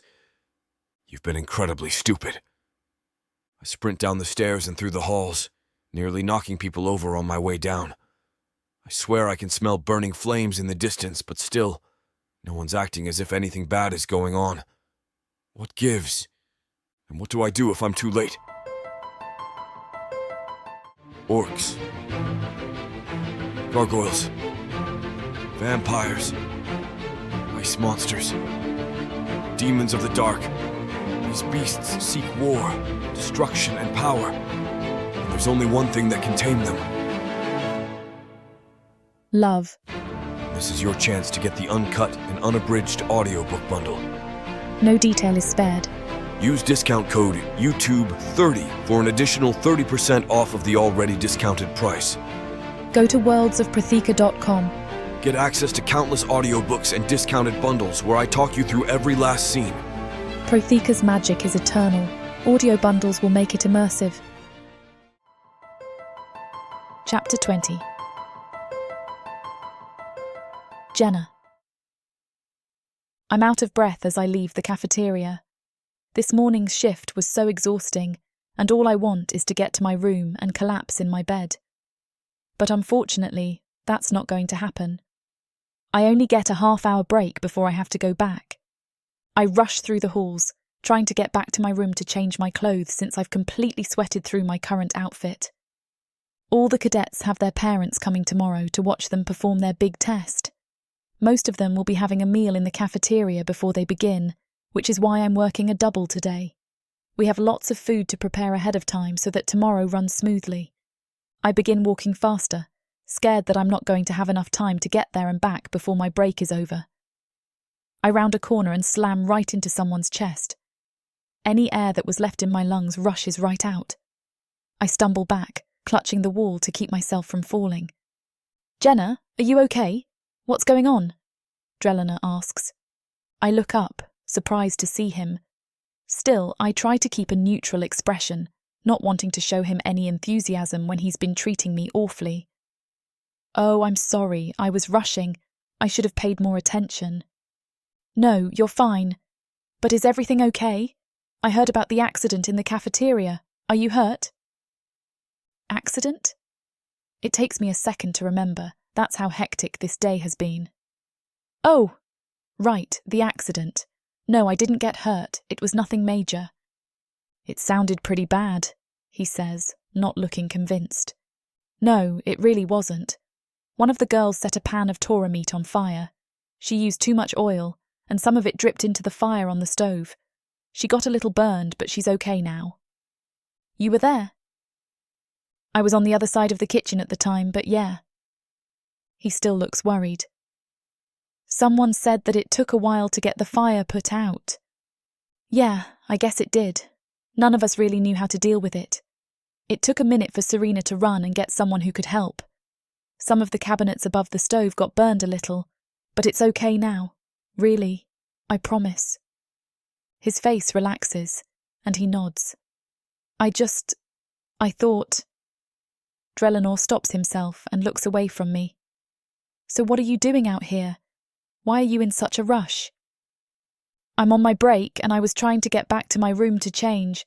I have to head right back to the cafeteria." He nods again, and now that he knows I'm unharmed, things seem to be taking an awkward turn. I don't really know what to say to him, and it's obvious he's thinking the same thing. I mean, I know what I want to say to him, but now is certainly not the time. And I'm not even sure if he wants to hear it anyways. He made it pretty clear where he stood when it comes to our relationship right now. Drelliner just stares at me, a pained expression making its way onto his face. I feel my heartbeat speeding up. My breathing, which had just started recovering, goes right back to how it was. I just want to reach out and run my hand through his platinum hair like I usually do, but I don't. I just stare into his deep blue eyes, searching them for an answer they don't have. After a minute, Drelliner starts to look around. "Well, I should go, and I don't want to make you late." Yeah, of course." Drelliner walks away without looking at me. I watch him until he disappears down the hall, unable to take my eyes away. I don't know why this is hurting me so much. Since he started avoiding me, he's all I ever think about. I find myself missing our talks, missing his smile. But I especially miss the way he was starting to truly relax and open up around me. He was letting himself become more carefree, which apparently he didn't like. I finally turn back around and head to my room to change. By the time I get back to the cafeteria, I'm 10 minutes late. "Girl, where have you been?" "We need you in the kitchen," Serena says. "I'm sorry. I'll go in there right now," I say, my voice coming out a bit too monotone. I cringe internally, knowing that she's going to say something. "Hey, are you okay?" I give her my best fake smile. I'm great. Before she can argue, I walk into the kitchen and throw on an apron. A huge part of me is actually glad that I have to pull a double today. Less time to sit around and think about Drelliner. Are you sure we have enough? I ask. Jenna, that's the third time you've asked me that. Yes, we have enough. Stop worrying. What's going on with you lately? Serena asks, her brow furrowing as she looks at me. Nothing. I just want this day to go by smoothly. If we screw something up in front of the wrong person, they could tell the headmaster or whoever, and they could start firing people. I don't think anyone out there is concerned with us today. They're all too busy freaking out about the test later today. Are you sure that's what's bothering you? I look her in the eyes and bite my lip. Could I tell her the truth? Could I tell her that the reason I'm actually freaking out is because I'm going insane not talking to Drelenor? That I'm worried I got attached for no reason and wasted my time? I look away. No, I can't. I'm not ready to talk about it. Of course it is. What else would it be? Okay, well, you know where to find me when you're ready to tell me what's really going on. Serena walks away, and I feel bad for lying to her. The two of us have gotten really close lately, and I hate to ruin that by pushing her away. But I'm just not ready. I need to wallow in this alone right now. I head out to the food line, where cadets and their parents are already lining up. Grabbing a spot in the line, I begin serving them, putting on my biggest smile and my most chipper personality that everyone seems to love. I pretend like I don't notice the way the elder dark elves act around us, how they practically ignore us, and if they're not doing that, then they're turning their noses up at us. I try to smile anyway, because that's what's expected of me. As the line dies down, I look out at the room full of dark elves. It's so loud in here, with 100 different conversations happening all at once. No doubt discussing how the test will go, and what they're going to do later on if they pass. As I watch them, my eyes land on Drelenor. He's standing with a male and female elf, who I'm guessing are his parents. I feel sad watching him with them. It's a reminder that I'll never get to join them, as much as I would like to. A reminder that Drelenor might not even want me when everything is said and done. Just as I'm about to force myself to look away, the female turns and points towards the food line. Drelenor and the male also look, and the three of them begin walking over. Act natural. I remind myself of this, knowing that his parents definitely know nothing of me. There would be no reason for him to tell them about some measly human girl that he's been seeing. They make their way down the line and towards me. I relax my features as they approach, smiling at Drelenor as if he's any other dark elf. If only his parents knew about what we used to do together when no one else was around. Hello, what can I get for you? I ask him. I'll have some grilled vegetables. Need my strength for later. He does a good job pretending he doesn't know me. Too good. I try not to let that bother me, since I'm currently doing the same thing. Good luck on the test, cadet, I say as I set the vegetables on his plate. They continue walking by me, and I don't know why the interaction makes me so emotional. It's not like I expected him to introduce me or anything. I'm not stupid. But maybe a little smile or a look back at me would have been nice. You're a distraction. The thought hurts, but I know it's true. After all, it's why he's been avoiding me. 3 cadets walk up, and I can't help but eavesdrop as they inch their way down the line. Did you see General Dreverin? How embarrassing would it be for the family if Drelenor got expelled for failing this test? Maybe we'll get our wish, and he will, another cadet says. My mouth drops open slightly. The words come out before I can stop them. You guys get expelled if you fail the test. One of the cadets gives me a dirty look, while the other one smirks at me. Why? You afraid you won't be able to see my beautiful face anymore after today? Are you going to miss me? I'm not in the mood for this. Not right now. Can you just answer the question? His smirk fades and he rolls his eyes. Yes, we get expelled if we fail. Now I'll take some greens. I shovel some onto his plate, but I'm not even really seeing what I'm doing. All I'm thinking is, this is why Drelenor was being so uptight. This whole time, he was just worried about what would happen to him if he didn't pass the test. Gods, I'm so stupid, I mutter to myself, shaking my head. An hour later, I'm still reeling over the news. It all makes sense now. If I had known what was at stake, I would have been so much more supportive. Maybe things would be different right now. Everyone left about 30 minutes ago to either watch or participate in the test. It's probably starting now. I'm still standing here, staring out at the empty cafeteria, drumming my fingers on the counter, when a crazy idea pops into my head. I know I shouldn't do it. I know it could end badly. There are a million reasons why I should stay right here. But there's one reason that I should go. My feet start moving before I can overthink it. Pretty soon I'm running through the academy, hoping that sneaking in will be easy. I have to be there when he passes this test.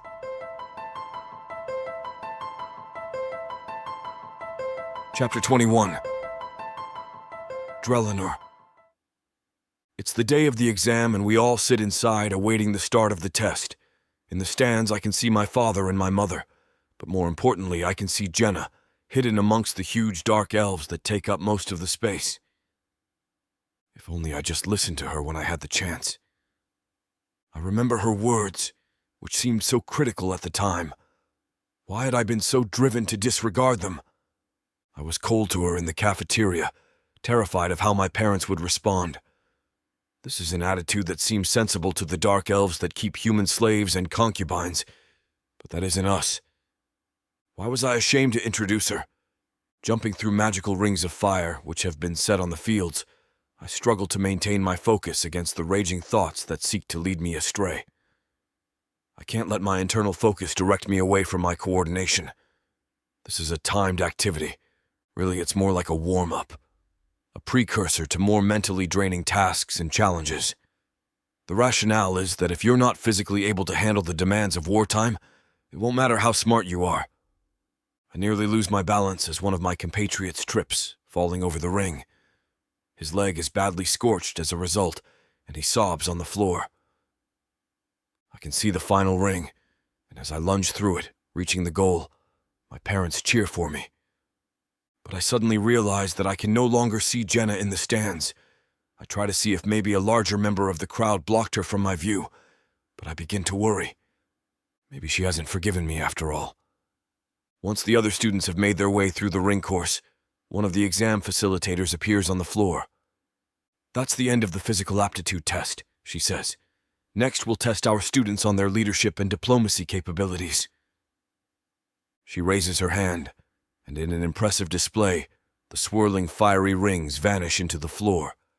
Then a thick cloud of fog materializes on the floor before it begins rising to the ceiling. I can hear the panic in my fellow cadets as the room becomes completely obscured to us. "What's going on?" Jamil asks.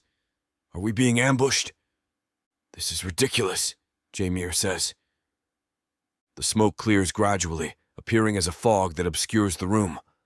As the fog disperses, several geographical features and a small cabin remain, looking more like smoke formations than actual objects. It looks almost exactly like the test I failed. The resemblance has to be deliberate.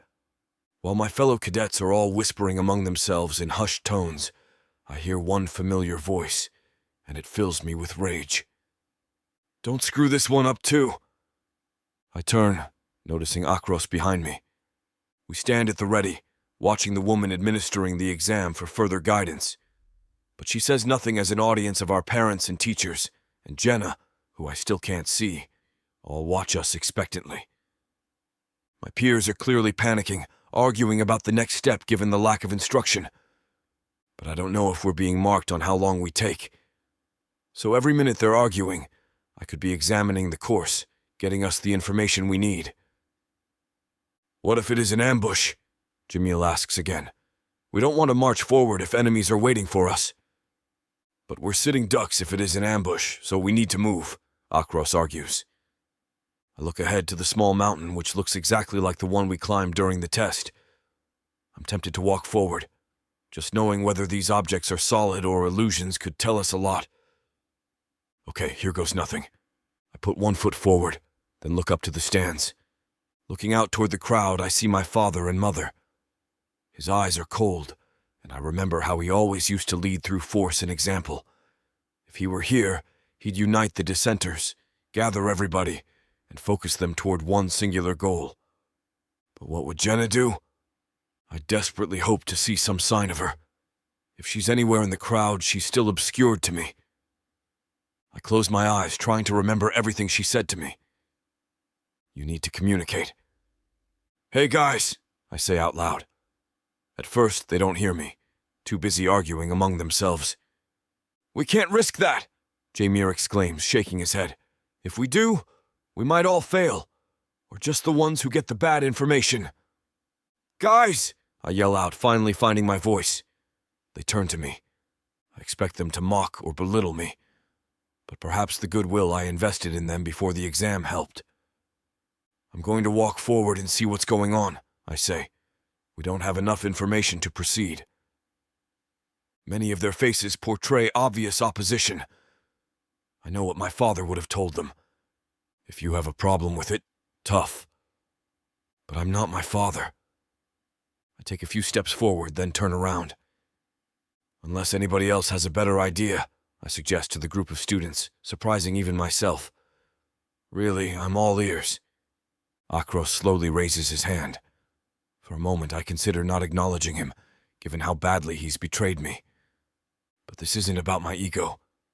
Yes, Akros? He lowers his hand, surprised at the acknowledgement. If you walk forward by yourself, it might be a bad idea, Akros offers, with a surprising amount of timidity.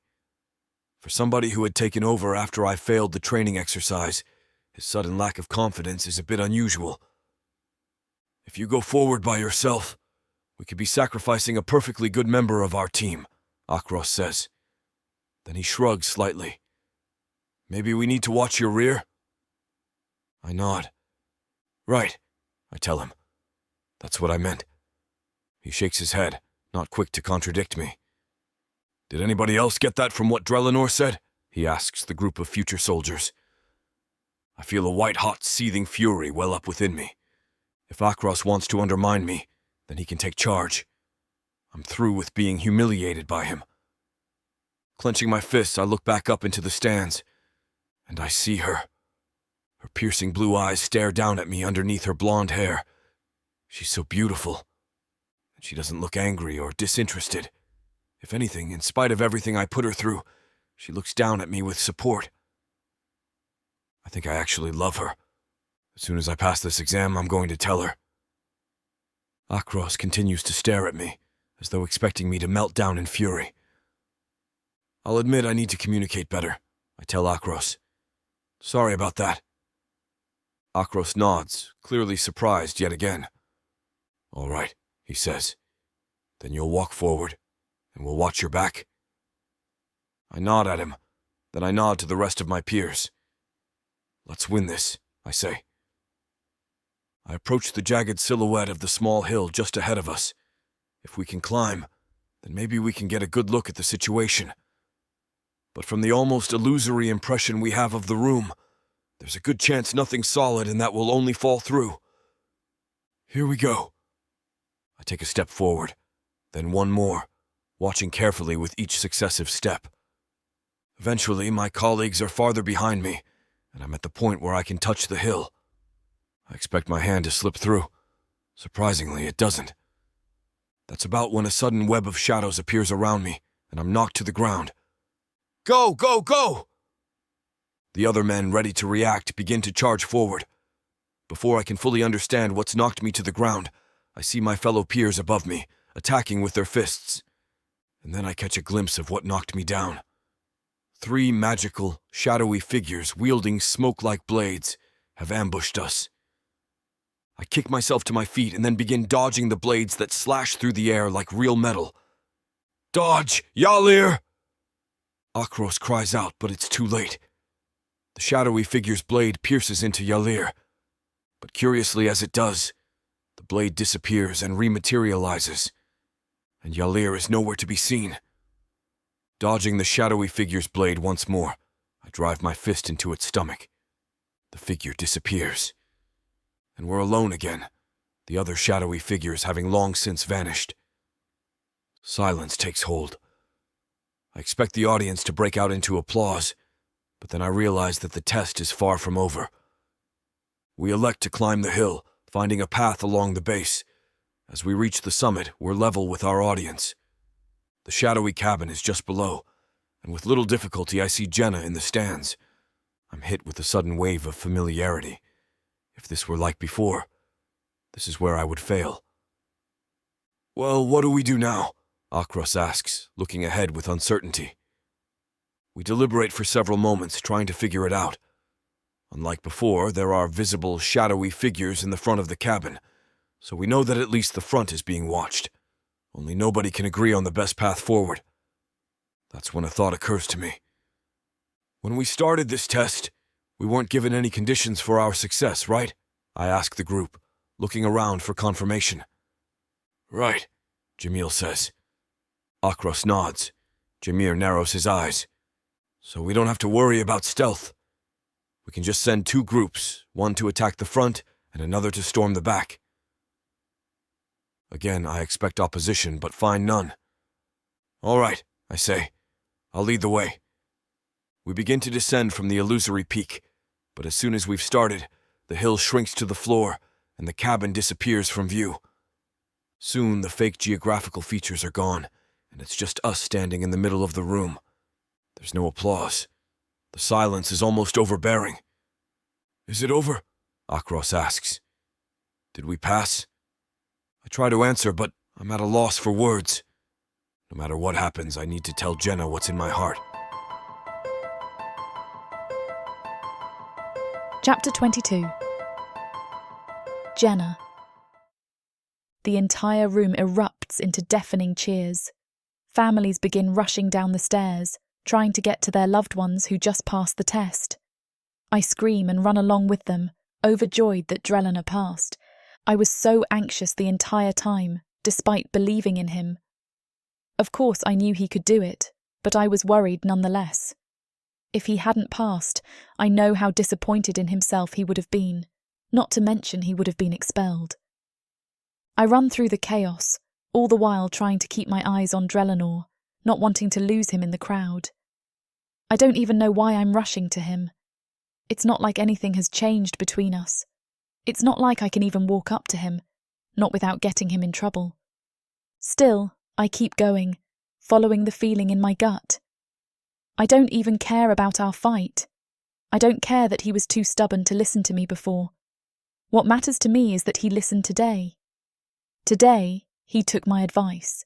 He worked with his team, and he even took a leading position.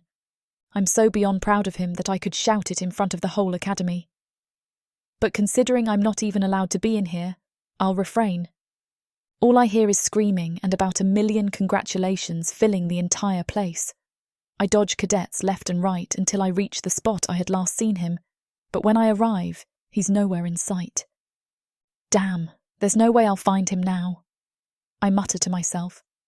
I scan the area, standing on the tips of my toes, searching for him. I start walking around. He couldn't have gone far. Just when I'm about to give up, I see him. He's with the male and female that he was with earlier, his mother and father. I watch them congratulating him, all 3 of their faces beaming. Drellana laughs at something his father says, and I feel a pang in my heart. I'll never be able to stand there beside him. Even if he did want to be with me still, even if he wouldn't get expelled for it, I would never be accepted into his family.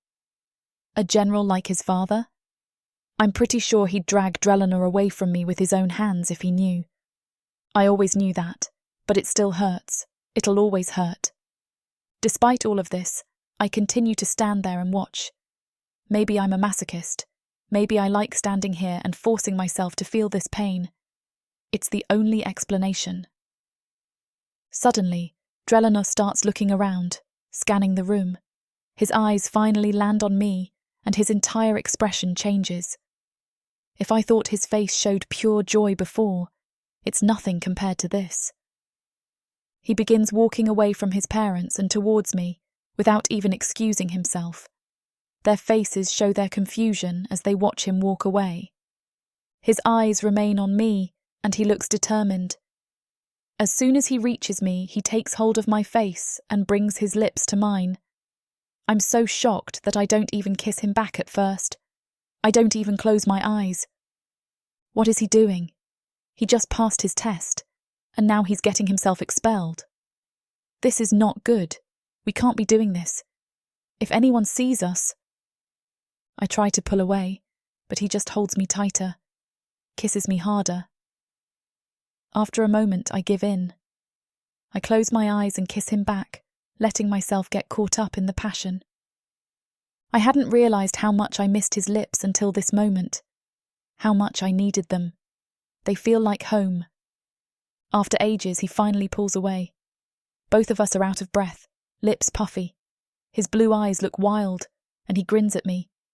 It's such a boyish, cute grin that it's impossible not to smile back. "You passed," I pant. "I passed," he states proudly. "I watched you the whole time." "I saw you. You gave me the courage I needed to step up and finish it. Seeing your face, it cleared my mind." "Drelenor, I'm sorry. I'm so sorry.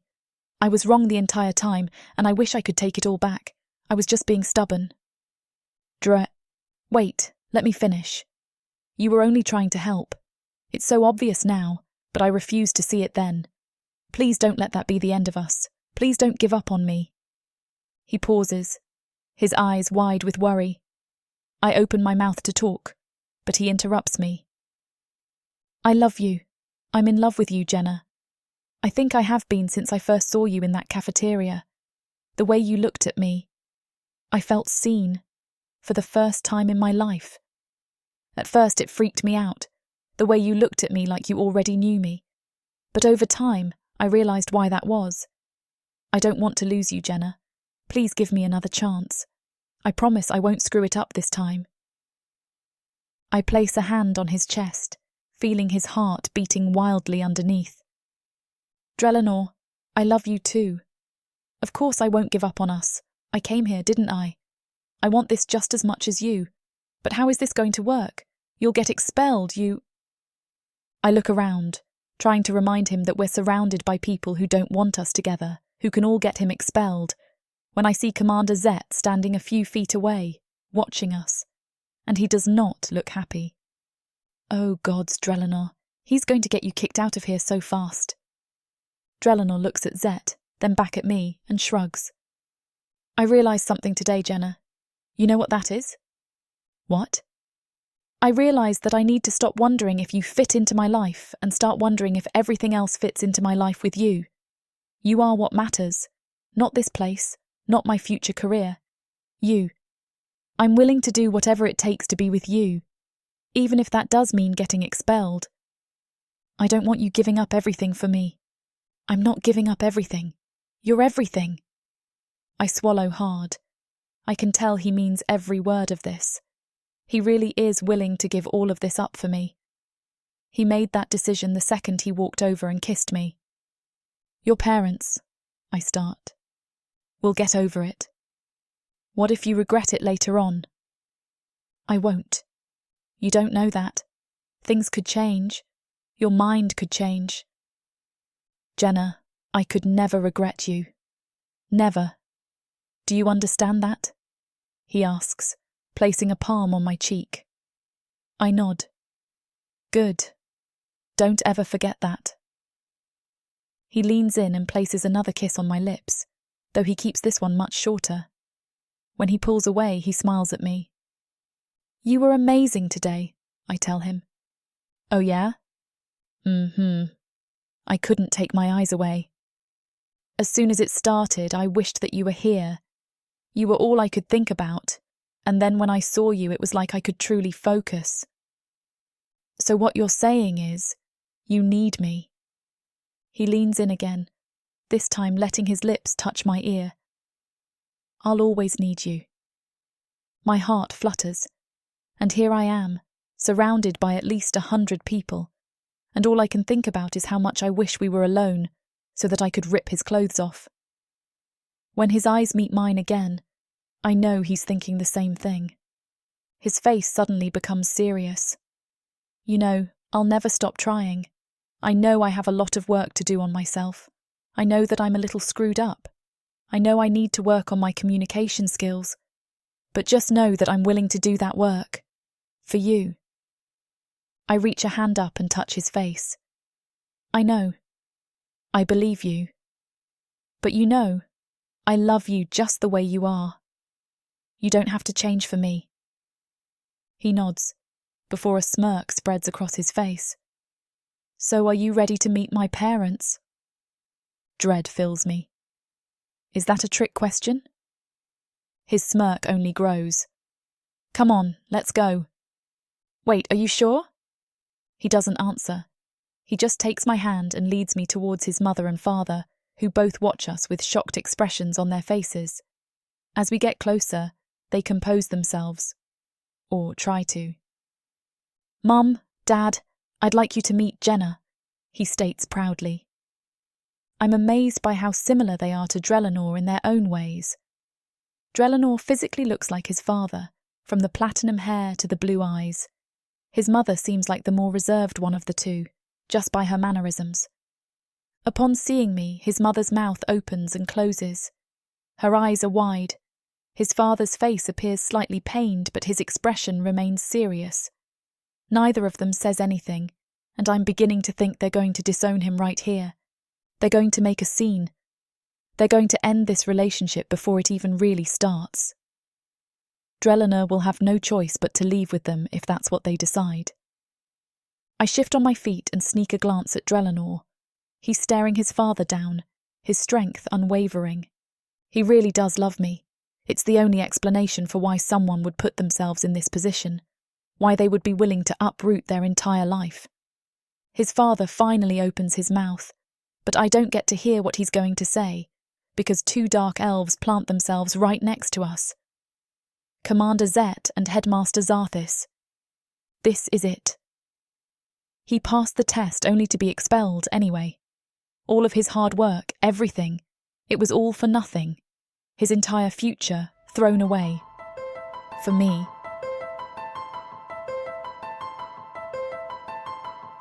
Chapter 23. Drelenor. Commander Zet stands in front of us, looking as smug as ever. Headmaster Zarthis is next to him, giving me a stern look. I know what could happen right now. I know how it would affect my life. But I've made my peace with that. I wouldn't have outed my relationship with Jenna if I hadn't. I'm ready for anything. Headmaster, I say. Drelenor. He nods at me before turning to my father. General. He turns back at me, and I ignore Zed as he crosses his arms over his chest, standing a little too tall. Congratulations on passing the test. I was very impressed with how you handled everything out there. Thank you, Headmaster. But it's come to my attention that you are in a relationship with a human woman. One of our own workers, may I add. I look at Jenna and give her an encouraging smile before answering him. Yes, sir. Jenna and I are together. I put my arm around her and look Zarthis in the eye. Are human and dark elf relationships forbidden here? No, of course not. I have nothing against the fact that she's human. Tora crap. He's obviously uncomfortable with it. He won't even look at Jenna. We do, however, have rules against the staff at this school engaging in relationships with any students. That includes you. Zet's smile grows even wider, and I regret even glancing at him. I go back to ignoring him. Headmaster, may I ask why this rule exists? I'm trying to find some loophole, anything that can keep me at this school. I'll leave if I have to, for her. But if staying is an option, I'm not going to go down without fighting. It poses an ethical problem. We cannot allow any favoritism to happen, no matter how small. I refrain from scoffing despite how badly I want to, but that doesn't mean I'm holding my tongue. Favoritism? She works in the cafeteria. With all due respect, Headmaster. But what's she going to do, give me an extra helping of Tara? Sneak me some extra cheese? Xarthus blinks. I'm sorry, but it doesn't matter how small the role is. It's the rule. If I let you do it, then I'd have every other cadet in here to answer to. And this has nothing to do with the fact that she's human? Like I said, it is not about that. Jenna is a staff member, and staff cannot date or fraternize with students in any way. Even if she were a dark elf, it would be the same. We make exceptions in the case of marriage, by making sure there's a clear line of command that prevents any special treatment or privileges. But dating is simply too messy. You break up and accuse her of sabotaging your education, for example. I can show you it in writing if you'd like. No, that won't be necessary. My father speaks, reminding me of his presence. He steps forward with my mother's hand on his forearm. Is there no way around this? I can tell that Zarthus is uncomfortable. Maintaining a good relationship with a powerful general like my father is important for him. Unless they were married, no. I'm afraid not. The standard response is to separate them, traditionally by firing or expulsion. Oh well, you should have led with that. Jenna and I are getting married next week, I declare. Zet's jaw drops. Surprise is practically radiating off of everyone here. I can't explain why I said it, other than it being my only option. But a small part of me is worried about Jenna's reaction. She's going to have to play along if we're going to convince Zarthus. But what if marriage isn't what she wants? I decide that I'll deal with that later. You're getting married? Zarthus asks, eyes widening. Yes, we are. Ah, well, in that case, we'll make a staff plan for it. We probably should have been notified before hiring her that she was going to get married to one of our cadets, but I digress. As you pointed out, there isn't much crossover between the cafeteria and your education, so we'll find a solution. I only wish that Commander Zet here would have informed me of this before we came over. I apologize for wasting everyone's time. Zarthus nods at my father before turning around and disappearing into the crowd. Zet shoots me a glare, his jaw clearly clenched, before following after him. I turn to my father, who's looking at me with slightly narrowed eyes. Is this really happening? He asks. Yes, father. And as I was saying before the headmaster walked up, I'd like you both to meet Jenna. Hi, Jenna says, speaking for the first time since we walked over here. Nice to meet you, my father says. I look forward to getting to know the woman who has captured my son's attention. My mother offers her a weak smile. Nice to meet you, Jenna. Will you guys be staying for the celebration? I ask them. Yes, my father answers. We'd planned on leaving in the morning, but other arrangements may need to be made if we are to attend your surprise wedding next week. Perhaps we will stay until after that. I apologize for not telling you guys. We had been waiting until we were able to do it in person, and then sadly, Zarthus forced it out of me. My father grunts, his eyes narrowing again. We'll meet you at the celebration in an hour, my mother says. She places a hand on my father's arm and the two of them step away. Jenna meets my eyes and I can't tell what she's feeling. Let's find somewhere quiet to talk, I tell her. She nods and takes my hand.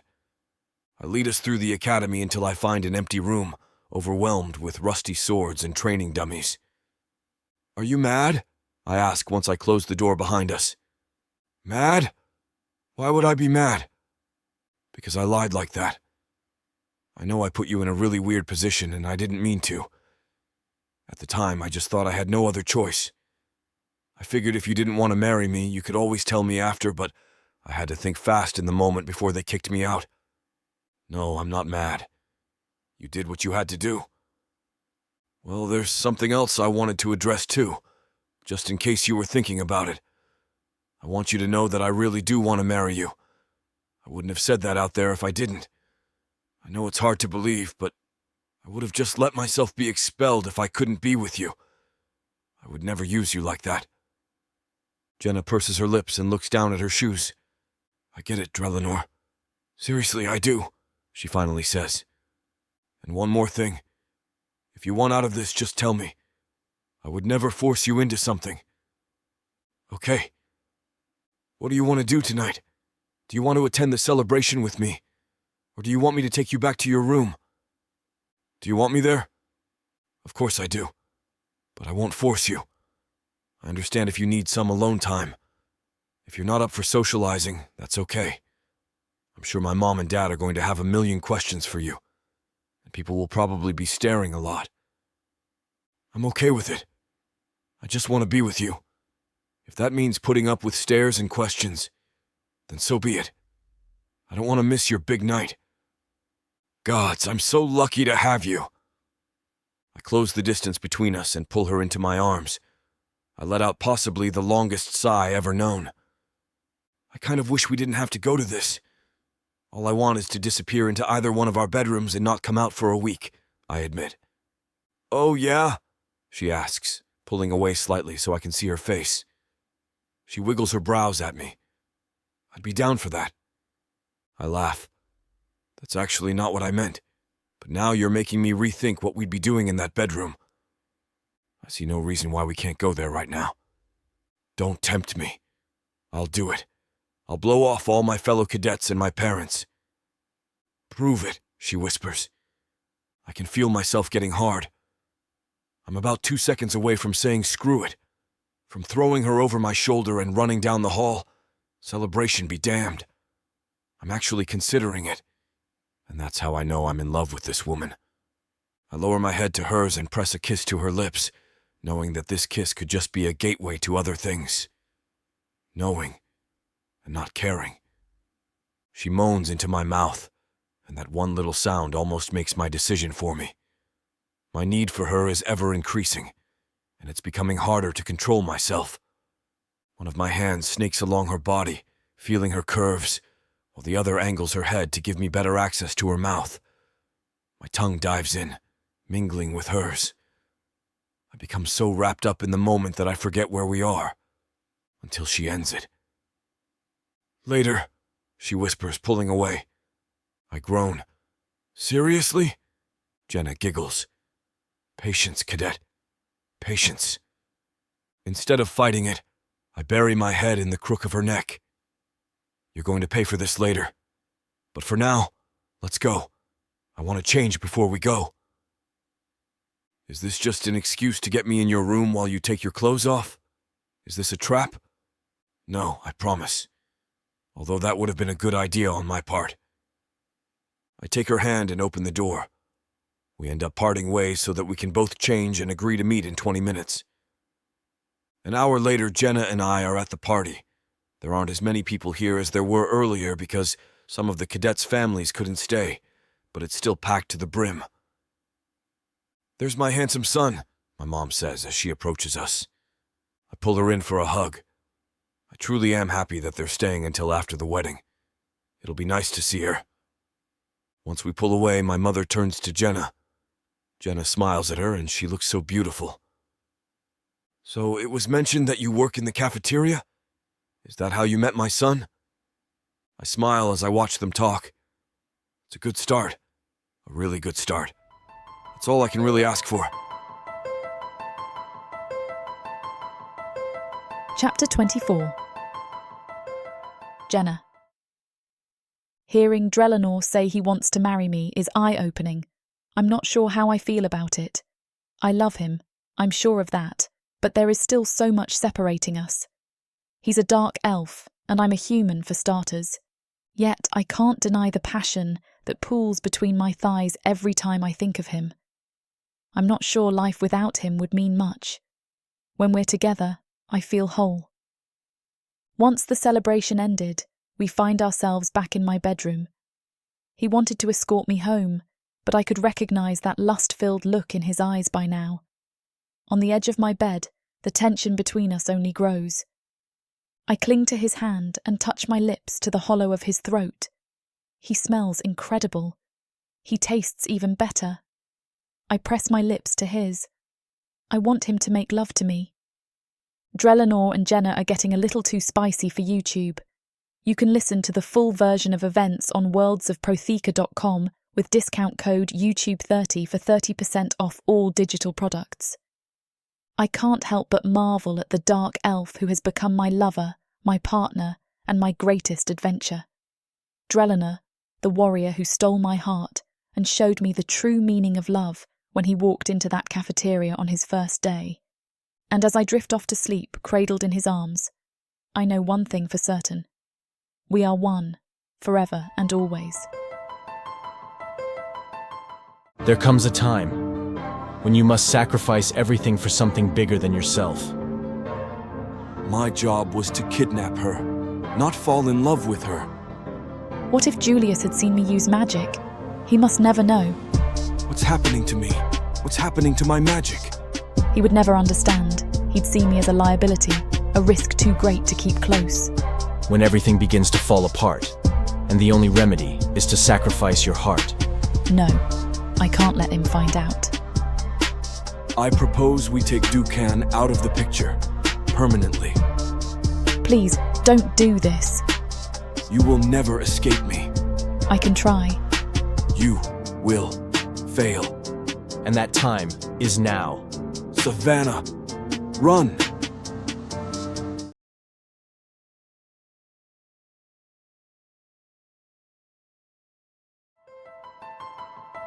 Chapter 25. Drelinor. Hey, Drelinor, can you pass me that hammer? I reach over, handing it to him so that he won't lose the nail he's holding. My body is all nerves and adrenaline. I'm prepared for my father to demand that I cancel the wedding. I know, even though he doesn't admit it, that he thinks I'm being impulsive and reckless. And yet again, I feel like a child next to him, reduced to the frivolities and mistakes he's always chided me for. We're far outside the academy. Without explaining much, my father gave me an axe and asked me to start hacking away at overgrown trees. It's been grueling work, and I'm still not sure if he's taken me out here to test me or kill me. But even if he tells me what I'm doing is wrong, I'm prepared to stand my ground. There are few things in my life I'm more certain of than Jenna. The image of her in a wedding dress, staring longingly into my eyes, almost possesses me. I long to make her mine really and truly for the rest of eternity. Say, Father, what are we doing out here? I imagine the worst possible answers. Why, we're building you a coffin for your lovely bride-to-be, of course. Chills run down my spine. He summoned a workbench out in the middle of the forest, and now looks among his tools, deep in thought. Your mother thought maybe we could make something a bit more homey for your wedding, he said. So I'm building you both a table. He sets the saw down and scratches his chin, clearly mulling over something. He brings sawdust up to his face in the process. Of course, the table's just a fixture for the wedding ceremony. Maybe you could also use a nice cabinet. I'm at a loss for words. So not only is my dad not admitting to his hatred for the wedding, he's pretending to make ceremonial gifts too. That's a lovely sentiment, I reply. But what's really going on? He laughs, and I realize I've never heard my father laugh like that in all my years. Have things changed that much since I left for the academy? You really have come to think the worst of me, haven't you? I shake my head. Actually, my entire life, he's been the one I most looked up to. In fact, I've spent my life living in his shadow, feeling like a cheap knockoff of him. Maybe someday I'll tell him that. I meant to tell you, by the way, he says. Good job on that exam. You really showed some growth. But you already told me. Not like this, I haven't. He picks up the saw, then looks over the pile of chopped lumber, deep in thought. If you want to know the truth, I've always seen a lot of potential in you, he says, measuring the lumber before he cuts it into new wood. Thank you, sir, I say. But I've already heard this before. My entire life he's raved about my potential. But I never could get through to you, he says. You were always so focused on what you could accomplish and what you were doing wrong that you never paid attention to the people around you.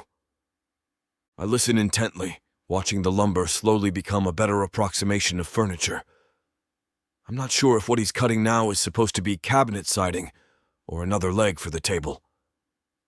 I tried to tell you that so many times when you were a kid, and you lost your mind, he adds. But when I saw you down there today, I wondered if maybe you were listening to me after all. In my mind, I replay my conversation with Jenna and the harsh reaction I had to her. She might have accomplished what my father couldn't. Actually, you can thank Jenna for that, I reply, now just looking for an opportunity to jump in and help. She sat me down and explained that to me. He stopped sawing, staring at me with surprise. Really? And you took that okay? Actually, it nearly ended our relationship, I confess. But then I was faced with possibly failing out, and her words found me a second time. He shakes his head. I have a hard time believing you'd ever fail out. You were fantastic down there, and your marks have always been good. Yeah, but I had a difficult teacher. To tell you the truth, he nearly drove me to quit the academy. I expect to be reprimanded for that, but instead he's just gotten back to work. He says nothing. Hey, sir, is there any way I can help? He smiles up at me, and I'm forced to notice how little I see him smile. This is my gift to you, he says. You can just sit back and watch. You might learn a thing or two. I try to analyze him, seeing if there's even a hint of buried anger. We don't really get to talk like this much, do we? He asks in response to my stunned silence. So you're not mad? About you almost quitting the academy? No, I didn't raise a quitter. He holds up a long plank of wood, comparing its length against another piece. Still, he adds, this instructor of yours sounds like a real piece of work. I nod. I felt like he was singling me out because of who you were. He might have even admitted to it a couple of times. He chuckles, and I'm startled at the lack of sympathy. We're talking about Commander Zed, aren't we? He asks. It's okay. You can admit that much. There's no point in denying it. I'm not even sure why I tried to hide it. Yes, sir. You really should give him the benefit of the doubt. He's been through a lot. I freeze in place. What isn't he telling me? You know Commander Zed? There was a time I might have considered him a friend, he says. Possibly even a good friend. This puzzles me. Their interactions have always seemed far from friendly. No, my father says. Commander Zed probably sees a lot of himself in you, if I'm honest. And if I had to guess, he likely doesn't want you to end up like him. What do you mean? Hold that board for me, he says. I kneel down on the ground beside him, then take hold of the plank that he gestures toward. The reason we're no longer friends. He grew so jaded and stubborn. He started walling off all the people who could help him, he says. When you treat people well and listen to them, it's not just because you hate being treated badly and don't want them to treat you like trash later. The people around you have things to offer you. Things you can't offer yourself, no matter how hard you work. I'm startled by this revelation. I've always considered my father a self-made dark elf, due to the celebrity he's accrued over a lifetime. To hear that there were always people around him, helping him get where he is now, is almost mind-shattering. You never want to get so fixated on yourself that you're oblivious to the world and the people around you, he continues. In fact, you're more likely to succeed by paying attention than you are by working yourself to death. But a lot of it is still hard work, though, I clarify. You'd think so, but you might be wrong, he counters. The people around you largely don't care what you're doing unless it directly benefits them. If you can ever acknowledge other people in your successes, listen to them when they have ideas. They tend to remember that, and that's how you build a strong team. He hammers the final leg into the table before standing it up. It's going to need plenty of sanding and a fresh coat of paint, but I can imagine it in the wedding hall. I can even see it in my future home. This girl, Jenna, he says. Hold on to her, okay? I nod. If you want the honest truth, I was afraid you were going to tell me not to marry her. Do you honestly think I don't want grandchildren? I laugh, thinking he might be making a joke, but his face is stern. That's not really what I meant, I say. I just meant, I'm about to explain the differences between me and Jenna when he interrupts me. I don't care about any of that, he says. It doesn't matter if she's a human, naga, orc, or whatever else. What matters is that she clearly brings out the best in you. He studies me as he contemplates the dimensions of the cabinet. You look really happy around her. You don't seem to take yourself quite as seriously when she's around. I nod. I am. He scratches his chin again. I was going to wait to tell you, but it seems relevant, he says. There's a spiritual belief among our people, the specific creed of dark elves we belong to. This isn't... By the 13, no. he says, surprisingly indifferent to the interruption. There are very specific people in Prathika who believe in a kind of bond between their peoples, regardless of race or background. They're nothing like us. There are some who consider them monsters, but we do have distant ties to them. I laugh at the thought. Are you saying Jenna and I were brought together by fate or something? I ask. You're normally more sensible than that. I'm not saying that, but I'm not saying that, he answers. We don't have ritual conditions to track this kind of thing, but when you introduce certain people together, they tend to evolve together, if you understand my meaning. We continue to talk until the sun disappears along the horizon. By that point, the table isn't completed, but he promises to finish it after the wedding. Chapter 26. Jenna. I'm so nervous. Drelliner squeezes my hand as we walk up to the high-end eatery that we're meeting his parents at for dinner. It's off campus, though not that far away. It'll be okay. They already like you, and once they get to know you, they'll like you even more. You think they already like me? I do, actually. The fact that they even agreed to this dinner means as much. I nod, but my nerves remain. And they only get worse once we actually enter the establishment. I've never been anywhere even close to as fancy as this. I have no idea how to act here, and although Drellinor provided me with a beautiful evening gown to wear, I still feel underdressed. A group of dark elves plays music on a stage, the sound like pure magic floating through the air. It smells amazing, like expensive wine and flowers, and every single person in here looks fit for a royal dinner. They're already here, Drelliner says before leading me further in. I spot them at a table not far away. As soon as they see us, they stand, both of them wearing a smile. That's a good sign. His mother, Lerida, greets me first, pressing a kiss to each of my cheeks. I do the same to her, giving her my biggest smile. It's so nice to see you. I'm glad we could do this, I tell her. Me too, darling. You look beautiful. The four of us sit down, with me and Drellinor on one side of the table and his mother and father across from us. Silence settles upon us, and the awkwardness begins. It seems like no one really knows what to say, like everyone is too uncomfortable to talk. That little voice in the back of my head whispers, saying that it's me, that they feel uncomfortable because I'm human, and I'm inclined to listen to it. It would make sense. They've probably never sat across the table from a human like this before. Normally they would be surrounded by their own kind, while the humans serve the food. So I don't exactly blame them.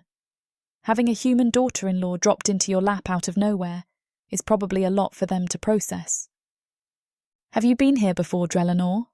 Lerida asks. No, I don't actually leave the academy much. Good, Dreverin says. You don't need the distraction. You should be hard at work every single day. No time for exploring. You can do that later. I feel my face heating up, imagining myself as one of those distractions that he's telling Drellinor he doesn't need. His father catches my eye, his brow furrowing.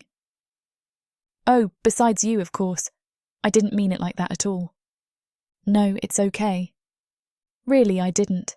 I'm very happy that my son has found someone he wishes to share his life with. I actually view it as a good thing that he found you so soon. Saves him from fooling around and distracting himself in the years to come. I smile, and it's not even a fake one. I truly am happy to hear him say this. If his father is supportive of us, then that's all we really need. Drellinor squeezes my thigh underneath the table. Thank you, Father. I'm glad to hear that I did something right. Well, that still remains to be seen. What you do with yourself now, that's what really counts.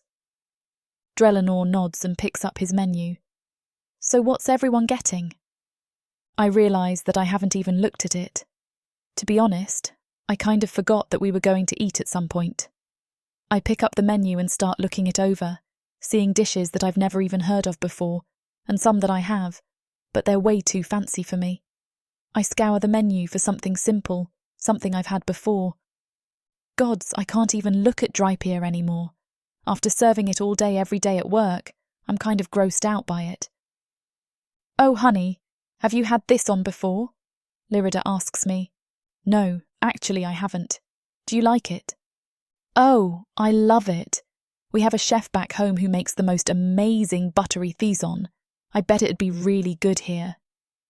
I run a finger down the menu until I find a dish with thison and read it out loud. Wine, roasted thison and vegetables served with herbed burgona. That actually sounds good. Get it, Drellina says. If you end up not liking it, I'll eat it for you, and you can get something else. Okay, you guys have convinced me. I'll try it. A few minutes later, the waitress comes by and takes our orders. Once she leaves, the silence returns. I scramble to think of something to say, but luckily, Dreverin steps up. So, Drellinor, I hope this marriage isn't going to affect your training that much. Absolutely not. I'm as focused as ever. Passing that test felt amazing, and I plan to continue the path I'm on. Good. You impressed a lot of people during that test. I heard the things they were saying. You keep it up like this, and you'll have your pick after graduation. Doing well at a school like this shows that you have what it takes. But it's more than just doing well. There are hundreds of cadets alongside you doing well. You have to stand out. That's how you win in life. That's how you get to where I am. Yes, sir. I'm going to do everything I can to stand out. Dreverin nods, and he truly looks proud of his son. It makes me smile. When I look at Lyrida, she's smiling too, as she looks at her husband adoringly. The two of them seem like they're genuinely in love, which kind of surprises me. I've rarely seen dark elves show their affection for each other, even mated ones. But then again, my exposure to them has been extremely limited. The four of us continue to talk, and I become increasingly comfortable around his parents. They really are nice people. It doesn't even feel like they're just tolerating me because they have to. It seems like they genuinely like me. All right, everyone, I've got your entrees right here, the waitress says, pushing a cart full of plates.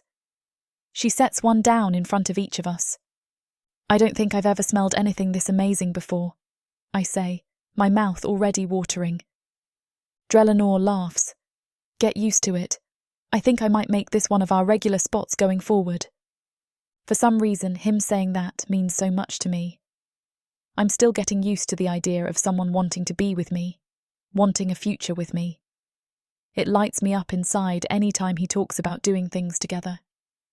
I'd love that, I tell him, finding his hand under the table. I squeeze it, and when his eyes meet mine, my heart warms. He leans in and pecks me on the lips. When he pulls away, I catch his mum and dad staring at us. You guys are so good together. I can see why my son loves you, Lyrida remarks.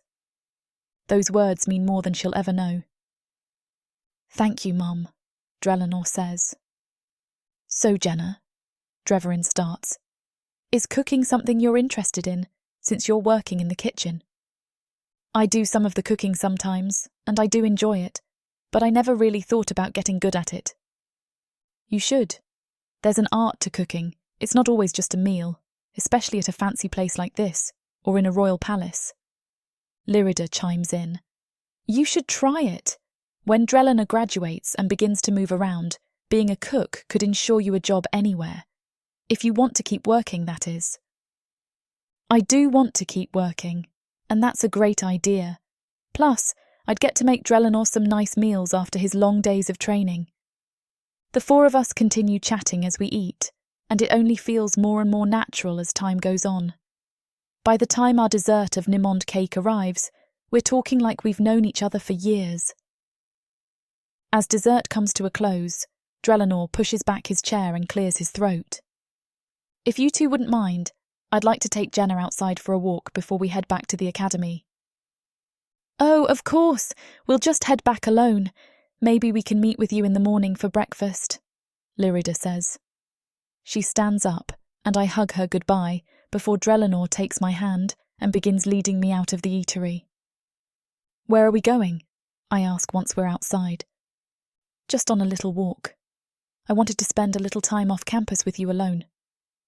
The sun is beginning to set, the sky painted with streaks of pink and purple. A soft wind blows through my hair. I close my eyes, breathing in the fresh air. Good idea. It's so nice out. We begin walking, and it takes a few minutes for either of us to speak. Dinner went well, don't you think? He asks. It went amazing. I'm still shocked. Why does it surprise you? I told you they liked you. I just didn't expect them to actually like me. I thought maybe they'd just tolerate me for your sake. I get it. We continue walking for a bit until we reach a small creek with a cute little bridge over it. Once we reach the middle of the bridge, Drellina stops and turns to me.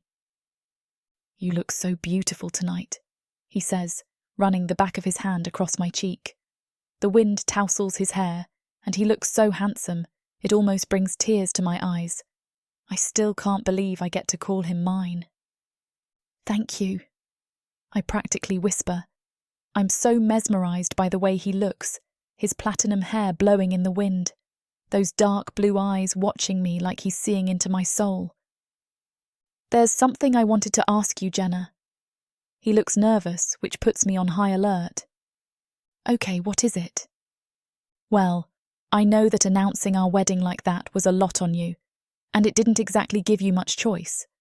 But more than that, I hate that I didn't get to ask you properly, that you didn't get the proposal you deserve. And so... Drellinor drops down on one knee and looks up at me, taking my left hand in his. Jenna, will you marry me? I want nothing more than to have you as my wife, as my mate. Meeting you has changed my life, and I can't believe I lived so long without you. My mouth drops open slightly. I don't know why I'm shocked. He had already announced that we were getting married. But to now be asked, to have a choice, to be able to say yes or no. It has me actually thinking about my answer, an answer that I had thought would be a no-brainer. I want Drellinor, of course I do. He's perfect for me, and I can't imagine ever being with someone else. But is it too soon for marriage? This is a huge step, and there's no going back after this. What if we realise down the line that we acted too fast? That we don't actually work as well as we thought? I look into his big blue eyes as they await my answer, and I ask myself, am I ready for this?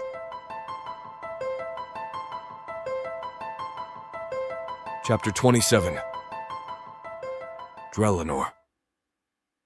I stare out the window, watching the younger cadets walk by on their way to training. Some are walking in groups, laughing and messing around. Others are alone, focused and paying no mind to their surroundings. I'm not really sure which of those groups I fit into anymore. When I first arrived here, I was the latter. But now, I can feel myself wanting to migrate more towards the big groups. The ones who have created such a bond with each other by now that they'd do anything for each other. I want that connection.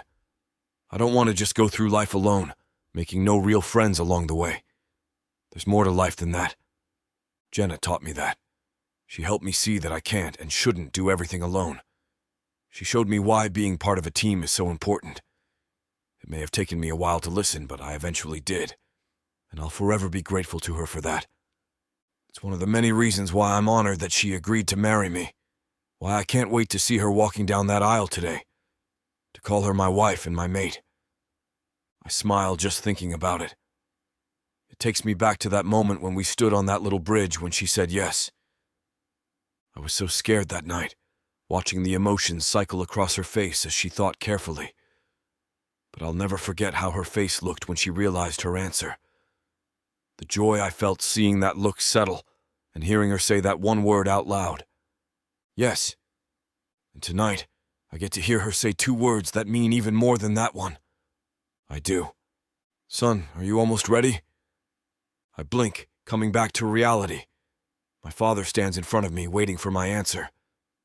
Is it time? I ask. Just about. I'm heading there if you want to come with me.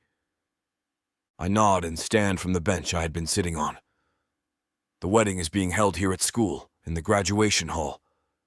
Headmaster Xarthus had insisted on it, and I wasn't exactly in the position to argue. My mother, father, and a few other family members who were able to make the trip will of course be there. Headmaster will also be there. Most of the cadets in my year will be there. And last, but not least, Jenna's friends from the cafeteria. I don't particularly like being the center of attention, so a public wedding at my school like this is definitely out of my comfort zone. But it's all worth it if it means I get to marry Jenna. Are you nervous? My father asks as we walk. Not really. Any nerves I had kind of disappeared last night. I was a wreck on your mom and I's day. Really? I can't picture my father being a wreck about anything, but it's very fitting that the one time he was, it was over my mom. Yep. Right up until the moment she started walking down the aisle. As soon as I saw her, I forgot why I was even nervous. We chat a bit more until we reach the graduation hall. Once we arrive, my father and I take our places at the front of the room, at the altar where the ceremony will take place. As I look around the room full of my peers and loved ones, I can feel my heart beating faster and faster in my chest. A soft Awalpo song starts, and the room falls completely silent. The door at the end of the room opens, and one by one, 5 of Jenna's cafeteria friends filter out. They walk slowly, and the anticipation just keeps on building. As they each reach the end of the aisle, they stand in a line along the altar, on the side that Jenna will stand. The song changes, taking on a slower tempo, somehow sounding even more beautiful than before. But nothing is as beautiful as Jenna as she walks through the door. I recognize her dress instantly from photos I've seen my entire life. I have to force my jaw not to drop as I realize whose dress this is. My gaze leaves Jenna only for a few seconds as I look at my mother, whose eyes I can see are filled with tears, even from here. She offers me a soft smile and nods her head before turning to look at Jenna. When my eyes find Jenna again, she's even closer, and the details of her appearance become more visible. My mother's dress looks perfect on her, like it was made for her. Long, flowing, pure white silk spread around her. Even in its modesty, I can't help but think she looks sexy. Her long blonde hair falls in ringlets, with some of it pinned up. She beams at me and appears to walk even faster, like she can't wait to get up here. I can't take my eyes off of her as she makes her way towards me. Finally, she reaches the altar.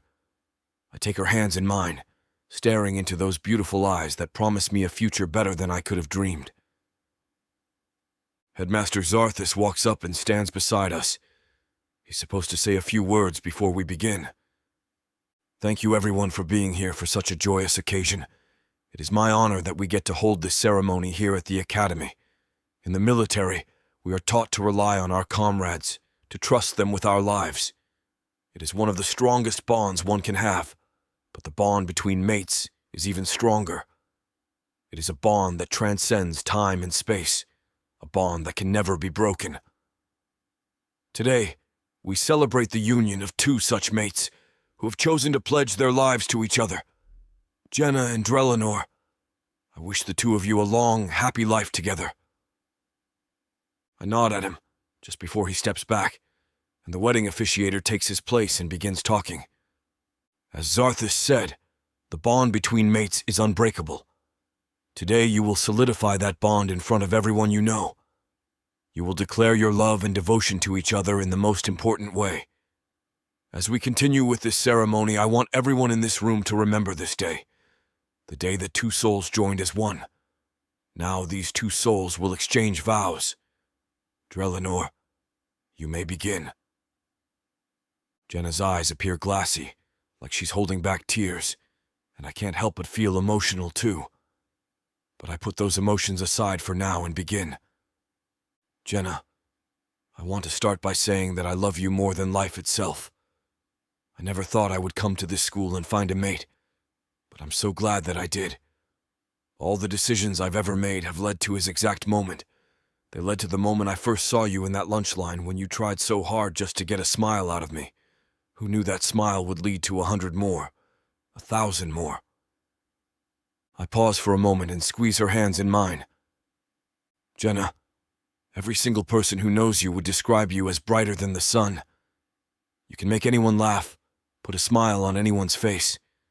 That's your magic, and to me it's far greater than any other kind of magic out there. And that is why I'm honored that you are mine. I vow to protect you for the rest of our lives, to never let you down. To be exactly as I am today, always. I vow to always view the bond we share as a sacred one because that's what it is. But most importantly, I vow to be yours for as long as I live. A tear rolls down her cheek as I finish. I reach out to wipe it, and she blinks away more. Jenna, you may now state your own vows. She nods and begins. Nothing in this world will ever compare to you, Drelinor. Nothing. I'm so thankful that the gods allowed our lives to line up in this way, that they allowed us this opportunity to join as one. When I first saw you, I knew you were different. I couldn't take my eyes away, and thoughts of you filled me every day going forward. I didn't know it at the time, but it was because you were my mate. I want you to know that I will follow you anywhere. I vow to love you for the rest of my life. I vow to never give up on that love, and to always put that love above anything else. I love you so much, Drelinor. Beautiful, the officiator states. Every single one of us here is honored to have gotten to hear those words. Now, Jenna, do you take Drelinor as your husband and mate? I do. Drelinor, do you take Jenna as your wife and mate? I do. Now the two of you may exchange rings. As we put our rings on, I can feel tears pricking at the corners of my eyes. I have never been happier than I am at this moment. Now I pronounce you husband and wife. You are mated for eternity, and may your souls never be apart for the rest of that time. Drelinor, you may now kiss your mate. I don't wait a single second. My palm is on her cheek, and I'm leaning in to kiss her before he can even finish the words. These lips are home, and home is where I want to stay for the rest of my life. Jenna is everything I ever wanted and more, and now I get to have that. Nothing can ever stand in our way again. There will never be any more hiding. There will only be us. Chapter 28. Jenna. Surrounded by my new family and all my friends at our mating reception makes me feel so loved that it makes me want to cry. I look around at everyone laughing, drinking, dancing, and overall just having an amazing time. I wish this night could last forever, I tell Drelinor. His arms are wrapped around me as we sway back and forth on the dance floor. Me too, he says, but we'll have a chance to relive it every time someone we know mates. I hope that happens soon, I say, laughing as I rest my head against his chest. Hey, we can always try to set up one of my friends with one of yours. I smile at the thought. It'd be nice to have a human friend that was also mated to a dark elf. Just as the thought passes through my mind, Serena comes into view and walks up to us. I'm sorry to interrupt, but may I steal your mate for a little while? She asks, winking at me. Of course, Drelinor says. I pull away, and he presses a soft kiss to my forehead before walking away, leaving me with my friend. Serena grins. I can see why you became so obsessed with him. He looks amazing in that suit. My jaw drops and I laugh, swatting her arm. Serena, you can't have him. He's mine. She giggles and loops her arm through mine. She begins leading me to where the rest of my friends are waiting. As soon as we reach them, one of them, Catherine, hands me a glass of wine. Let's toast Jenna on finding her mate and making the rest of us jealous, Catherine says. We all hold our glasses up, but we don't drink yet. Jenna, we're so happy for you, and it's not just because we got to take the night off from work for this, Serena says, making everyone laugh. I'll be the first to admit that I was worried when you first started dating Drelinor. I didn't want to see you get hurt or lose your job and home, but seeing how happy he makes you, I'm glad you took that risk. To Jenna. Cheers! We all touch glasses before taking a sip of our wine. Thank you, guys. I'm so glad all of you could be here. It wouldn't be the same without any of you. Your support means the world, and I really don't know what I'd do without it. Are you going to keep working in the cafeteria? Serena asks. Absolutely, for as long as I can. Once Drelinor graduates, I'll have to go with him. But until then, I'm not leaving you guys. You better not. Work would be so boring if you weren't there. How's it going over here? A voice asks.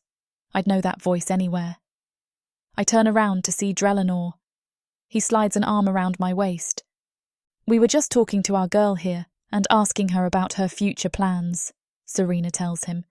Speaking of which, you better not take her too far after you graduate. I still need to see her every now and then. Drelinor chuckles. I'll do my best. Well, that's not going to be enough for me. I'm going to need written confirmation that you'll bring her here to visit us.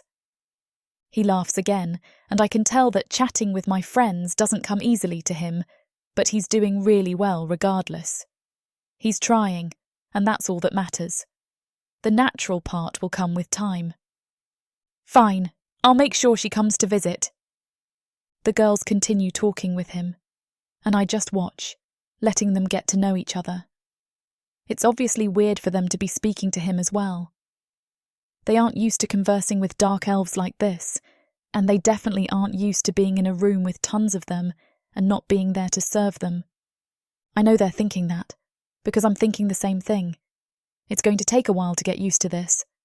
My entire life I've been on the other side. Now I'm going to be on both. I'm not sure that'll ever seem normal. All right, we're stealing Jenna back, Serena says after a while. Let's go dance. She grabs my arm before I can even react, and all I can do is look back at Drelinor and blow him a kiss. The look on his face as he watches me get dragged off is an adoring one. Gods, I can't wait to be alone with him later.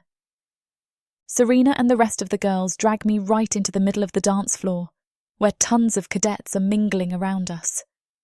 As we dance together, I realise how lucky I am. I feel so free, just having fun with my friends, not a care in the world. Once we begin to tire, Serena grabs my arm and leads me to a nearby table. Hey, I just wanted to say that I really am so happy for you. I know I already said it, but I just want to make sure you know.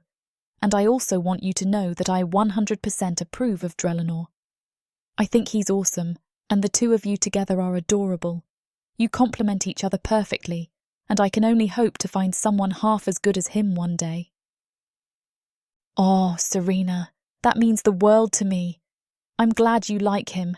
I'd hate myself if my relationship came between us. I would never let that happen. I don't want you to ever think that I wasn't supportive. Please don't think that. I was just worried about you because I care, Jenna. I know, trust me, I know. And I don't think that at all. Okay, good. Serena pulls me in for a hug, and we hold each other tight before breaking away. I survey the party around us, my eyes falling on Lerida, sipping her wine glass next to what I presume are her friends. I should go see Drelinor's mum. Oh yeah, how is it with his parents? It's amazing. They're so nice, and they've never once made me feel like I wasn't welcome. They actually really surprised me. Wow, you really are the luckiest girl on Protheca. I smile. You might actually be right. She gives me a quick hug. Come see me again before you leave. I will. I turn around and approach Lerida, whose face lights up as soon as she sees me. Jenna, where's Drelinor? Oh, he's somewhere, probably with his friends. We split up for a bit. She nods. I'm so happy he found you. Between us, I was worried he would never break out of that shell of his in order to find someone. He's always been so closed off, so focused, just like his father. Trust me, it took him a bit to fully let me in. But I'm so glad he did. I love him so much. You're good for him, Lerida says, reaching out to touch my arm. And I'm always here for you. Anything you need, don't hesitate. In fact, I'd love it if we kept some correspondence after his father and I leave. I push back the tears that are threatening to take form before answering. Sure, we can write letters to each other. That would make me so happy, she says. Lerida pulls me in for a hug, and I use the time to blink away the tears.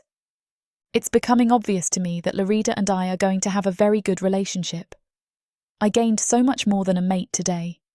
I gained a mother as well, and I'll forever be grateful for that.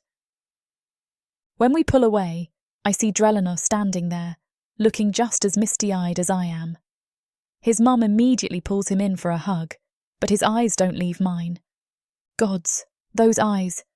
They're practically peeling my dress off right now.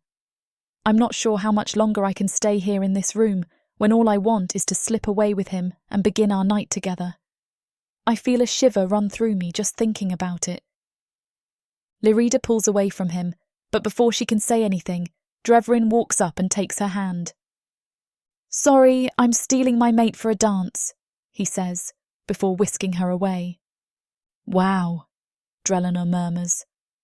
I don't think I've ever seen him look so happy before, or seen him willingly dance. I lean my head against his arm as we watch his parents dancing together. They both look so in love. I wonder if that'll be us in 30 years. It will, he assures me. A group of cadets walk up to us, a couple of them nodding at me. "Mind if we borrow him?" one of them asks. "As long as he comes back in one piece," I joke. "Can't promise that," one of them shouts over his shoulder as they drag Drelinor away. I laugh to myself before turning around and looking for my own friends. They're back on the dance floor, and they seem to be having more fun than anyone in here. I make my way over to them. "There she is. We were wondering if you'd come back to us or not." "We were just discussing whether the rest of us should follow in your footsteps and find us some dark elves to mate with," Serena says. "Yeah, some of these cadets are looking extra good tonight," Catherine says, eyeing a nearby elf. I can't help but burst out laughing. I didn't realise I was starting a trend. "I mean, hey, it worked out for you," Serena states, shrugging. The band begins playing a new song, and all of us start dancing again. I allow myself to really let loose, knowing that nights like this don't come around often. I need to take advantage of it as much as possible. I'm having the time of my life dancing with my girls, but just as I'm about to walk away and get myself another drink, I feel a pair of strong hands wrap around my waist from behind and start pulling me away.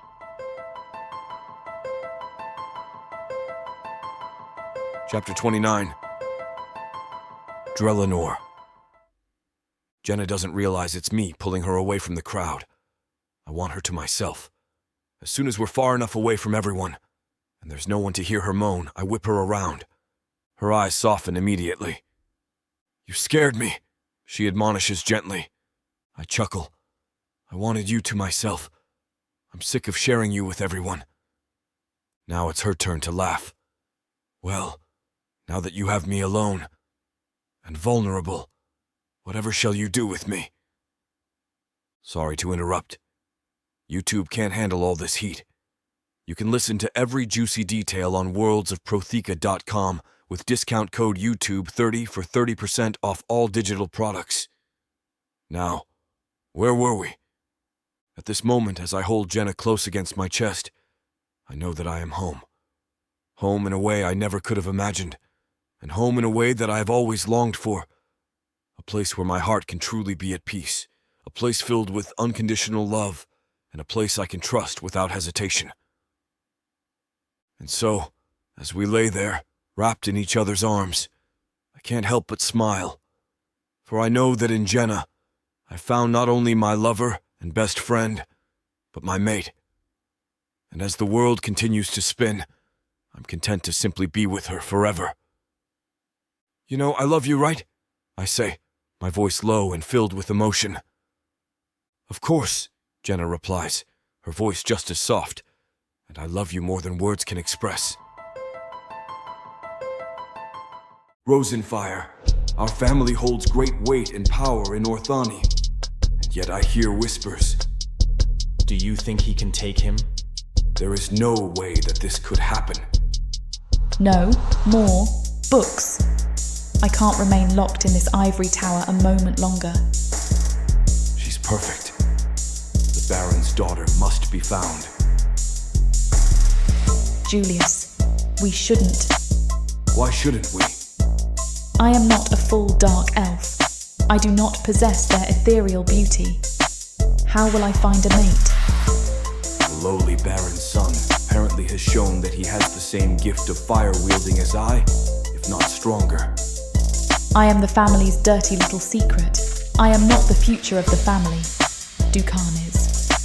This world was created from a seed of evil. I propose we take Dukan out of the picture, permanently. Please, let me go. If you want to join the poor humans who are bought and sold in the markets on a daily basis, you will find a way to get there. I am free, and I am terrified. You will never escape me. I can try. You will fail. Get seasons 1 and 2 of the Dark Elf series from worldsofprothika.com. Prothika's magic is eternal. This series will show you why.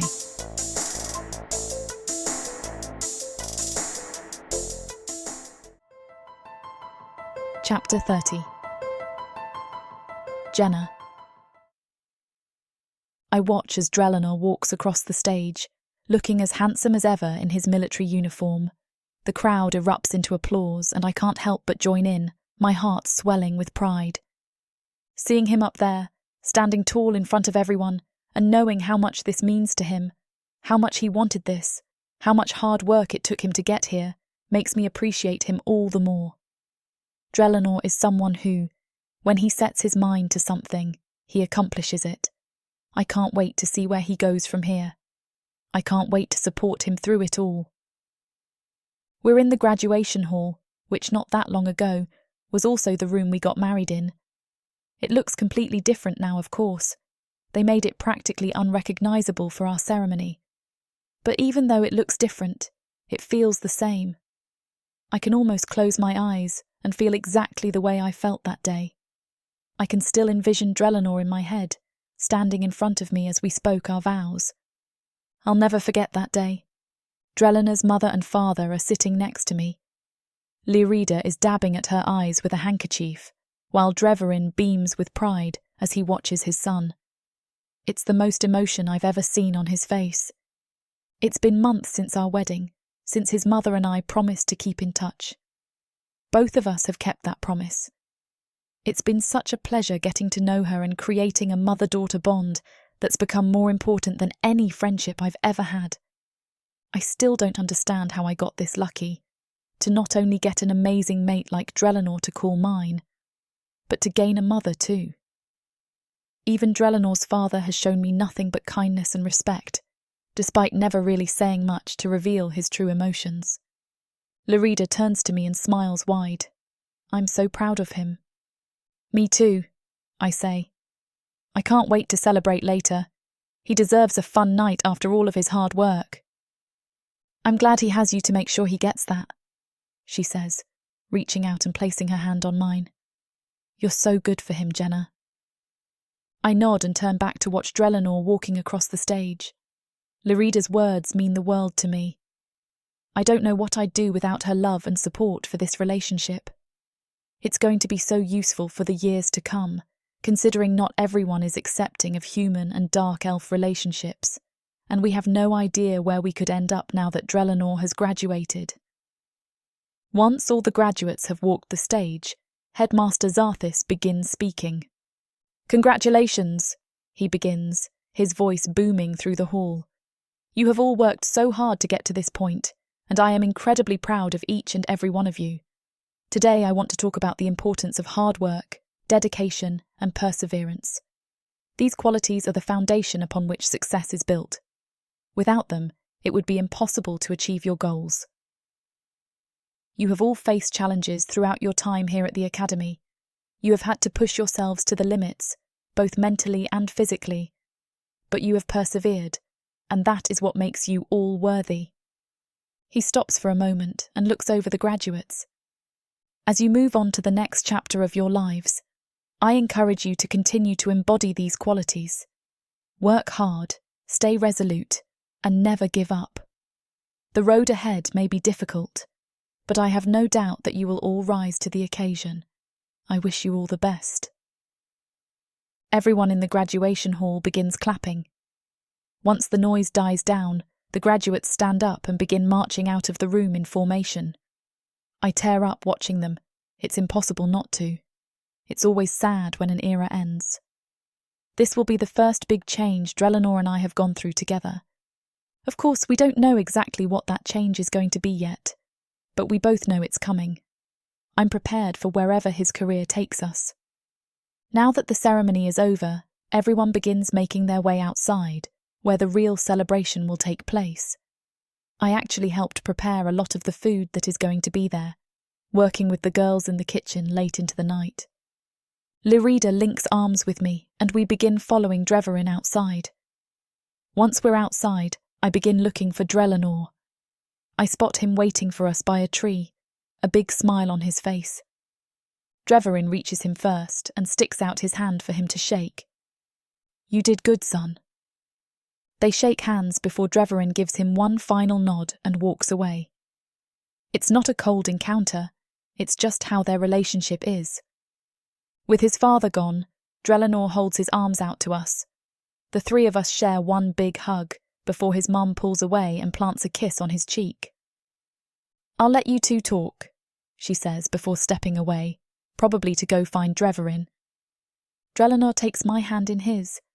His eyes are practically sparkling as he looks at me. I didn't get to see him last night since I had to work so late, and he was up late training. He still trains multiple times a day, even though classes are over. So this is kind of our first real interaction since yesterday morning. "I did it," he says, his voice filled with excitement. "You did," I reply, smiling up at him. He leans down and presses a kiss to my lips. If hundreds of people did not surround us, I'd rip his clothes off right now. Seeing him in this uniform, being honoured like this, just does something to me. I try to deepen the kiss, despite the people that are probably watching. "Later," he says, forcing the kiss to end. I shoot him a pouting look and he laughs. "You looked so handsome walking across that stage," I tell him. He rolls his eyes and takes my hand in his. "Let's go get some food, I'm starved." We make our way to a big table where food and drinks are being served. Drelenor spots a few of his friends and chats with them a bit as we fill our plates. "So, do you know where you're going after this?" one of them asks. "No, I haven't received any kind of assignment. You?" "Me neither." As we eat and mingle, the air around us is filled with excitement. Everyone is just ready to see what's going to happen next. After we finish eating, Drelenor pulls me aside. "Let's sneak away for a bit," he whispers, taking my hand in his. We make our way out of the reception area and into the courtyard. The air is cool and crisp, and the sun is setting in the sky around us. We sit on a nearby bench and just stare at it for a couple minutes before he speaks. "I can't believe I'm finally done," Drelenor says, his voice filled with relief. "I know," I reply, squeezing his hand. "Are you going to miss it?" He thinks for a moment. "In some ways, yes. I'll always miss my time here, that's for sure. Meeting you, learning things that I didn't think I would learn. I really thought my time here would just be all about military training. I didn't expect any of this." I nod. "I understand. But aren't you glad it was more than that? More like eternally grateful. If you and I hadn't met, then this night would be very different for me. I would be sitting here alone. I probably wouldn't even have attended the party. I probably wouldn't have made the friends I made. But you did." "Yes, and I couldn't have done it without you," he says, turning to face me. "You've been my rock through everything. You taught me more than any of these damn commanders. Thank you for that, Jenna. Truly." "You don't have to thank me. I'm just happy to be here with you. And besides, I think you deserve more credit than that. It wasn't just me. You got yourself here too. You did this, Drelenor." An odd look comes over his face, and he pulls me in for a hug. The warmth of his body envelops me. We sit like this for a moment, just holding each other. "I know you're right, but I still want you to know how big of a role you played in it all," he finally says. I bury my face in the crook of his neck and breathe that scent in. The scent of him. The scent that has an instant calming effect on me, and probably always will.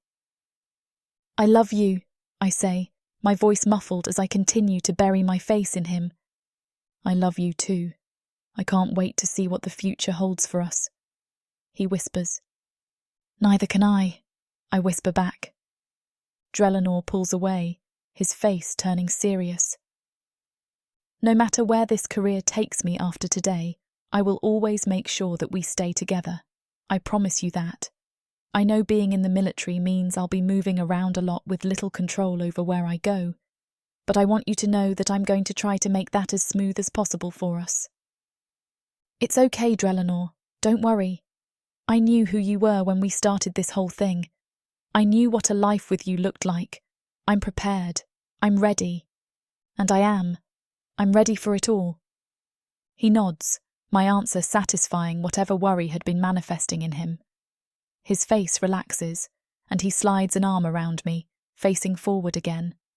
We sit here for a while longer, just enjoying each other's company in silence. Then, hand in hand, we make our way back to the party to continue the celebration, to begin our life together